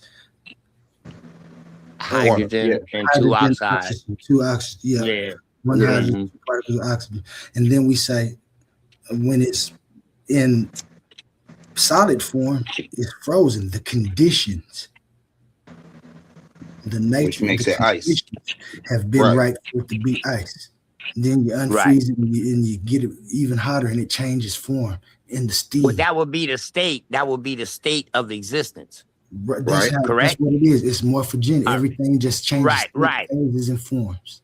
Right. So now the reason why I asked y'all this question, all of y'all believe in oxygen, correct? No, I know it's. Yeah. Hold on. Yes or no, Ali? Yes or no, Ali? Yes, I believe in it. I recognize it. Yes. Can y'all see oxygen? No. No. Only the particles in it. You can feel it. Hold on. You see the particles in oxygen? Yeah. Your question. My answer to your question was no. Can you see oxygen? No. Only the particles in it. Only the particles in oxygen. What you say, Ali? Can you see oxygen? I say, and if we look deep enough, if we have the right tools, we can, yeah. Not just. Would you be able to see oxygen, or would you see the levels of oxygen with your tool? I believe they've been able to. Yeah, they got a tool to measure it. That's your measurement of oxygen. Yeah. They haven't fully saw the atom yet. They haven't fully saw it yet. They haven't fully saw it yet. No. Right. Yeah. So if they haven't, if these things exist but they haven't observed it, is that nature? Yeah, that's why I say that's science trying to explain nature, trying to understand it. That's why I extended the definition of nature in my view to be the things that we can observe or experience, to know that it's there, not just to think that it's there, but we can actually know what oxygen is, what we're talking about. We can actually put that certain thing in a tank and measure it, like you said, to know it's there. Clear out pure oxygen. A lot of people use oxygen machines, so we know like what we've broken it down to be able to use it in a effective manner. So that's what I mean when I say within existence. It's some things you can't see, but we know it's there because we're able to gather it in a certain form and use it.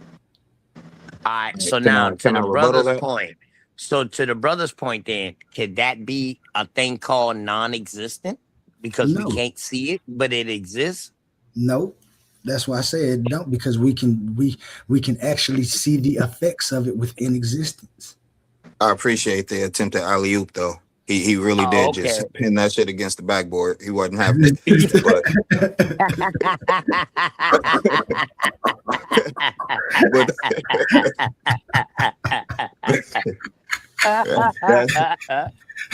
That's low key how Hey I man, see it that though. was one of them Larry Bird and Michael Jordan I shots, think you man. knew Hey, what you you Off was the really doing. did. backboard, You I think you you the knew what you was backyard. doing. look think you it did. too though, because you really it was roundabout. You dribbled the ball to the wing and everything like that, and was Right, looking at the right, corner. You didn't bring up my point right. at all until the end, and you're like, "Nah, I saw that coming from an." You think I got these fucking owl eyes for nothing? I see shit in the dark, motherfucker. You think I can't see what you're doing in my That's face? why I say, OTK knew what he was doing. Made that man jump for no reason. Yeah, that was one of them goddamn off the backboard through the garage in the No, I can't say barnyard. he didn't. Hey, He it would have didn't been jump though. nice on anybody else. Best believe Man, I would have jabbed that thing home. Go ahead, bro. Oh, you. but yeah, that's my answer to that. We don't necessarily see it, but we can experience it and know the effects of it within existence. So here, All my right. response to that would be Oh. is we have tools that allow us to measure things that otherwise without the tools we otherwise wouldn't see. For example, like when you put objects under a blue light, you can see substances that you wouldn't see with your naked eye. But if we didn't have access to a blue light, these substances would just be non-existent to us. So you just have to imagine that there's a plethora of other things that's just in that state still. We don't have the mechanics, the technology to perceive these things that I would say derive from this realm of non-existence where you can't measure it physically. Such as, like, for me, it's like the concept of math itself, like the fact that there's 360 degrees in a circle, right? But if there's no time, space, or matter, this concept doesn't exist. It's a non-existent concept. But when the concept, so for the concept to come into existence as we know it now, it had to have come from the realm of non-existence, where it's not a perceivable place, but it's always there. It's the underlying basis of our reality. Everything is extracted from this realm of you can't see it, touch it, smell it, or anything, but reality is based on these things. And we know concepts. Like we know concepts as being extracted from this realm. We don't identify it as being from the realm of non-existence, but I'm saying concepts come from that realm. I'm also inferring that the consciousness of God, the one who actually applies these concepts to this realm of existence, he comes from this realm of can't see, can't touch, can't smell, but conceptually, consciously, there's a single entity that puts all of these non-existent concepts together and say, what would be dope if this actually existed, and then creates it so that we could experience it. But we can't, even me explaining it, I'm only explaining it from the perspective of knowing how to explain things based in the realm of existence. Math is just a concept, but it's what we have. Math exists. We know that it exists. So I can't explain math as being a non-existent thing other than how I just did, but that falls short of what I actually am trying to explain. Yeah, does that make any sense? Yeah, it makes total sense. And I see I see why you have like urgencies about it. But the thing is just that the urgency of it would be when I get to a point where it becomes like incoherent, then I must assume that thing right there just isn't the right idea, no matter how intelligible it is. When you try to deduce it logically, it just doesn't work. And so then you don't take away from that concept. You go ask the different question. If it ain't a who is the reason we here, then what is the reason we here for? And we see that's that a good here, question. we see that here, and that's the question that I asked. That's why I was asking, like, what does anything have to do first to be able to do anything? It has to exist. The concept that we have that you're talking about, that outside realm, I believe that realm of that is the only place that we conceptualize nothingness when we use it in reference to things that are within existence. So it's in the imagination. This is why it's an impossibility. It's an imaginative possibility. But can it be actualized? We sit and we deduce it in human means and stuff, and we see that it ain't. So maybe that concept of a creator God is what's wrong. Maybe it's formation, because that's what I see. Agreed. Sorry. No, you good. If we just You said maybe it's the formation. Go by what we see. I see that I formed in my mom's belly due to her and my daddy going through a process, and they formed in their parents. I see all of that, and then I see, like, we have a question about evolution, and we have to answer that. But then there could be another idea that works even better. When I look at the way that we have plankton and algae in all the oceans of the world, and I assume life like that, and they say we came out the water first, then I can assume that it wasn't just two things came out. I can assume that life came out of the water on every coast of the world, that algae and plankton could form and be there.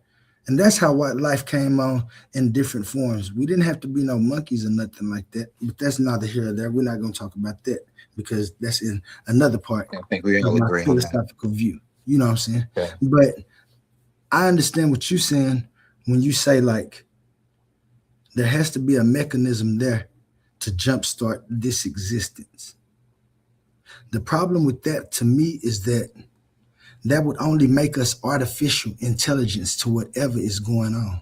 The real intelligence would be that thing that you say is outside of existence. Right.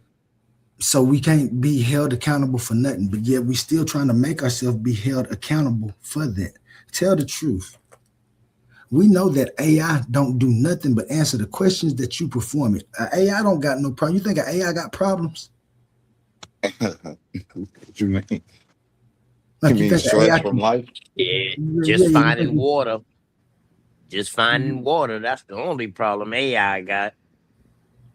And do you think it even knows about that problem? Or care? Or Yeah. should I say, you think it care about that? Hell no. Nah, bro. No, it don't. It can't find a way to unless we care about it and ask it, how do you think we can get water to make sure you keep going? Right. But other than that, I hear what you're. Well, I hear what you're saying. I want to know what you're getting at. So what I'm The getting AI at is that, has no problems. yeah, what I'm getting at is that if we are created and we are an artificial intelligence away from the real intelligence, then when people saying that, let's just say, I agree with you that, yeah, there's a creator, God, that we got to answer to, and the life after this is heaven or hell. You know what I'm saying? And we have to come back and say, well, God said that there's this thing called the devil, whether he the adversary or an actual being that actually gets in people and takes over their body and makes them do the things that they don't want to do, or is it just the temptations of man? And they saying that those temptations are what do it. The woman walking by in the shorts, that temptation to do something to her. Do you have to go do something to her? Or is it a devil jumping in you, making you go do it? And you know what I'm saying? So it's the artificial intelligence side that we have to look at if we assume that there's a creator. And that's what I talk about, taking the accountability out of yourself. If you believe in something that is outside of existence, whether you want it to be efficacious within existence or not, it would still just be incoherence, because you can then actually say that, yeah, I ain't responsible for any of this. I can't do nothing about anything, because if God wants that to happen for me, that's exactly how it's gonna go. And that's not cool to think that you to believe. Man, Paradoxically, I I'm think gonna it's say, that and see, always, man, it's 5 o'clock on my side on this East Coast. I'm going fishing early in the morning. You know, it's summertime. I'm going to enjoy my Friday on the water tomorrow. Man, peace to y'all boys, man. Ali, another great show, man. Heru, my brother, other good brother, man. I'm a run into you again, bro. Good conversation. God bless. Yeah, man, definitely, man. I just had Thank to you for come help coming up. turn up a little bit for Ali. You know what I mean? You know, I That's appreciate you so Good much, job, man. Make sure OTK. you, It Good was fun, job. man. make sure you A1, man. just take some of the pictures of Appreciate them y'all. fish, man, so I can see what you're catching out there on the East Coast. Where you going? What part you over there in? I'm a Ain't you in Detroit? freshwater dude, man. Yeah, I'm a freshwater dude.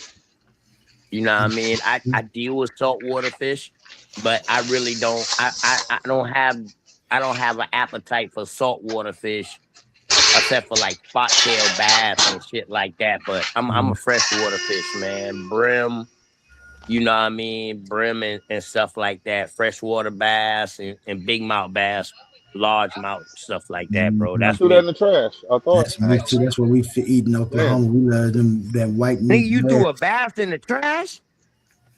Who did? Did A1 just say he threw fish in the trash? A bass? No, I'm taking the trash out of my third shift job, bro. My bad. I thought I was on Oh. He was like blasphemy. No, You said dog. Is he talking about?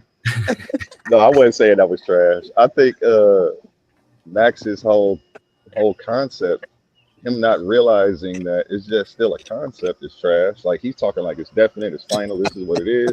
Bro, you just guessing. It's all a concept and a theory that you were presenting, which is cool. And if we keep it in that framework of it being a theory that you believe in, cool. But once you start saying, no, this is how it is like this. And then you say, well, we can't know it's outside of existence, but I'm going to tell you exactly how outside of existence works. Yeah. You don't realize the error in your ways when you're doing that. I said, but cool, I'll let you keep doing it though. Well, you keep trying to tell us, you keep telling us though. And that's why Oli kept saying, well, how do you know? But I keep saying I don't know how. I said we can't know how non-existent. We can't understand. Apparently, you do though. You have all these but rules. That's the opposite of what I'm saying, bro. But you're jumping in because I've sat here quiet while you explained everything. Like you explained all the rules. You explained the rules that you're not understanding what I'm saying. I've actually listened to you for 30 minutes. You haven't listened to me for 30 seconds. I'm sorry. I don't even want to talk no more because this is how I get. Come on, man. I'm sorry. Proceed. I'm sorry. I just feel like you. I got a real attitude problem for real in real life. I don't like. I'm muting out. Look, bro. I apologize. I just felt like you were saying the opposite. You were making the opposite claim that I was making, but I'll sit back and listen to in totality. Maybe I was wrong in assuming that.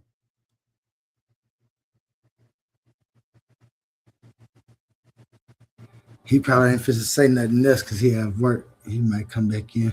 But I want to say thank you too, Max, for coming up, man. You know what I'm saying? OTK, if you still listening, man, make sure you take some pictures of them bass so you can show them to us on the show. Max, it was nice talking to you, man. I hope you come back. Appreciate you having me. Anytime, man. Please make sure you like, share, and subscribe if you haven't already. Man, like I said, this is we have these intellectual discussions and we do different things on here. This right here was one of my little late night things that I just do to make sure the people who are woke at night don't or have a place to see us while we live. Put some of my ideas out anyway. And if you ever want to come up and debate something, you know what I'm saying? We have these topics and stuff. And if you go back and watch this and you see something you want to debate or anytime come up, even if you want to, you know, give presentations on your view where well, I just like to discuss them. I feel like you guys have heard enough of what I think you guys would know more of who I would match with in a debate based on what I believe and everything like that. And I have been back, you know, watching the older debates that you guys have had and everything like that. Yeah. But I think I wouldn't know who I would debate on what, but I feel like you guys would I would just wait on you guys to place me in a debate that, you know, you could be like, well, okay, this is what Max believes, and this is what he believes. That will make a good debate type thing. I'm patient enough to wait for something like that. I appreciate you guys having me up on these open panels. And I want to apologize to A1 because you are very, No, you don't got to courteous apologize. of my time up here. Because I'm No, you don't very have to apologize. respectful. I got an of me when attitude I problem, speak. but that's why I stay out of. That's why I really don't talk on here. I made this platform for y'all, honestly. So when I jump in and then y'all are rude to me, it's actually my fault because I should know better. I don't even blame y'all. So continue to do what you've been doing, and I'll just listen patiently, and we will get you set up with the debate ASAP. Trust me. Gotcha. And all I'm saying is I apologize for not returning the same respect and courtesy that you extend towards me. And so, I don't mean to make it that way, but I appreciate you not being towards me the way I'm towards you, bro. Like, thank you. And I apologize. But Oli, right? Yeah, yeah. I feel like between what the two of us believe, when it comes to the main thing we disagreed on is just the nature of nature itself. I split it into two, and you said it's not essential to do that. I think that'll be a circular debate but I feel like if we were to debate anything, I would want to debate you on whether or not God is a necessity in that process between time and nature. I'll concede to quantum onlyism because, like I said, I agree with all of it. I don't need a nitpick on the space and matter thing, but just agreeing with quantum onlyism. My next thing would be that God is a part of that process, which I didn't even want to have to interject today. It was a separate, when I was discussing God, it was separate from quantum onlyism today, but I would like to apply it to that. If you'd like to debate me on why God is not necessary for those things to exist.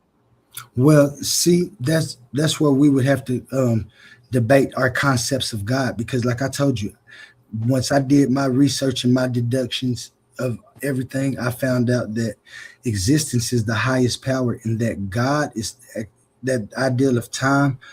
We'd have to identify that as God, but since there's nature too, we'd have to identify that as nature. And then my argument gets in depth on why that's the most plausible explanation. So if you want to debate ideas of God, then we can. Your concept. Yeah, we would have to debate Isaac. Yeah, because I think every time you start stating the theories on quantum onlyism, we would agree too much for that to even be a debate. So we would have to stick to just our concepts of God. And that's all it would have to be. And then that would just be a coherence test. And I got plenty of logical ways to prove that. But shit, man, even before that, I'll climb up the ranks, man. I don't want to just start off on the totem pole and fight Shao Kahn right off rip. Like, shit, I ain't throw no me Shao Baraka Kahn, or somebody first. I ain't Shao Kahn, I wish. Now, what we do, like I said, we be having a lot of different panels. It'd be a lot of different participants and things coming up.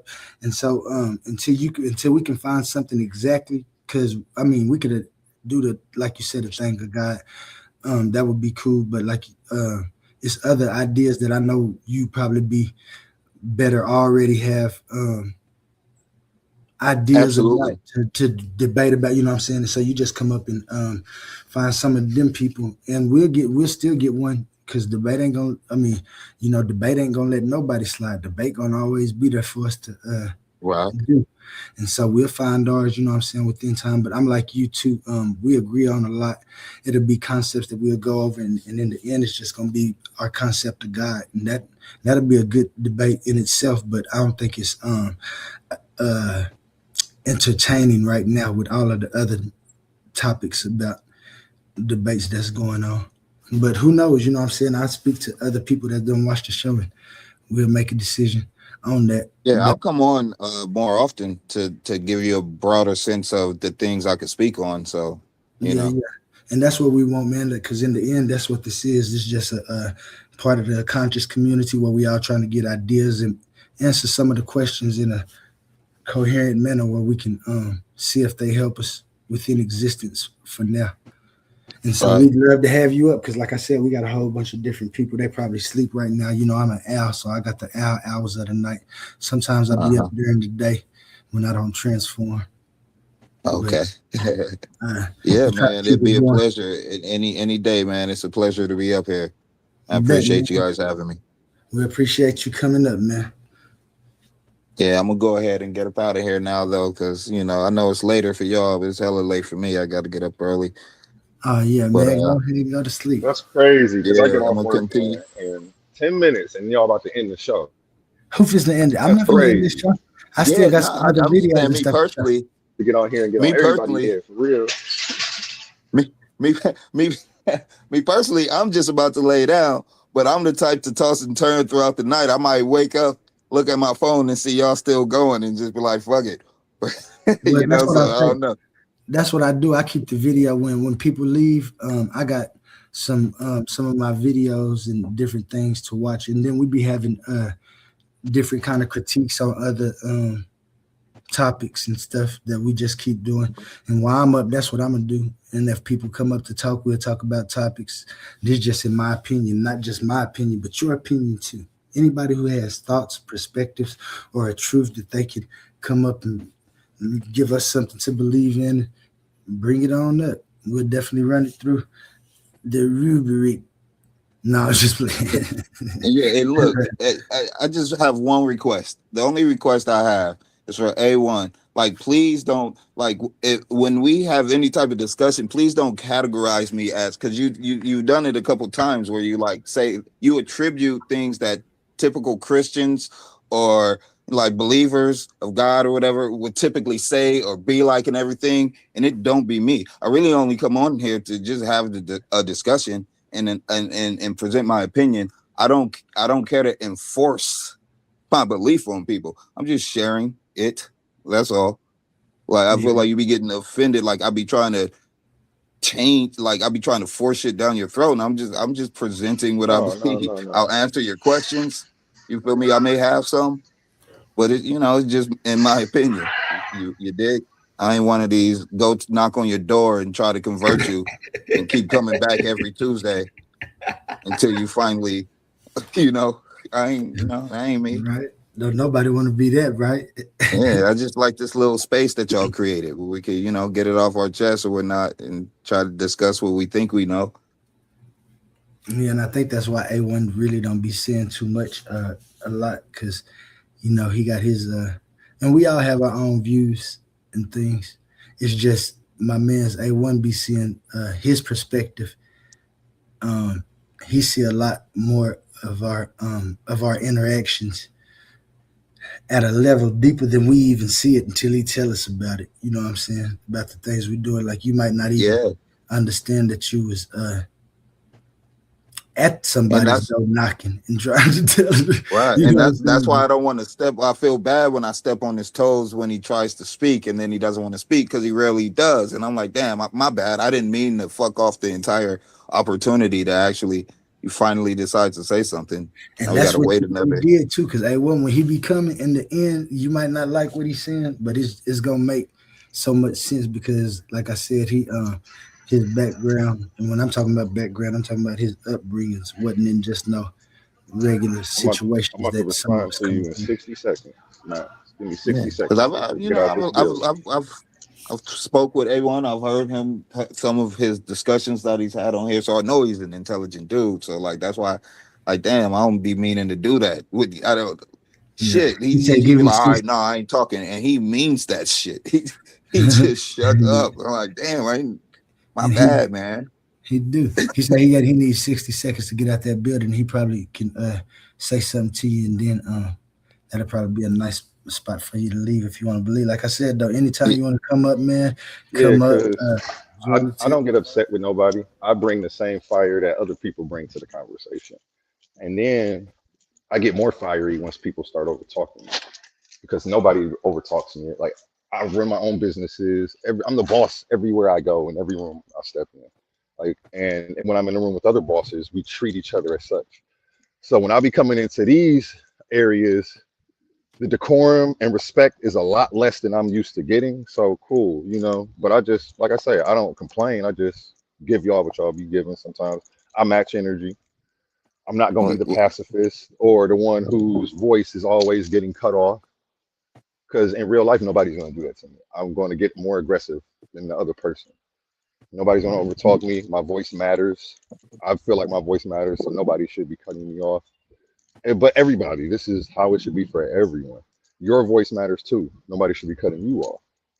You see what I'm saying? Right. So it's cool. Yeah, I I don't never fully take it understand it. personal, and I wasn't categorizing you. I was just literally responding to the things that you said, because you don't necessarily have a locked-in religion. I've heard you explain your ideology a few times. Like I was trying to get Harut to go through his, Mhm. and you broke it down. You did say you have a Christian background, but I know you don't think like a regular Christian does. So I wouldn't even call you one. Right. But I wouldn't again, like either. I was saying, you have a whole list of rules for outside of existence. If it's outside of existence, how do you get the rules to know how it works? But you only can go off of that because you've seen a video game. So you're comparing it to that, and that's why I'm saying take away the analogies, and what are we left with? Not much. And that's why I kept trying to get you to stop making correlations that don't accurately assess the situation. They sound good at surface level, but the deeper we get into them, they're just inaccurate. They don't fully grasp everything, all of the variables. So that's why I was saying we should stop doing that and actually just talk about the actual it. Like you don't have to go to video games. We're talking about spirituality. So let's stick to spirituality, because false equivalents are being made, which is fallacious. And I'm, instead of wanting to focus the whole show on calling those out, I want to stick to spirituality, not explaining to somebody how spirituality ain't like a video game and what variables aren't there, so that way people should stop comparing it. Like I didn't want it to divert the conversation there. I actually wanted to stick on topic. But that was me, and I'm talking like.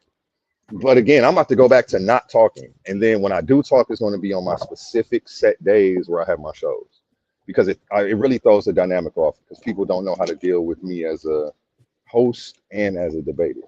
And again, I have a whole boss complex. Like I'm not to be played with anywhere in life, anywhere online. Online, people can get away with it because I can't see you. You're not in front of me.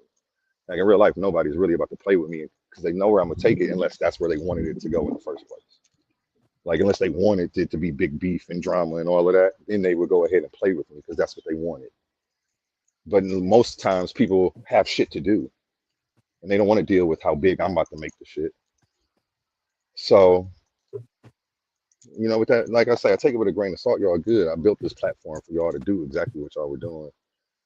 So don't mind my attitude, ignore that shit. Because when I come on Sunday, I'm having an open panel where it's me versus everybody. I'm having somebody else moderate. They're going to make sure I stick to the same rules everybody else does, even if they got to put me in the back. You see what I'm saying? So, that should be a fun episode.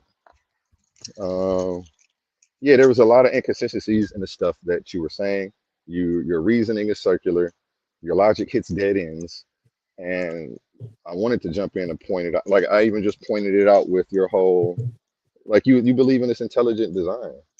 Like you can't intelligent design just because you think you see intelligence, and that's you see patterns. That's what you see. And because there's patterns, there's a God. Like you even called the Fibonacci sequence God's fingerprint. It's a cool nickname. I didn't call it that. I'm referencing what it's called, what it's referred to as. I didn't call it that.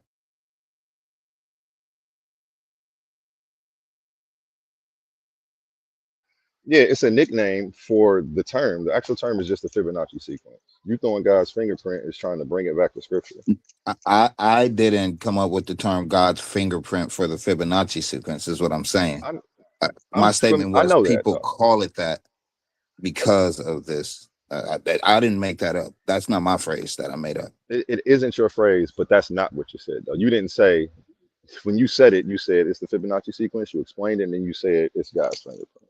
You didn't say people. I said call they it God's refer to fingerprint. it as. Okay.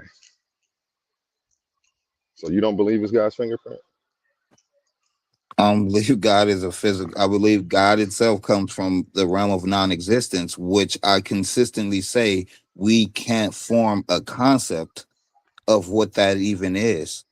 So I don't have a description for non-existence other than it non-existence. Like it does, it's Okay. the realm where there is no existence there, but Well, it's a that's realm. according. I'm sorry. I'll wait till you. Like, and According to you, though, there is existence there in the realm of no, non-existence. According to you, hold there's on. not. Okay, so you don't believe that God exists in non-existence? Do you see how God your is, logic is faulty? God Now, do you see is, the problem? no, Like, okay, go ahead, I tell me. was explaining why I don't see the problem. God is the non-existence. And that non-existence came that once the intelligence, like the intelligence created time, space, and matter, like a thought bubble. And in the mind of this non-existent, you can't describe non-existence, but like if non-existence was a mind and then God had a thought which created a thought bubble, and within that thought bubble existed time, space, and matter, because the thought bubble created change within this infinite nothingness. But that change came from the consciousness that didn't exist, but now it exists inside of this thought bubble as God. And inside of that thought bubble, and that's where we know of everything that exists within that thought bubble, because that's where our existence is. But outside of that thought bubble, before that thought was formed, we don't know how to conceive what that even is. But it was always there. The non-existence was always there.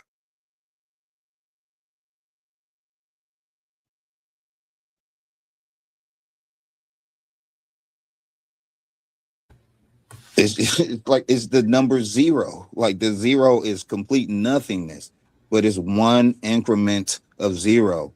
So zero is the nothingness, and the one realizing that zero exists as something, it comes into existence as the number one, which clocks the increment of zero. But it is the zero and it is the one at the same time. But the one becomes the existence, like the manifestation of what existed inside of the number zero, which is one. Like it's just, it can't be explained. That's why I compared it to a video game character trying to But explain his creator. It can't conceptually you say it be can't done. be explained, but then you attempt to do it. That's why I'm telling you, just stop. You have all these rules for outside of existence and how it should work, but then say that nobody can know. It's not how it should work. It's redundant. It's really redundant. It's not how it should work. It's just the fact that it exists. This non-existence exists because everything has duality. You can't have existence without non-existence. You can. Everything has duality. Nothing is exempt from that. Is God exempt for that? From that? You would have to know the nature of God, right. but in the realm of existence, in the realm of existence where we exist, no. Now, but the origin of where God is from, I couldn't give you the answer because I have no concept of what non-existence, what that is, other than it's outside of existence. We can't interact with non-existence, but it's outside of existence. Yeah, because it doesn't exist. Now, yes. So if you can bring that concept within existence, would you? Can you bring the zero and one concept within existence? Because when I see the zero concept, I see it. He just tried to go to math, man. Dude is cooked. I don't know. It's all right though. I'm not debating him. I'm gonna play host for the rest of the night. I feel like people are gonna hate the channel if I go in as hard as you need to. Pause. It's just big pause, he's like, incoherent. Damn, big pause on that one. But yeah, like you say what you gotta say, bro. I'm not getting offended by anything. No, he just going. It's just like I could be the dumbest nigga in the world, but like the dumbest nigga in the world is just explaining my understanding of shit. Right. Tell me why I'm dumb, so I won't be that anymore. Make me understand. I don't think we But call from you. my We didn't call you. understanding, Didn't nobody call you existence dumb? is Hold just on, what man. exists outside of. Hold on. Didn't nobody call you dumb? No, I'm just saying. Oh, I do tend to take things to the extreme just to kind of emphasize my point. Like I won't be offended if you think that I'm saying dumb shit and you want to express to me that okay. I'm saying dumb shit, or and so just say it. And I'm not gonna get mad at you Gotcha. as a person. Gotcha. If you say something to me that finally clicks, I will acknowledge it. But Gotcha. so far, all I'm saying is non-existence non-existence and existence has a symbiotic relationship. They both have to exist like yin and yang. Yeah, But we just can't understand that. We can't understand non-existence because we're in the realm of existence. But I feel like if you look at the Buddhist philosophy, and it's in all different type of religions, but the Buddhists, I think, explain it the most clear when they speak of nirvana, because they say that's just nothingness, pure nothingness. You have a detachment from everything. You release all your attachments, and then you no longer have an attachment to the physical realm. And then they say nirvana is not heaven. It's not even a place. It's just nothingness. But so, like I'm saying, they're trying their best to conceptualize something that can't be conceptualized in this realm. But that's the closest thing you could get to doing it. Like, can you just please don't get upset at this analogy? Just please try to understand what I mean when I say, if you have people from the world of Pac-Man, the video game, they can't conceptualize our world. The creator of the game Pac-Man, the characters can't conceptualize the creator. If there's became a sentient character on Pac-Man that just somehow felt that they're in a created world, it could explain everything that it can about how they know that we're in a world that was created, but they couldn't explain the nature of the creator. It's impossible. It's not in its programming to explain science, what a fruit really is, like what science actually is, what eyes and ears and feet and nose, and like there's no concept of it in the world of Pac-Man. So in the realm of existence, we can't conceptualize what non-existence is, but it's there and not there though. It's you can't explain it. I can't explain it. That's why I sound dumb trying to, but it's the best I could do. Oh, Babylon Don up here. Babylon, let me finish talking before you say something. I'm bring you up, but let me talk. I ain't gonna talk that long. I'm gonna say something because I know how you is. I know you gonna come up. What up, Babylon? How you doing? What's going on, Brother Humble? What's going on to the panel, to the chat, to Brother A1? Peace. Peace. All right. Max. Yes, sir. Now, do you see why? Well, no, of course you don't. But I'm gonna show you why that analogy just isn't good. Falls apart. For me. All right. The first part is gonna be because I know that somebody created the video game, right? And I know what the video game is programmed to do. Now, if I wanted the video game to be aware of me, could I program it to be aware that it was created? Yes. Okay. So if we use that analogy, then we should be able to know that God programmed us, right? Correct. And the fact that we don't know that is one reason that analogy isn't a good analogy. I believe at one point we did, as far as humanity goes. They speak about it in cultures all over the world.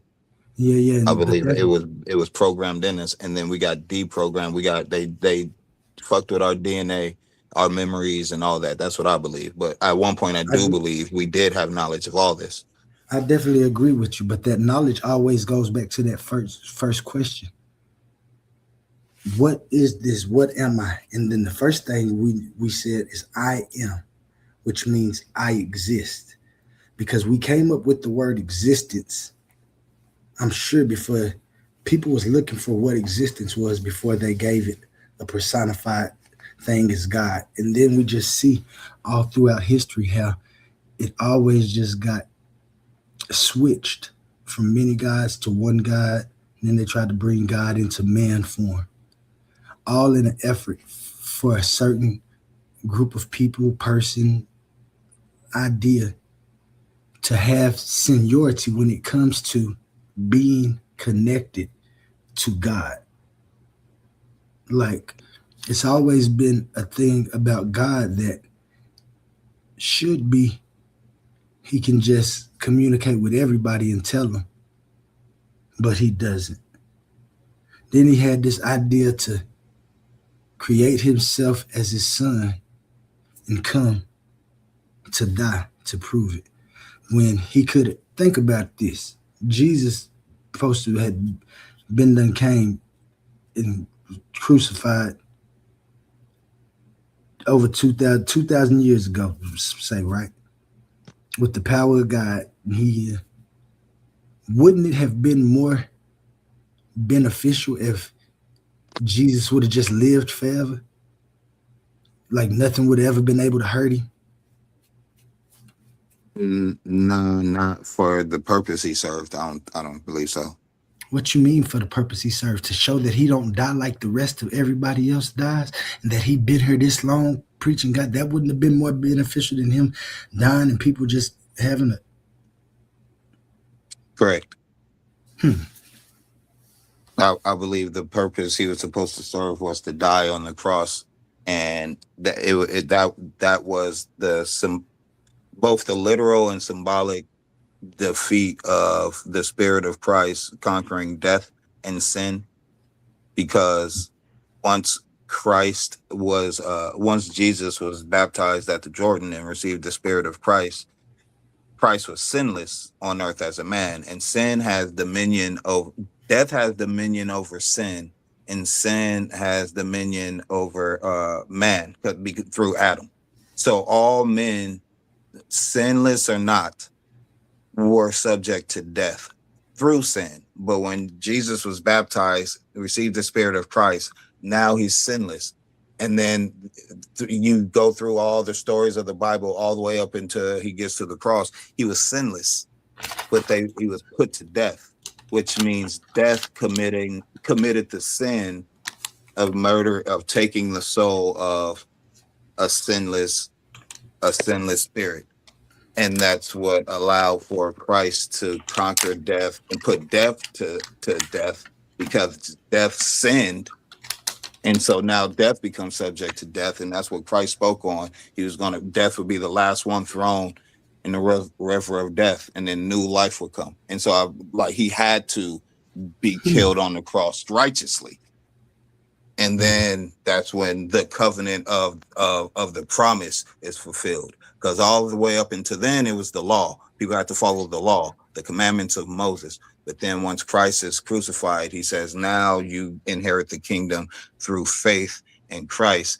And just as Abraham inherited the promise through faith in God, now you inherit the kingdom through faith in Christ. And if the inheritance of the kingdom came via law, then the promise will be useless. There would be no need for a promise. It would you just follow the law. But that wasn't what the promise was. The promise was based in faith, and only Christ could bring it. And it only came via his death. If he would have lived forever, it wouldn't have done anything to advance the gospel and to complete and fulfill the law.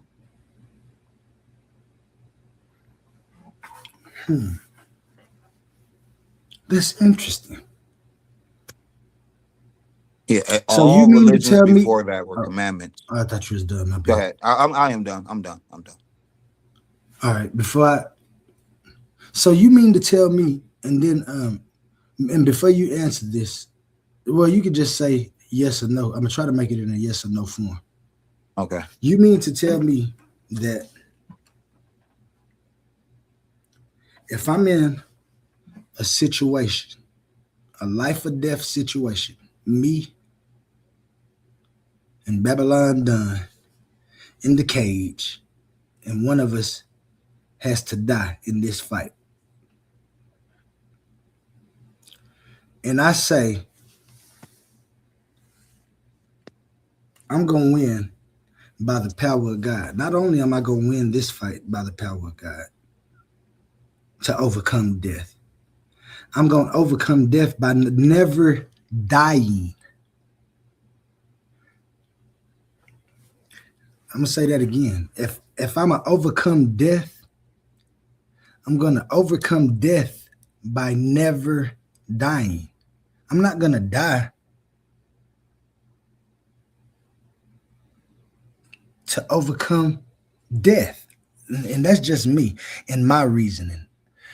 I don't understand how, if I had, and like you say, we don't think, and a lot of people say that, we don't think like God, we ain't supposed to understand it. I understand that.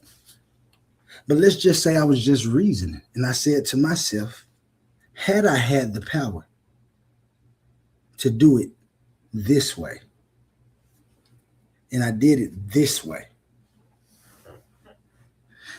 and when I did it that way, I saw that I didn't like it, and I could have changed it back to the way I did, but I kept it the way I didn't like it. And to prove it, I told you that somebody was going to have to come die like everybody else was doing to prove that that thing that was my son was actually me. See, the incoherence comes even before that to me. It's the part where I asked you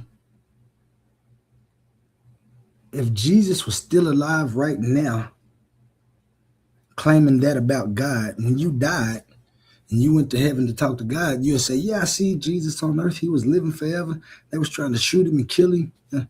You mean to tell me that you would have more faith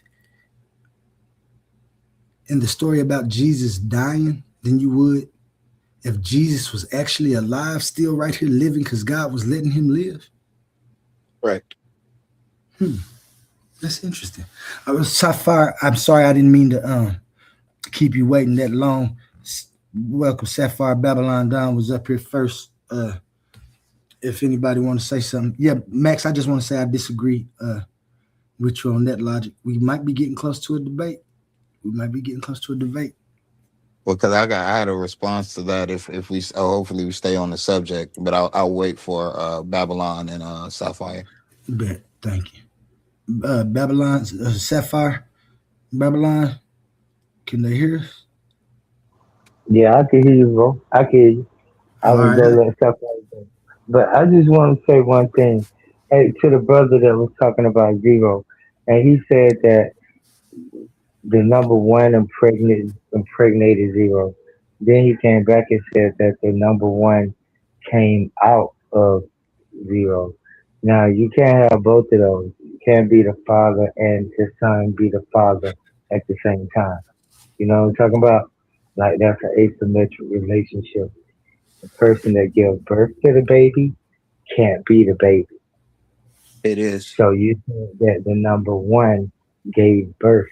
You said the number zero gave birth to the number. Hey, peace and blessings. I just want to let y'all know I'm on stage. I had to walk away for a second. I'm here. Okay, Sapphire, we had just asked about your Babylon was speaking. Then you can speak right after Babylon. Yeah. So, but brother. So I want to talk more mathematics, though, because that's what I want to say. When we get into all the gender-based and all the sex-based talk about mathematics, that's the wrong way to go when we're talking about real mathematics. You know what I'm saying? There are books that's interesting about stuff like that, like Schwaller A. J. LeBook. You can look him up. Schwaller A. LeBook. He one person who wrote a book that was like kind of in the number, what you call it, numerology field that could get some kind of respect. But other than that, no, don't do that. Now, watch this. Have you ever heard of the word empty set in mathematics, set theory? No, Called the no, empty sir. set? Okay, you should No. look up the word. You should look up the word empty set because the empty set is what zero is, and the empty set is just what it says it is. It's the empty set. It does not contain a number. It does. In fact, the way you have said or described numbers would be counter the way a mathematician would describe numbers. Zero would be in one. One would be in two. Two would be in three. Not three coming from two and two coming from one and one coming from zero. That's not how we do it in set theory. So you said that if somebody come on a panel and give you some logic on the subject, then you'll look into it, and if you find out it's right, you'll change up. So I want you to look into the empty set and look into your theory and how you talk about zero, and you say zero is nothing when nothing is a concept, right? That's something that you could talk about in linguistics. But zero is an actual number. It's not nothing. It's a number. And somebody said in the chat, they said zero is a placeholder. I said, yeah, zero is a placeholder and it holds place value. Because if you put the number one with no zero, you just got one. If you put the number one, put a zero beside it, you got 10. Not the number one. The zero just added 9 more things to the number one you had up there. And if you add a double zero behind the one, you added 99 things to the one thing. And if you do 3 zeros, you see that? So zero has a value. Nothing can't do that. Nothing. You couldn't put nothing on the side of one and then say it's 10. One and nothing is just one. 1 and 2 nothings is still just one. 1 and 5 million nothings is still just one. But 1 and 0, that's 10. It's a number. I'll stop right there. Yeah. What you say his name was? Swallow agree. what? They Lebut.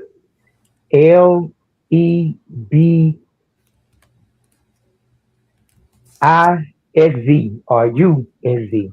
Lebit Swallow. SCHALLER, something like that. LER. Swallow.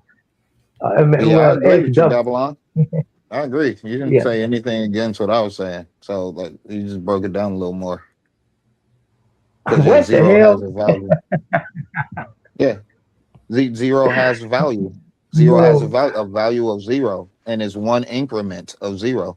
And so my thing is 0 and 1 exist at the same time. And when I said 0, 1, when I said 1 impregnates 0, I was speaking in reference to the Fibonacci sequence, with the Fibonacci sequence starting with 0 and then the next number being 1, because 0 and 1 exist at the same time. And in order to proceed to the next number in the Fibonacci sequence, the current number that you're on has to be added to the previous number. So when you add 1 to the previous number, which is 0, you get a number 1. And so the copulation of 0 and 1 produced another 1. And then you get 1 and 1, which will produce 2. And 2 and 1, which will produce 3. And that's how the Fibonacci sequence progresses through into infinity. The number just gets larger and larger and larger and larger. And then you can do fractions on those numbers, and it will always break down into the golden ratio. And so like that's the significance of the Fibonacci sequence. So I only use the impregnating just to kind of personify or anthropomorphize the numbers with how we understand existence as men and women, or actually like God, because I believe the nature of God is dualistic, both having a masculine and a feminine nature, and every opposite that you can name is the nature of God. This hot and cold, this and that, and 0 and 1 is the personification of that. It's just positive and negative energy. That's what God is, the combination of positive and negative energy. And the chaos of zero is infinity. Just put infinite potential. It could be anything. It could be it could, well, like you said, it can't be nothing, but the way we understand nothing, it would be that, but it's just potential. Like you said, and then one is zero is the mother nature, where the substance is, and then one is the consciousness, father time, that acts on zero and produces another one. And then from that, you get all the rest of the numbers. If I could speak, then, I mean, I like I said, I did not agree with your anthropomorphizing the numbers. I did not agree with your saying that one came from zero. I expressly explained that it's the exact opposite of what you said, that zero would be inside of one, and so on and so forth. The other thing It's the is same thing. that you said, no, it's not the same thing, brother. Look, They exist inside each other. Like a circle is inside of a square, inside of I a didn't circle, interrupt you. inside of a square. That's the I relationship didn't interrupt between you. zero I and didn't one. interrupt you. I didn't interrupt you though. I You're right. explained to you earlier, even on the gender level. But we could talk. I explained to you on the gender level though, that hey, the father gives birth to the son. The son cannot give birth to the father. Is this not the truth? Correct. That relationship is called That's false. asymmetric. Say what? I said that would be false. That's a false analogy. A reason why it's Well, you false. can interrupt and give your false. Oh, but go ahead. Yeah. Go ahead. No, go ahead. You go ahead. No, you go. I want to hear it. And so, reason why it's false, you sound no different than from a female saying or a woman saying, "I gave birth," well, which is true, but as if it didn't take the man to impregnate her. So, in the same instance, you can't say that the father gave birth to the son. No, the father gave the seed to produce the son. So that's why that's incorrect. Because a man doesn't give birth. Preach. And that's why I say one is the masculine, that is the seed that impregnated zero, and the thing that was produced was an exact replication of the father, the son, another one. And then from there, you get all the rest of the numbers. But the very first thing that was reproduced was an exact replication of what I would say is personified as the father, one, and the mother is zero, the thing that receives the seed. But zero has all potential in it, and one just sparks the potential and creates all the rest of the numbers. So that I was saying, I was agreeing with you, Babylon, on the fact that you said zero isn't nothing. It has a value. I agree. And that's the value. It's the womb of all numbers. And one is the consciousness that produces all the rest. Yeah, It's expressed through the Fibonacci sequence. You just got to study that, and you'll see what I'm saying. He left out, man. I kept interrupting him when he was talking, man. That was kind of rude, but I know why he left. He didn't get to finish. I know you mad y'all didn't get to finish that, but both of y'all interrupted him at the time. But what up, though, Sapphire? I'm glad you're up here, man. Sorry it's early morning, and maybe you just not getting up, and it's a good thing that we was on. Yeah, most definitely, man. Top of the day.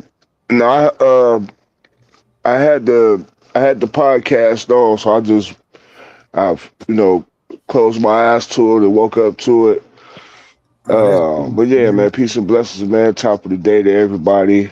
Top of the day, Oli, Max. And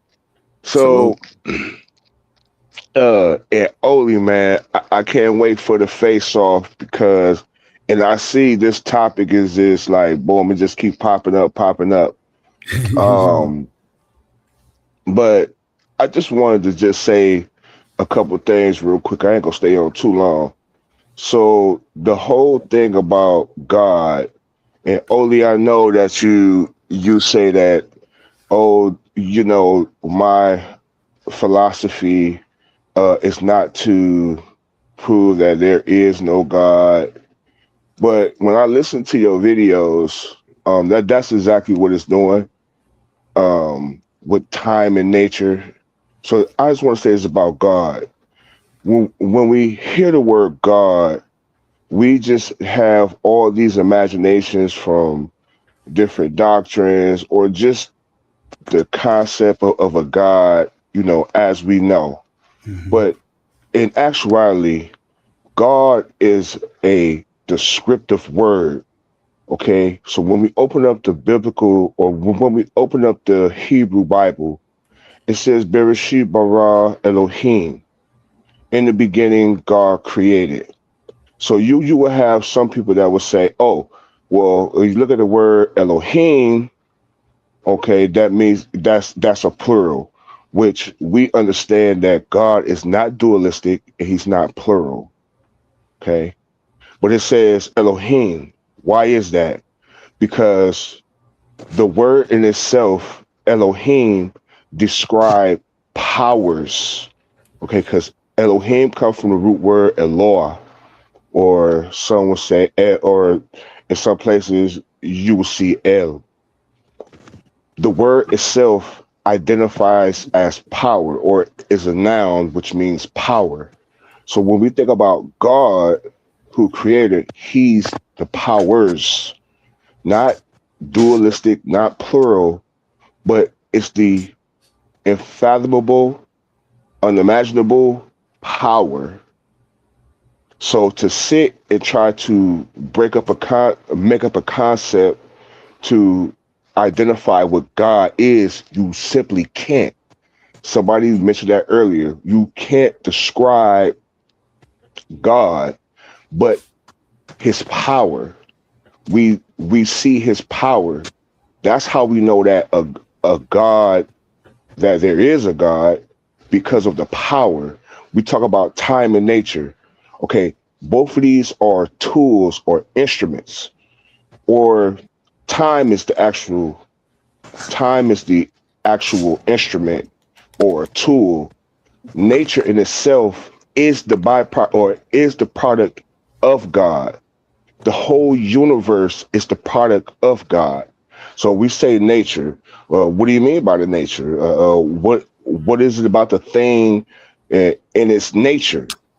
Okay, so this idea of God need to be simply understood that this is a power. Okay, you can't describe to God. The only reason why the Bible anthropomorphizes the creator is the fact that we have to speak to one another in a way that we could comprehend, to be able to comprehend, to conceptualize the God, to conceptualize the creator.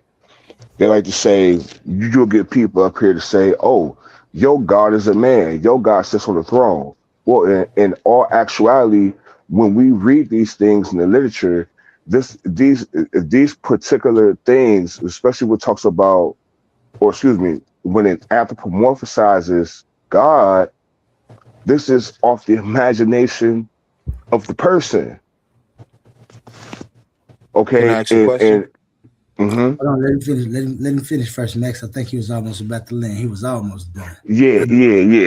So in this particular literature that's within the literature, this is the in the school of thought where this is how the prophets receive their message, and right before the prophets receives a message, they have a vision. Okay, so it's 3 instances where we see the man sitting on the throne before. Okay, God, the likeness of a man sitting on the throne. The first time we see it is when Moses, Joshua, and the 70 elders. What did they do first? They broke bread and drank wine, and then they saw the vision. Now that's the Exodus. You go into Numbers. After this particular segment happens, what happens? When the 70 elders, Joshua and Moses, left the camp, 2 stayed back and prophesied. Ezekiel, he saw the 4 beasts, and he saw the wheels within the wheels. Then he seen the man sit on the throne. What happens after that? He gets a prophetic message. Okay, so the anthropomorphism of God in this particular literature, okay, is connected with prophecy. The whole thing is that God is unfathomable. God, we see God through the nature. Okay? We see God through the nature. Time in itself is nothing but an instrument. Okay? According to the Bible, time, even though we could say in the beginning, oh, that's where, in the beginning, God created the heavens and the earth. Okay, time, space, and matter. Okay, but what's really space? That's a whole nother topic. All right, but we see in the first chapter of Genesis, time actually was created, or not necessarily created, because the only thing that's created was the heavens and the earth, in the beginning, and the animals and man. But anyway, when the sun, the moon, and the stars were formed, it says it's for what? Signs, seasons, and days. That's time. Time is a tool. Okay, time is just an instrument. Those things doesn't precede existence. Okay, it's the manifestation. Okay, that's the existence of nature. Okay, and from nature, there's the existence of time, because this is how we conceptualize days and nights. This is time. But I land there. I just wanted to say that far as to define, because somebody came on earlier and said, he said it right, but then he just went all the way left field. I don't know. He went all the way left field. He was probably sleepy. He probably had him a couple of, couple of shots.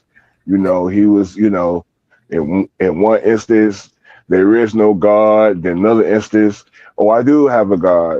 It's not in the book. So I get it. But the thing is, we have to understand, we talk about God, and since it's all coming from the Bible, like everything that we know, the spirituality, everything we learn from the Bible first. We know about God first, Bible. So when we talk about God with the Bible, okay, he's unfathomable. It's powers. That's why when we read in the second verse in Genesis 1, it says, we ha'aretz, ha'ita tohu vavohu, we koshek al panei tehom, we ruach Elohim. It says, and the earth became dark and void, and darkness was over the face of the deep, and the spirit of God, merakefet, it hovered over the face of the deep. Okay, so now we see that this Elohim, this God, he has a spirit. There's a spirit. What is the spirit? Now, when we look at the word spirit, we see it's a spirit. It's the mind. It's consciousness. Spirit is consciousness. But I'm gonna land there because I definitely want to get to the conversation with you, Oli. And I believe that okay, you have a philosophy, and I thought you was about to leave. Oh yeah. Is y'all about to land? You overflew the runway. I let you land. You was about to land right there. Go ahead. Come on, let's go. Bet. All right. But Max, I can't be rude. And Max, because Max said he wanted to ask you something. I'm gonna go ahead and ask you first. Max, you there? I know he said he was just gonna go to sleep. He might have fell asleep on us. Real quick, Sapphire. Wicked, what you Yes, doing this sir. weekend? You free for an interview this weekend? Nah, bro, man. I wish. I mean, yeah, nah. You know, but I definitely I definitely email and let you know when I'm open. I mean, hopefully it's something that you can you know what I'm saying? Like whenever you're ready, you can do it. It's not just like something with time. But yeah, just I not this wanted to weekend. try to squeeze you in. I wanted to interview you in person before you actually debated it. You know what I'm saying? So that way I can Oh, ask you right, right, questions right, about right, it. You know, about all right, of right, that. right. I was gonna make that Okay, the interview. but that's a 27, so we still got a little time. This not Yeah, this week. Oh wait, damn, tomorrow definitely. 13. And it don't Yeah, for necessarily sure. have to be on the weekend. Like whatever is good for you, I'll make work. The Hmm. weekends during the week it would have to be during the day. On the weekend it wouldn't matter if you pulled up on a late night, early morning, whatever. But during the Okay, weekends, like half my time. I mean, during the week, half my time be gone. But okay. yeah, whenever you tell me, I'm gonna make it work. So, All right, for sure. and I'm gonna just have you pull up to the studio. We'll sit on the green screen. I'll interview you on there, and then probably like put a fly background behind this and all that. Cool, cool. Yes, man. That'd be great for And sure. okay, perfect. I'm gonna say, and you'll be able to see one of the cars I rap when you pull up to the studio too. Cool. All right. Hey. Oh, matter of fact, I'm gonna send you this. It's I guess, a concept, Hmm. but I'm just gonna say this. The midnight blue, white. I'll show you the concept. We're gonna chop it up. Perfect. Yeah, send me the concept, and then I'll look for the vinyl and price it for you of exactly Okay, what you want. cool. Okay, awesome. Gotcha. Hey Sorry, man, dealer. can you give me a peacock rap I can. with For the real, they with have the, with the, printable rap too. with So the with like the commit with the anything, chameleon bro, I print? could put anything on a rap. The same way they used to rap the cars with the CD covers, like Master P and all that. We do that too. Yeah. So like that's printable rap. So like you can come up with some Chat GPT graphics, and I can throw it on your car. Like we have businesses, Wow. like usually mostly do businesses like those because they're easier to sell. They really want the raps, you know what I'm saying? They want all the extra stuff, their logo, their phone number, all the extra stuff I do. Like Sapphire just gonna want me to throw the rap on, just the base rap. He not gonna want his name in the window Right. and the phone You number gotta on go and both get that sides of the Oli car. rap I stuff. also make magnets too if anybody ever need a car magnet. Fellas, I don't mean to interrupt, but I am falling asleep, so I do want to say thanks for having me, and I'm gonna go ahead and get up out of here. Yes, I sir. appreciate Much the appreciate. conversation, What's the and question though? I Because I'm will about to be get up here ready to jump again. off myself. Maxie What said, You you don't got? want to ask that Oh, good one. question? I Ah, don't even remember what it was. I just fell asleep. But yeah, we gonna all have right, more on this conversation on later days. So, you know, bet. until next time, y'all, take it easy. most definitely. All right, Peace thank you, out. Shalom. Sapphire. Thanks for stepping up. Yes, sir. Yeah, I'm about to get ready to jump off myself.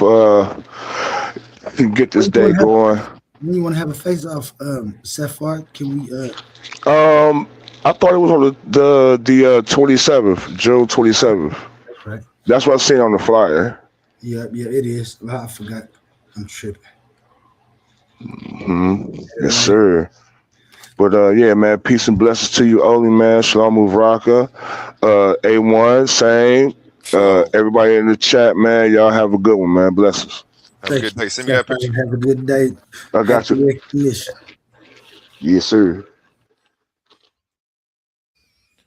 I done scared everybody off the panel. Damn. Oli dropped off too. Oli ain't want that smoke. Oli ain't want that smoke. Smart guy, Oli. You got to figure it out. The rest of these guys gonna have to learn the hard way, I see. Shout out Babylon Don. GD and Capone was in the chat. Okay, we got Oli back. I don't know what happened right there, nigga. I swiped and my screen swiped and swiping, no swipe. Yeah, it was a lot of points I'll be wanting to hop in on. I got to remember that I'm a No, host. you I'm have about to to keep. stop hopping in because it get confused. I'm confusing people. I feel like You have to keep it to a minimum because you'll be giving away points that you're gonna argue, which ain't nothing wrong with it. But until you finish your debates, it's some points that you just shouldn't even say to them if you want them to still debate you. That's why I be trying to. You're saying I'm gonna overly cook them because you're right. When I come in, I'll come in to and I be hearing take your head off. Because if I be knowing exactly what you're gonna say. If you be noticing, sometimes I be trying to. I have to pick my words right because I don't want to scare them away. Because it always ends just like my man's Max was saying. Like I agree, they always gonna end up agreeing.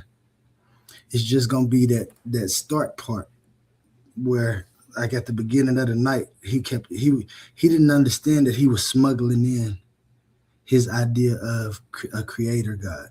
I understood that. I don't know if a lot of people understood that, but it's because Nick, damn, Babylon. I know that's why you left Babylon, because they kept on interrupting. My bad, A1. I didn't. Babylon done was hit up here. He left because they kept on interrupting. But some things, like I said, and you just know them. You know what I'm saying? You just gonna cook them, and if I know you gonna tell them exactly what's wrong with them right now. I'm trying to tell them what's wrong with them in the debates. You gonna tell them right now, and it's probably not good for you to do that until you debate, because probably gonna cook. And now we got A1 done left. On if you can hear me. Shout out GDN, I see you up. Shout out everybody that's up early in the morning with Oli. Kicking it this morning on the OWL. You know what? We've been going for a minute, and we ain't even had none of this yet. What happens when a Christian preacher's son starts asking questions nobody wants answered? What if faith and science were never supposed to be enemies? This isn't another religious book, and it's not another angry attack on belief. This is a wake-up call. The Agnostic Guide to Faith, Science, and Sanity by A1 Richardson takes you on a mind-bending journey through scripture, psychology, science, energy, cause and effect, vibration, polarity, rhythm, and the universal law shaping your everyday life. Why do people sabotage themselves and blame God? Why do we ignore patterns then act shocked by consequences? Why are so many trapped doing what we call crazy work? This book challenges everything you thought you knew about spirituality, reality, and yourself.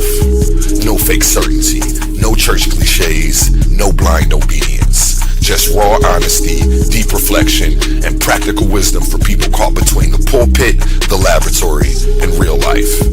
Whether you're deconstructing your faith, spiritually curious, tired of shallow answers, or searching for sanity in a chaotic world, this book was written for you. Read it with an open mind, read it with courage, read it before life forces you to learn the hard way. The Agnostic Guide to Faith, Science, and Sanity. Stop doing crazy work and wake up to the patterns shaping your life now.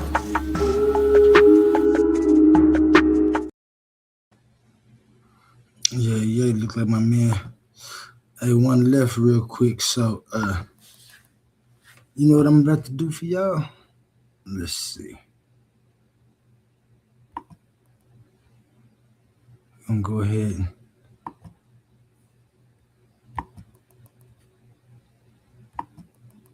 stream one of these for y'all, man. Let's start with this one.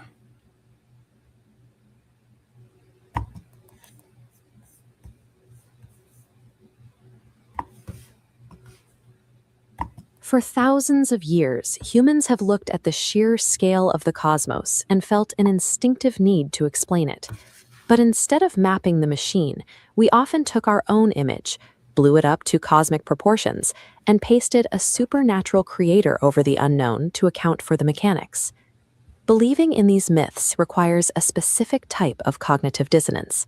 We claim a creator built the universe from an outside of existence, but the moment we use that phrase, logic breaks. If a place is truly outside of existence, it possesses no properties, no location, and no capacity to act. To function as an explanation, a claim must be intelligible. Relying on an undefinable outside provides no actual information. It is decorative fog used to hide a gap in our understanding. We can do better than contradictory magic. Understanding reality requires us to audit the actual, observable mechanics that allow anything to exist in the first place. Quantum onlyism provides a clinical, foundational audit of reality. It functions as a logical filter, stripping away assumptions to see what remains. This process uses a challenge called the Only Six, a series of questions that systematically strip away superstition by forcing us to define our terms with total honesty. The audit begins with two baseline questions. Do you agree that existence is real? And do you agree that reality is intelligible, meaning we can distinguish differences and make true or false claims about it? If you answer no to either, the debate is over. Even a claim that reality is an illusion requires an intelligible structure to be stated. Without that baseline, communication itself is impossible. Admitting that reality is understandable creates a requirement for every claim that follows. Any explanation for our origins must survive the test of being logically consistent and observable. This admission sets a trap. If reality is intelligible, we are no longer allowed to appeal to mystery when our supernatural narratives start falling apart. Questions 3 and 4 identify the two fundamental conditions required for anything to be knowable. For a system to exist, it needs both constraint and update. First, there is constraint. To identify an object, it must have a boundary, a structure, and a set of laws that keep it from dissolving. We refer to this functional requirement as nature. Second, there is ordered update. For any event to happen, you need sequence. You need a way to distinguish before from after. We refer to this functional requirement as time. If you remove time, reality becomes a frozen, dead snapshot where nothing can ever happen. If you remove nature, the world becomes an undefined blur with no identity or form. This proves that time and nature are not optional accessories. They are the non-negotiable functional floor required for any world to obtain. Questions 5 and 6 apply this logic to the traditional God concept. If a creator performs an action or makes a choice, that act requires a sequence.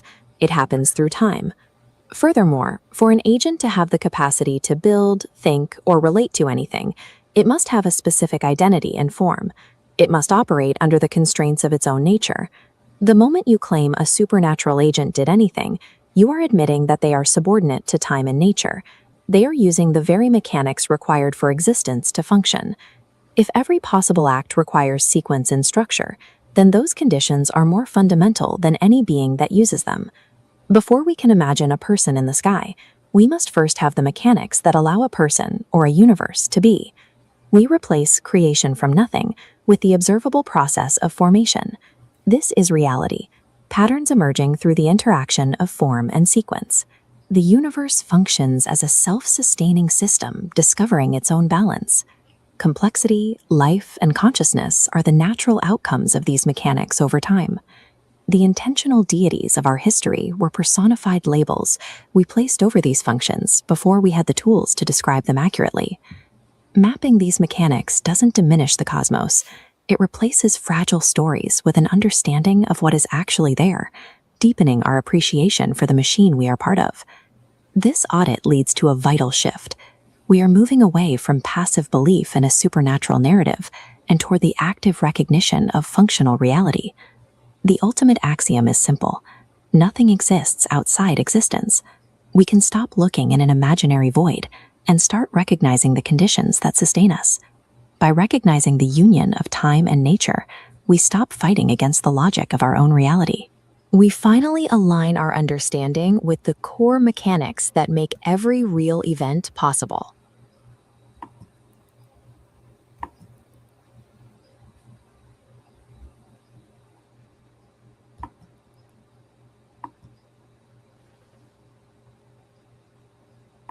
Let's see what I got for you.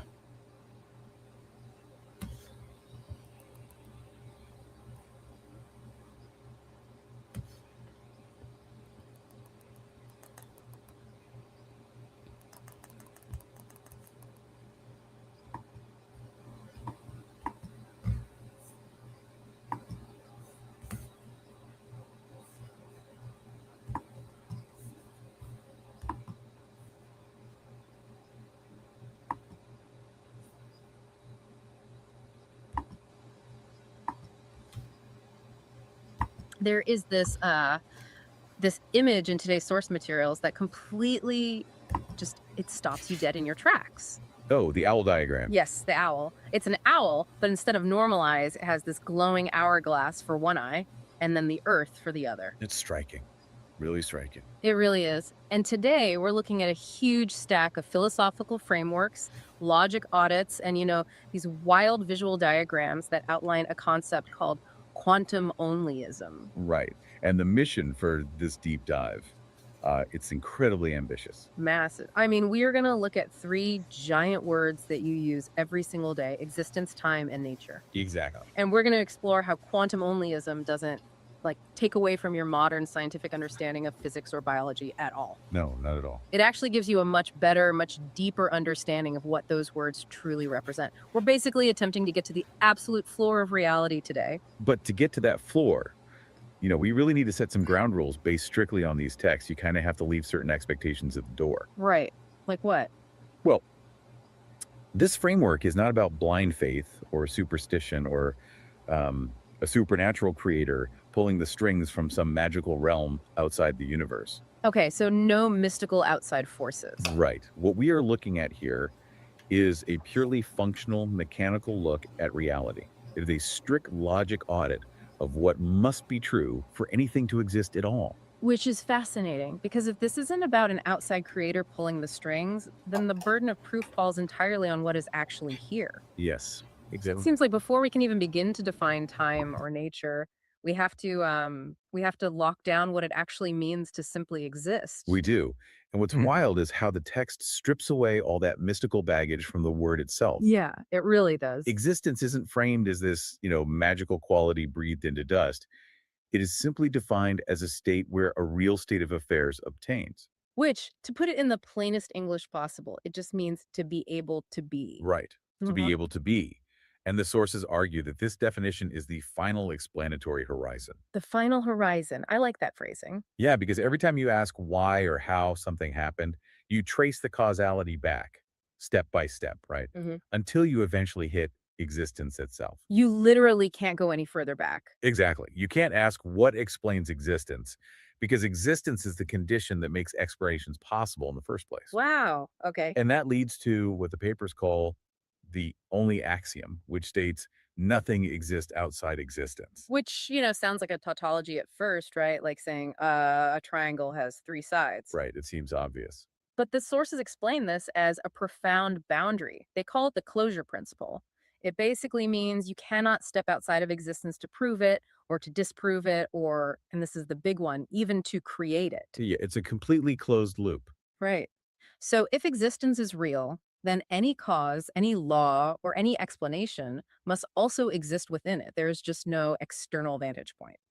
And this is the exact moment where the framework fundamentally challenges traditional cosmology and theology. Okay, wait. Let's actually test that logic against the traditional idea of an outside creator. Let's do it. Because if a supernatural creator decides to build the universe from scratch, doesn't that very decision require a sequence of events? Yes, it absolutely does. Right. Like there has to be a before they acted and an after they acted.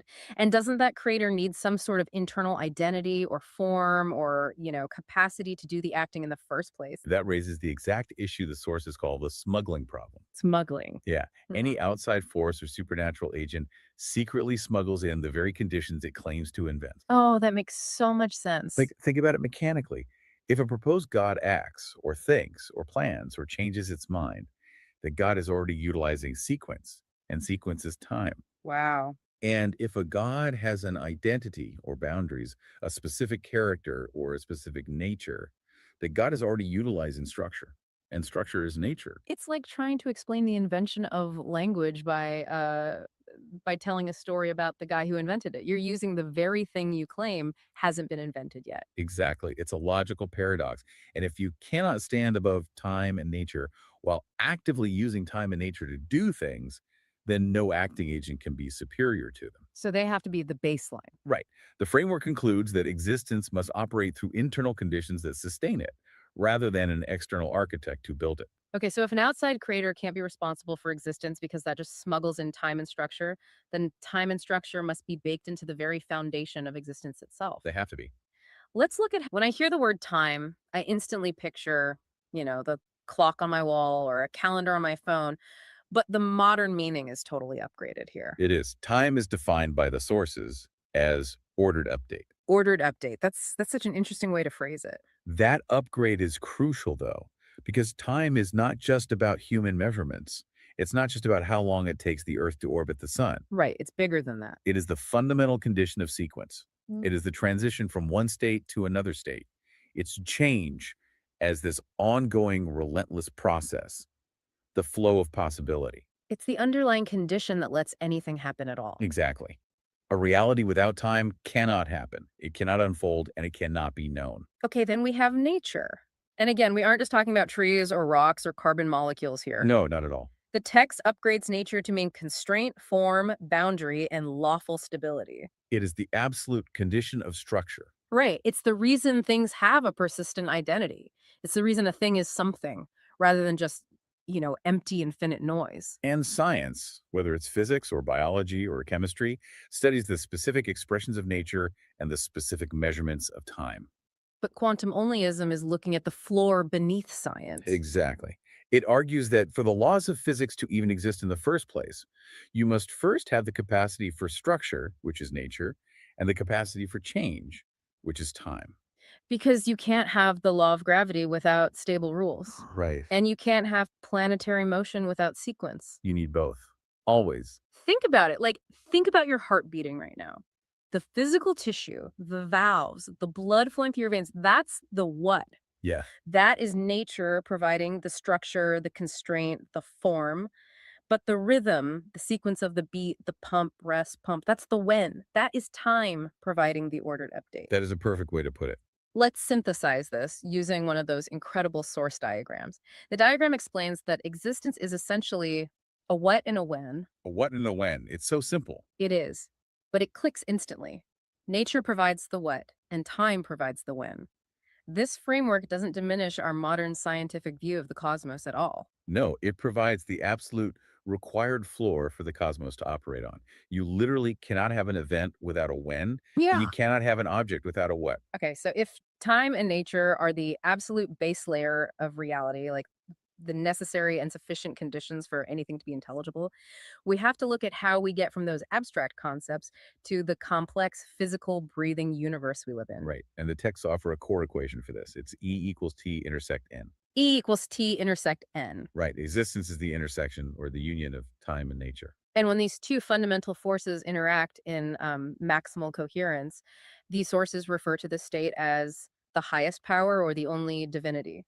But keeping our ground rules in mind from earlier, this isn't a supernatural personality sitting on a throne somewhere. Right. No mystical beings. Exactly. It is the ultimate functional condition of reality.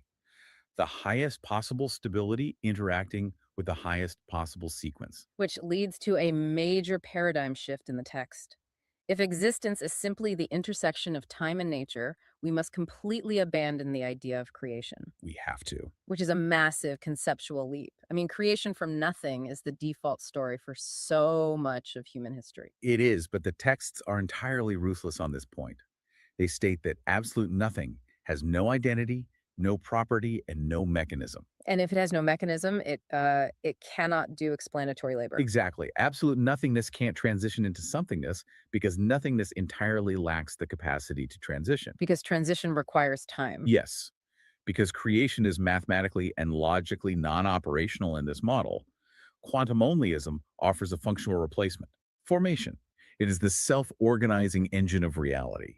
It is where patterns emerge naturally and inevitably from ordered updates, which is time interacting with structural constraints, which is nature. Let's ground that in a physical reality for a second. Think of water freezing into ice. Okay. The ice block isn't magically created out of absolute nothingness by a wizard. It forms. Right. It forms because the structural constraints of the water molecule, so the nature side of things, interact with a sequence of temperature changes over time. That's formation in action. Existence didn't begin from nothing. It transformed from a state of pure potential into observable structure through formation.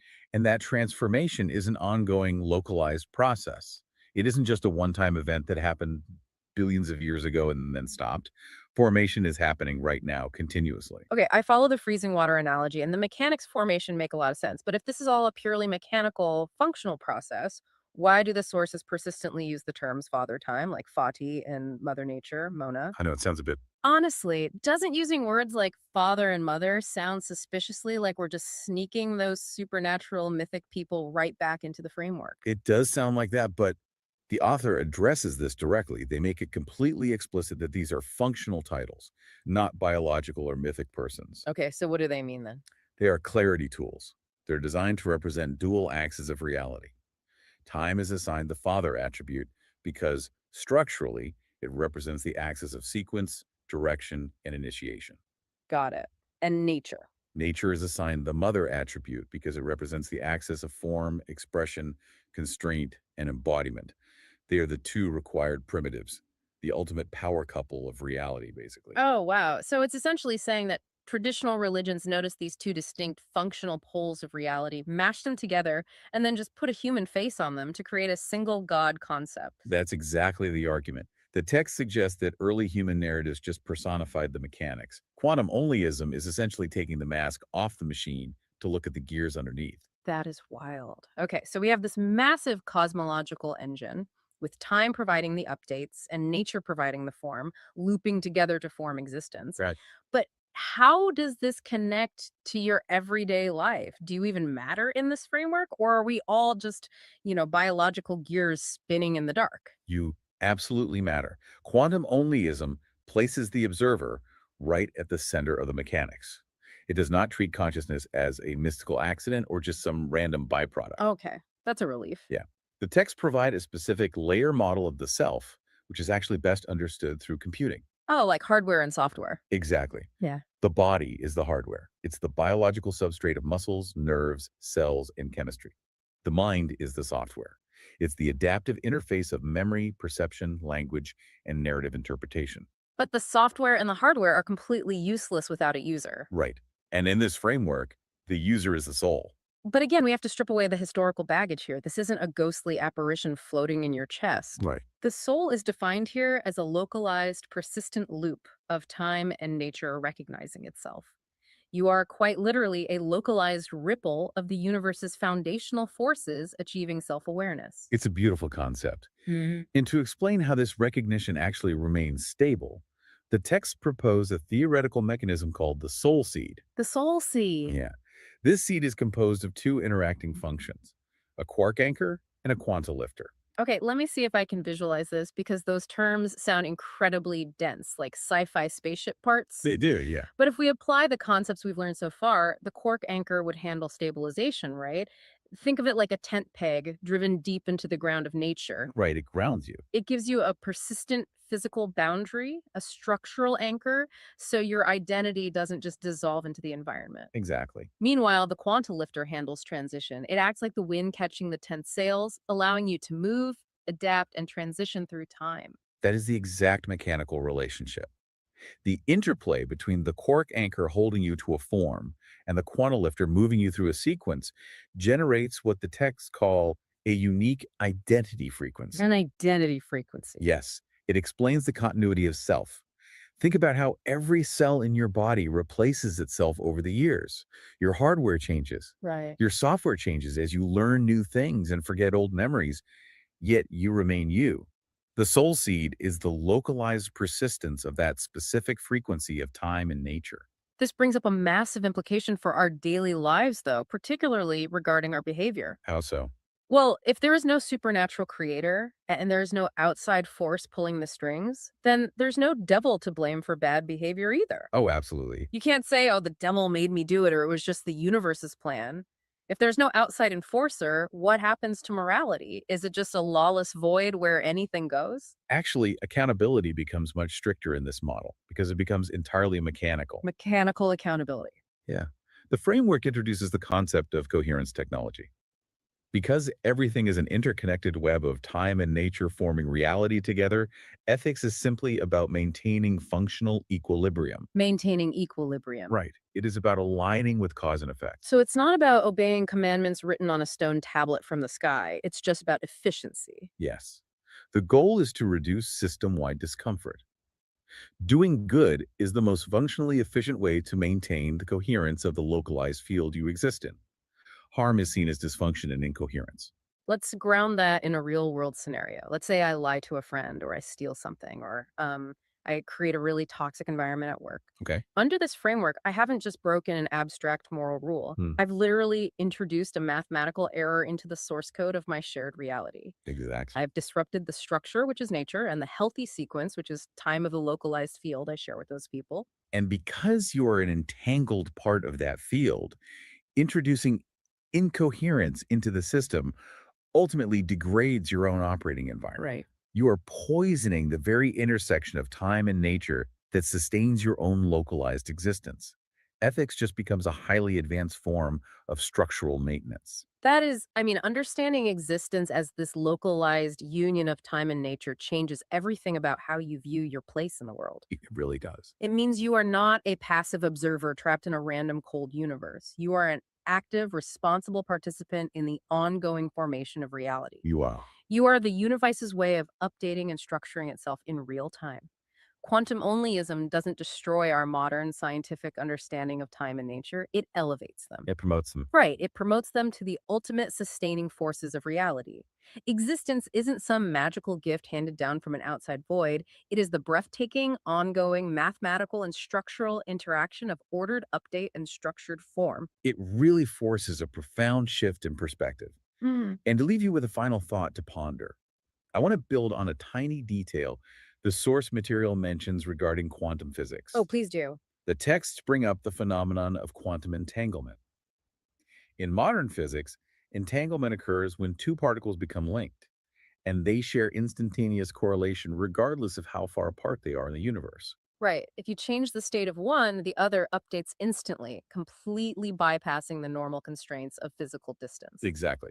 Einstein famously called it spooky action at a distance. Right. Well, in the mechanics of this framework, entanglement is described as the memory of the original union of time and nature, recognizing each other across space. The memory of the original union? Yes. The text literally states distance dissolves in recognition. Distance dissolves in recognition. That is an incredibly powerful phrase. Consider the implications of that for a second.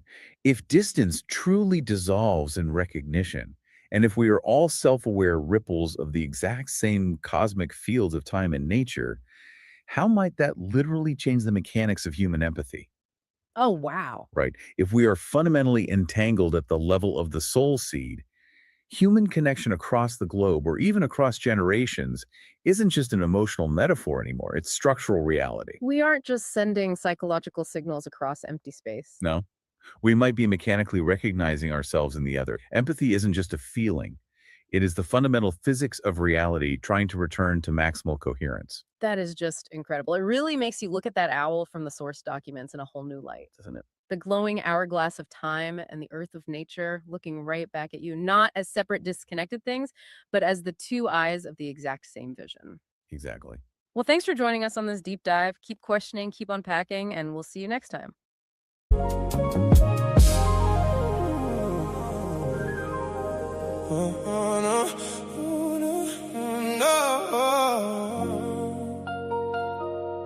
The wool removed, your wolves I see.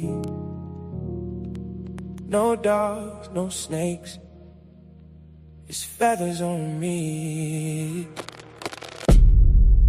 This time, let's start.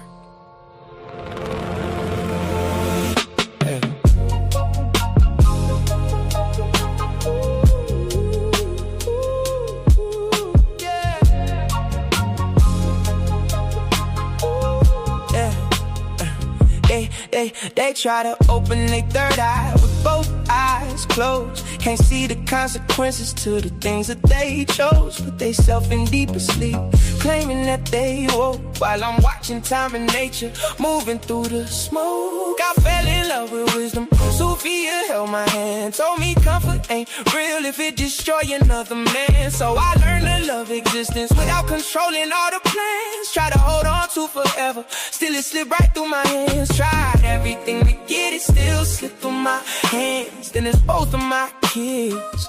Only thing I truly love, my number one fans. And I still smile even when life get cold, cause most things grow in the sunlight, but grow the most at night. That's something people don't know.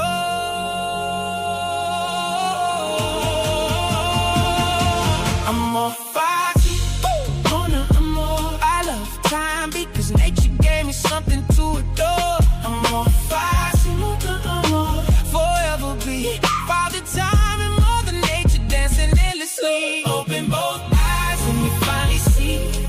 You get two eyes, but only one vision of reality. More love again. I guess I'll tell you about the secret to existence again. Feathers on me, stars above. Everything alive because of love. The only time I fell in love, I was standing on the ledge. If I would've knew the ledge, I might've moved different instead.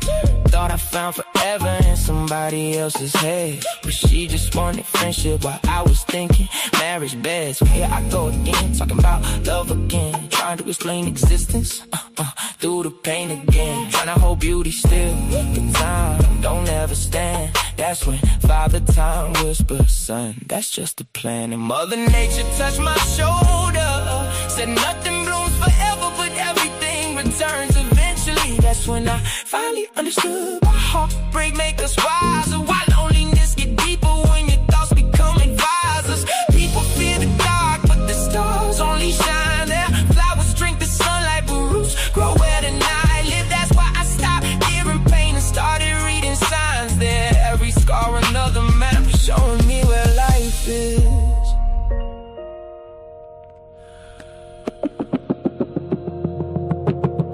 Time and nature had a face, I don't think they look old. Probably young forever, with eternal souls. Little kids with galaxies inside their pupils glowing gold. Running through the universe, laughing while creation unfolds. Not gods on thrones, not witches casting spells, just the endless interaction that make existence itself. One gate sequence, one gate shape, and together they became every heartbeat, every ocean, every memory, every name. Beauty and the beast, light and dark, love and grief, that's the balance. People call it contradiction, but I call it understanding. Cause I love time, cause time gave me moments. And I love nature, cause nature let me hold them. That's why I cherish every second, even broken ones too. Cause without the hurt and healing,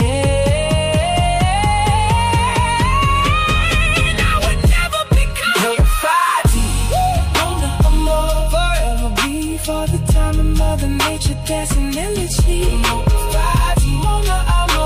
Forever be Father Time and Mother Nature dancing endlessly. Open both eyes and you finally see. You get two eyes, but only one vision of reality. Love again. I guess I'll tell you about the topic of existence again. Feathers on me, stars above, everything alive because of love. I'm more fighting, mama, I'm more. This time I understand it.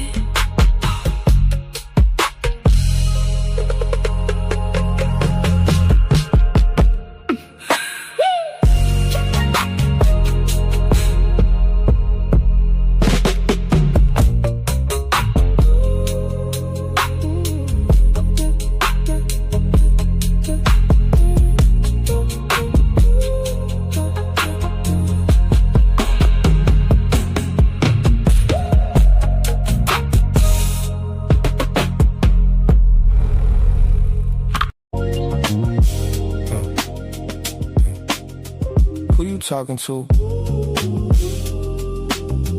Who said what? Who taught who? Who built the frame that you looking through?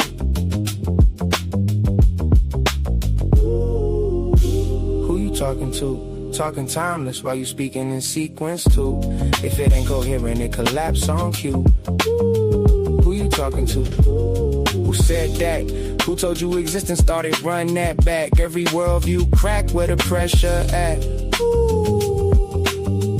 Who you talking to?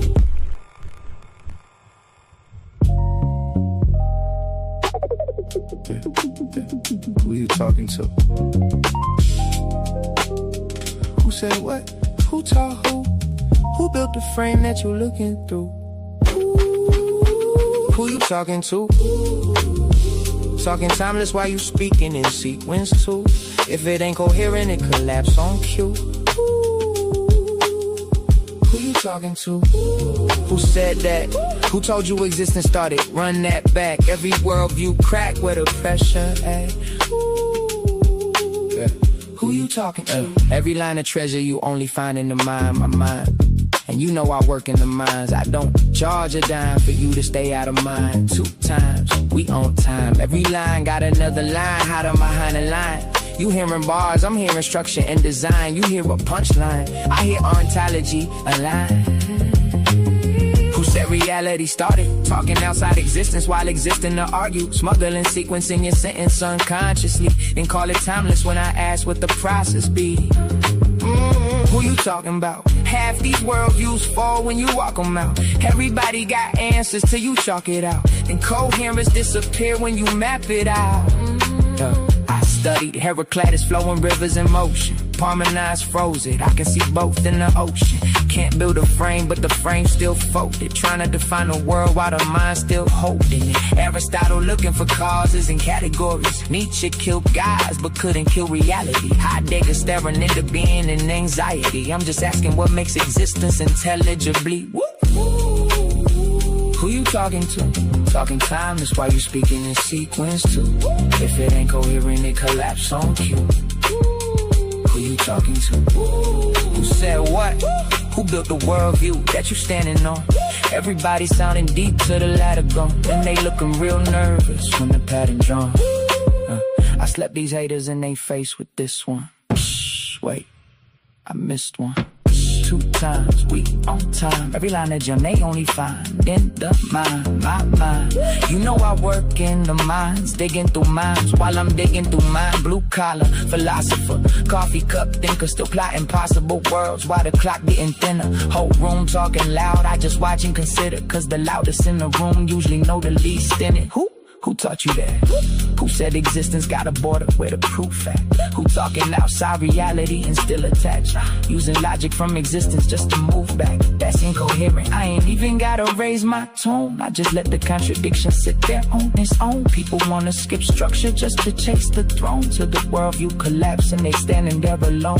They want a war record. I gave them world pressure. Every verse another hidden room in the architecture. Every line another layer underneath the texture. You hear rhythm, I hear systems trying to fit together. And I ain't culturally inappropriate, intellectually inappropriate. I'm coherently inappropriate, yeah. You hate the conclusion, but the structure still hold. That's why the room get quiet when the logic unfolds. Who you talking to? Talking timeless while you speaking in sequence too. If it ain't coherent, it collapse on cue. Who you talking to? Who said that? Who taught you existence started? Run that back. Every worldview crack where the pressure at. Who you talking to? OLEE on a late night broadcast. Hourglass eye, watching timelines cross paths. Earth in the other eye, both sides balance. Nature and time, that's the code in the canvas. No wings, still. Yeah, different type of animal. Now everybody better listen up. Different type. Now everybody better listen up. For my people in the struggle who never gave up what, even when life tried to press you down. Turn your frown to a smile. I make style just to lift you up. I'm a different type of animal. animal. Wait, different type of animal. 2 to succeed, easy to see. I'm a different type of animal. Different type of animal. No fur, no scale, just feathers on me. I'm a different type of animal. Fly, yeah. Steady hustling, steady grinding. Getting money every time I put my time in. When they ask what I got up under my sleeve, they never gon' believe when I tell them it's all timing. Time. Everybody want a real life attitude. Incoherent, now they mad at you. Some people can't get it, now they laugh at you. Till they see the glow up, now they copying the altitude. I never was the type it was handed to. Had to put it together like mechanics do. Now you see I got the tools to succeed. Different mindset, different breed, different view. Every time I play a breed. Quantum thoughts, I evolve every week. Young Al, been wild since a young child. Still fresh to the death, no funeral style. How could you walk in my shoes? We run the town. Big shoes to fill. Never been a clown. I'm a different type of animal. Wait, different type of animal. 2 to succeed, easy to see. I'm a different type of animal. Different type of animal. No fur, no scale, just feathers on me. I'm a different type of animal. Talking about the block I've been around. Fighting through the hard times till it spin around. Game tight, move smooth, never hear sound. Big pressure every time we hit the town. Couldn't touch me with a yardstick. Running through the paper on that backyard business. Chasing dreams, chasing cream to the team. Rich 5'8", but I'm standing on that stand tall mindset. See these monkeys trying to pull me from the tree. Yeah, they pulled me down before that just turned me to a beast. So I hopped into the street, showed the hungry how to eat. Oklahoma on my back, now I'm bringing pressure to the beat. Cold hard world, colder in the streets. Money on my mind, barely get to sleep. Dreams feel close, still feel out of reach. Lights up ahead, I just want a little piece. Still a student of the game, don't qualify to teach. Learn lessons every day, so I evolve every week. I'm not an animal, life just got wild. So I did what I had to do, the other routes was fine. No copy, no taste, you can't get my style. Hot on my sleeve, still walk with a smile. Judging me by my past, take a look at me now. I ain't doing this for me, I just wanna make my mama proud. Quantum onlyism truth, yeah, we bringing it out while y'all watching me. Better watch the crowd. Different type of animal. Wait, different type of animal. 2 to succeed, easy to see. I'm a different type of animal. Different type of animal. No fur, no scales, just feathers on me. Different type of animal. Different type of animal. Different type of animal. Yeah, different type of animal. Now everybody better listen up. I want to thank all y'all for joining Late Night with the Al on to the early morning. I could go a little bit longer, but I have to go get me some coffee. I might hop back on in the mid-morning. Y'all come back, join the Al in the mid-morning. And, we're going to see if we can't get to some interesting discussions. I want to thank everybody that did join the panel, everybody that was in the chat. We'll be here again later on tonight. You know who it is. Like I said, I might be here early morning. What's today? Friday. I don't know what my man A1 got something planned good for y'all. He probably got a good Friday plan. I think it's his day. So stay tuned, man. Titans Debate League. Shout out to the Titans when you get to watch this. And everybody, take recognition of your surroundings. Take your time. Make sure your nature is right. And be coherent within your dealings in life, man. All else falls into place. I'll get at y'all later on. Let's pause the noise for a second, because if you're still here right now, you're already different. Not everyone gets this. Not everyone understands real debate, real scholarship, real intellectual smoke. But you do. This is Coliseum of Arguments. This is Titans Debate League. And what happens here doesn't survive on algorithms. It survives on the people who believe in it. When you support through Cash App, you're not just donating. You're fueling the arena. You're the reason we can bring in high-level guests. You're the reason we keep unbiased judges. You're the reason these debates stay sharp, fair, and uncompromised. This platform is built by thinkers, sustained by supporters, protected by the ones who know value when they see it. If this show has ever sharpened your mind, has ever entertained you, or has ever challenged what you thought you knew, then Cash App is how you say, keep this going. Not everyone contributes, but the ones who do, they're part of what makes this real. Coliseum of Arguments, Titans Debate League, powered by the people who get it. My heart is bleeding in a pool of blood, I'm drowning. Yeah, my heart is bleeding in a pool of blood, I'm drowning. I look in the mirror.